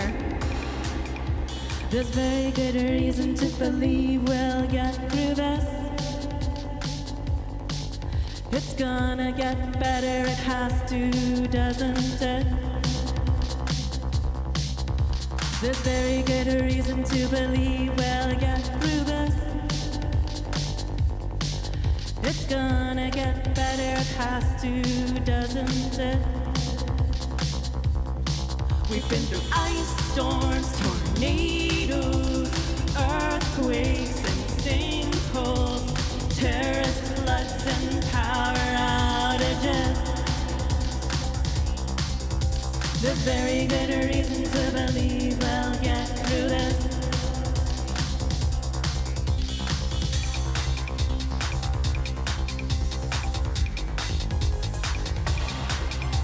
It's taken a toll that's harder than to admit. It may seem never ending, but we don't have to quit. Taking things day by day and bit by bit. We may not be together, but we'll help each other with it. We've been through ice storms, tornadoes, earthquakes and rainfalls, terrorist floods and power outages. There's very good reason to believe we'll get through this.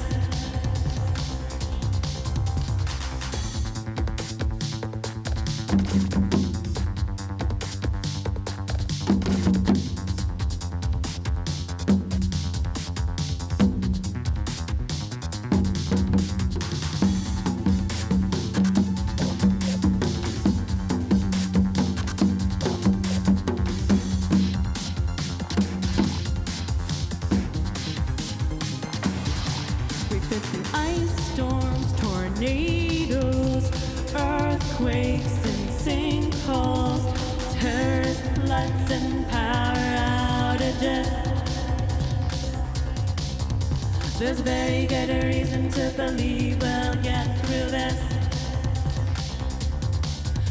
There's very good reason to believe we'll get through this.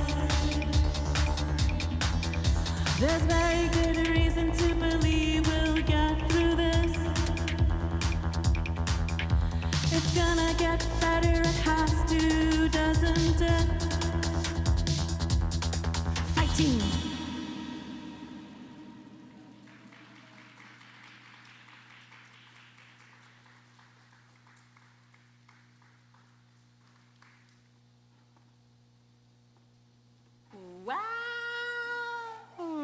Thank you so much, Gloria. That was amazing. We had everything with your set. We had all the emotions. It was a roller coaster. I love what you did. That was so good. Thank you again. And yeah, hands up because you're pretty a real multi-instrumental.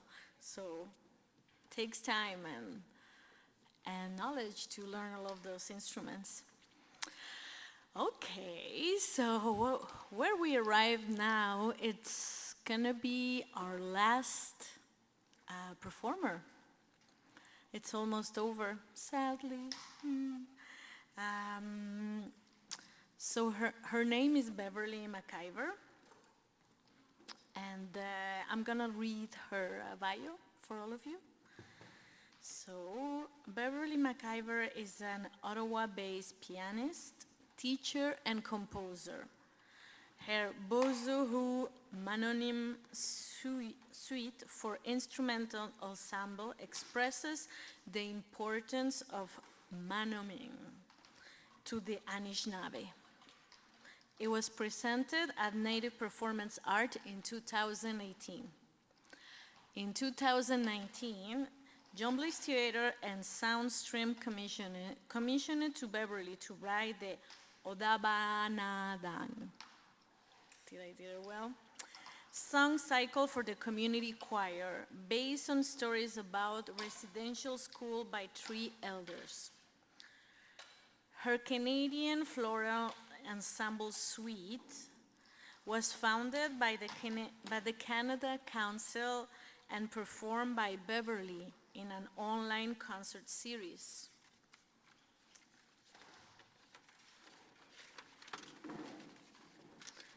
Six of these pieces were later arranged and performed by Dominion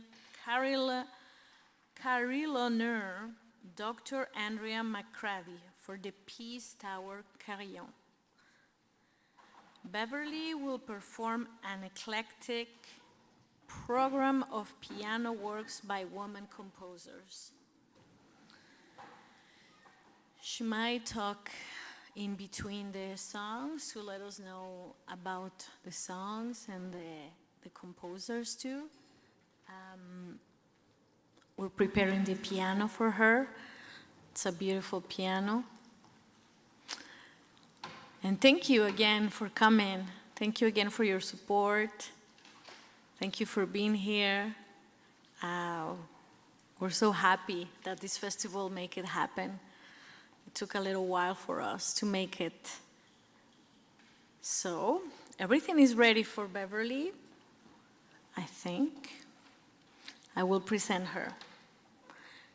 And please welcome Beverley MvKiver, please. Oh, 5 more minutes.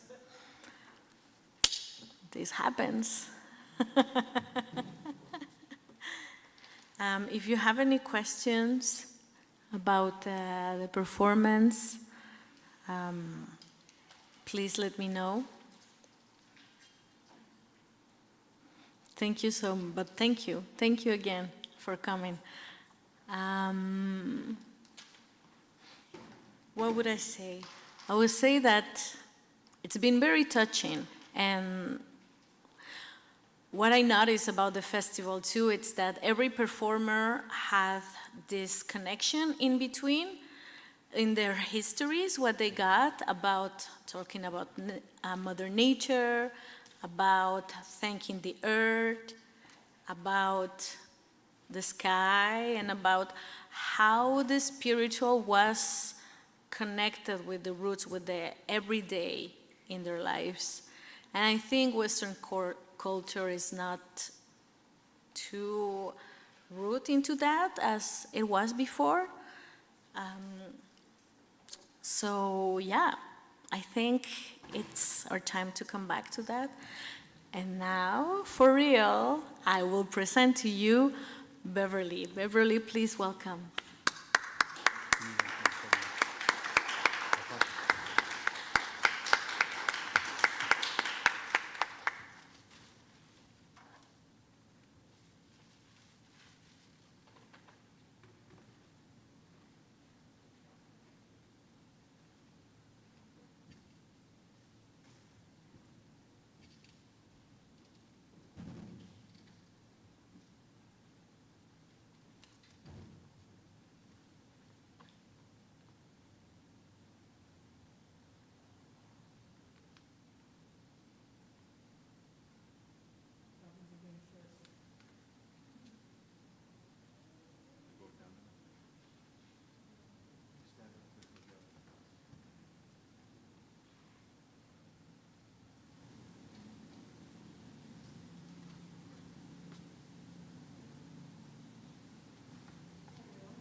Hi, everyone.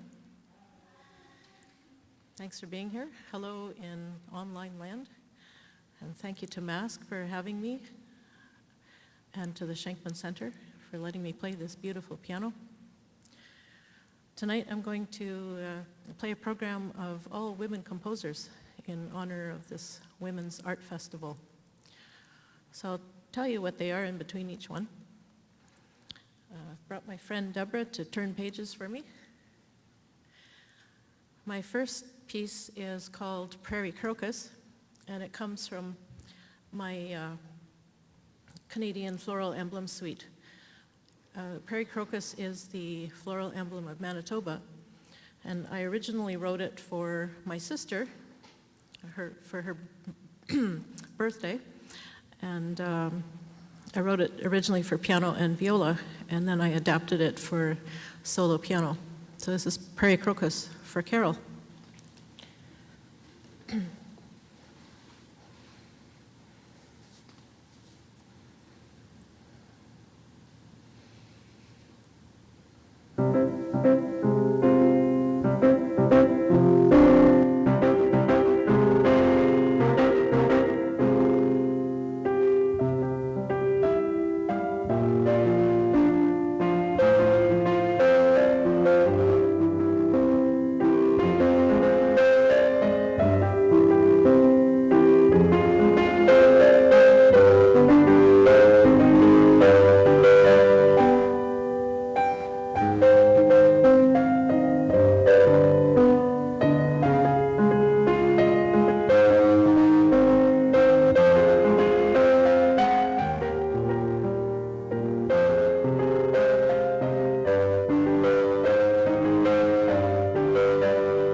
Thank you.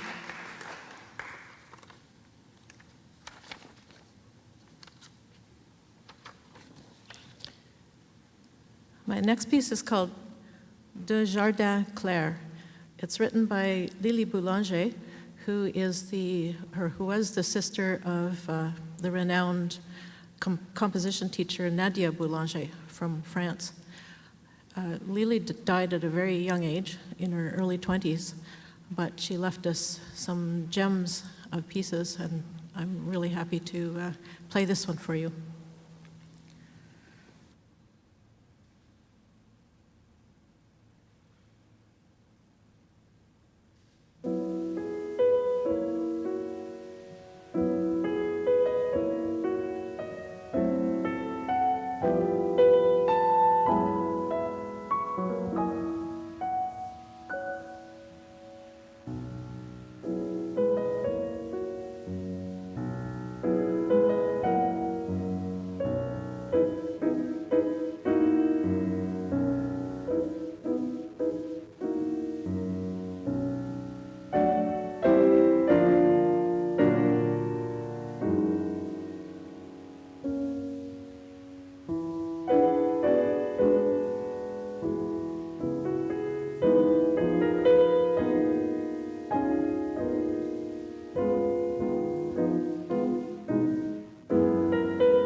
The next piece is called Melody, It's written by Fanny Mendelssohn Hensel, who was the sister of Felix Mendelssohn.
I'm going to play a piece for you by Margaret Bonds, who is an Afro-American composer. I believe she was born in 1913. She was a student of Florence Price, who is, I'm going to play a piece by Florence next. And so this piece is, I just learned it a little while ago, so it has been pretty challenging for me. It's a mix of classical music and jazz. It's called Troubled Waters, and it's based on the spiritual wade in the water.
Thank you.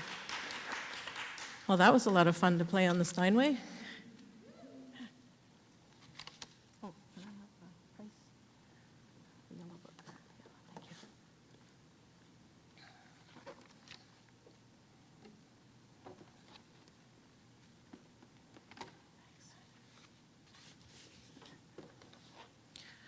This next piece is by Florence Price, who was the teacher of Margaret Bonds, who I just played. This is her sonata in E minor. It's just the first movement. Florence was the first Afro-American to gain major recognition in the United States. She was born, let's see, 1887, and she died in 1953. She won a major prize with this composition.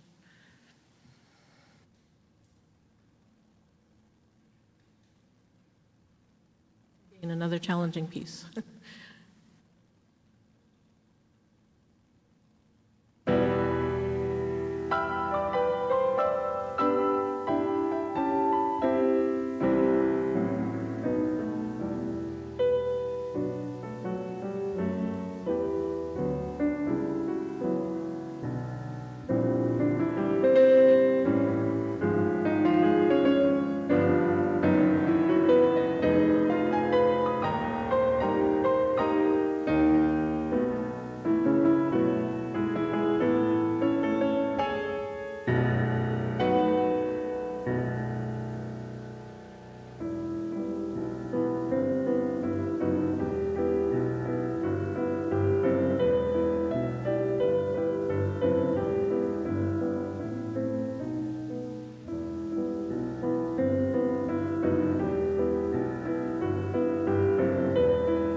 Oh, I'm glad that's over.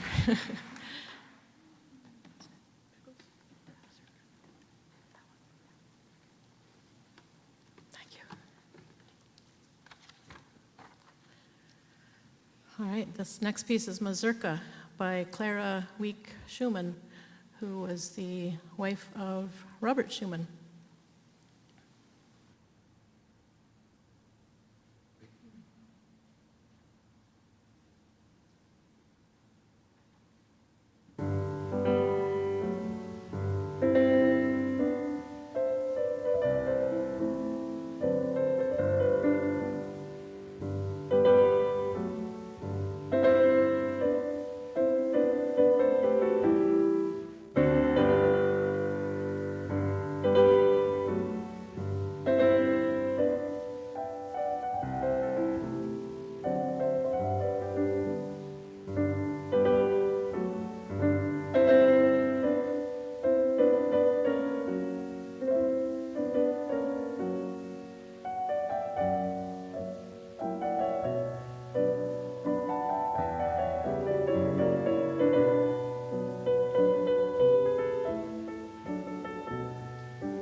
Thank you.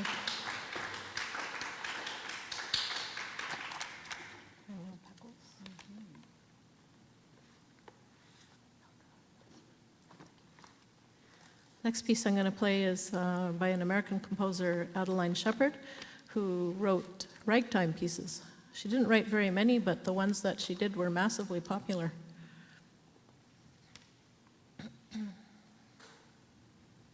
Just because I like ragtime.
Thanks, Deborah. I'm going to play a piece from my Canadian floral emblem suite. This one's called Western Red Lily, and it's the floral emblem of Saskatchewan. I dedicated it to my friend Leslie, who maybe some of you might know, Leslie Parlane, who passed away. So this is a song that I wrote for her.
Thank you.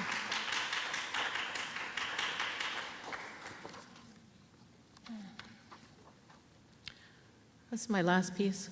This is also from my Canadian floral emblem suite. This is fireweed. It's the floral emblem of the Yukon. It's a flower that I grew up with. It's the first flower that you see after a forest fire or after clear cutting. So this is the flower that moves in and makes the landscape beautiful again. And I'm sending this song out to my good friend Patsy Griffin, who's in the audience.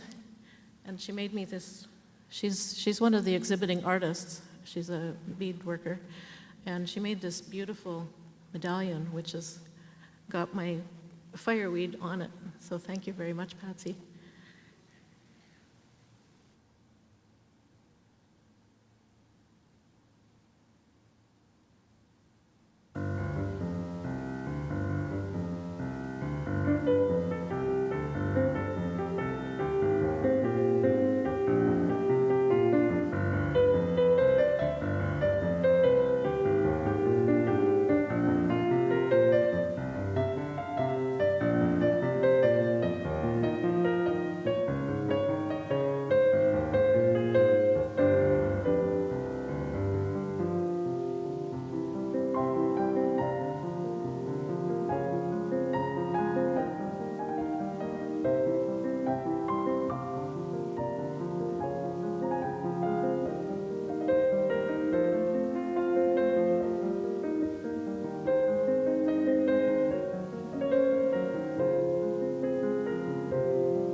Thank you very much, everybody. And thank you again to Mask and to the Shenkman Centre and to everybody online.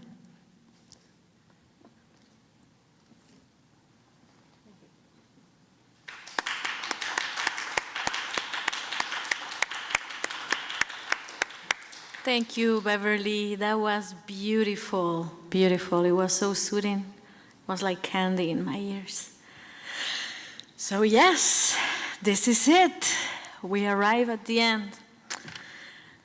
But we won't leave without saying to thank you, all of you for being here, to thank all the people that support us. And I would like to start with the city of Ottawa for their financial support. Artisipate, the Shenkman Arts Centre, Mask, Art Networks Ottawa, the Thunderbird Sisters Collective, and of course, all of you, our wonderful audience. And I also would like to thank the people behind Multicultural Artists Coalition.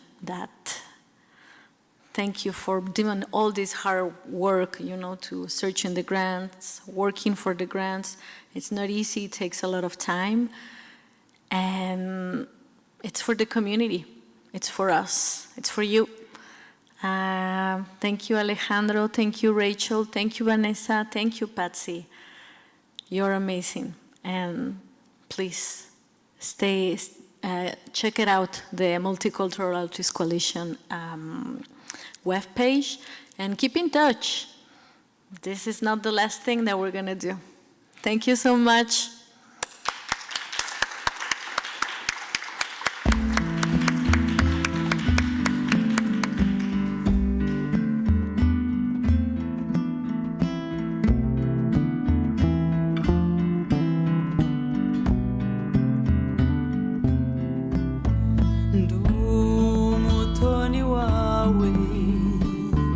Mukiza wanjye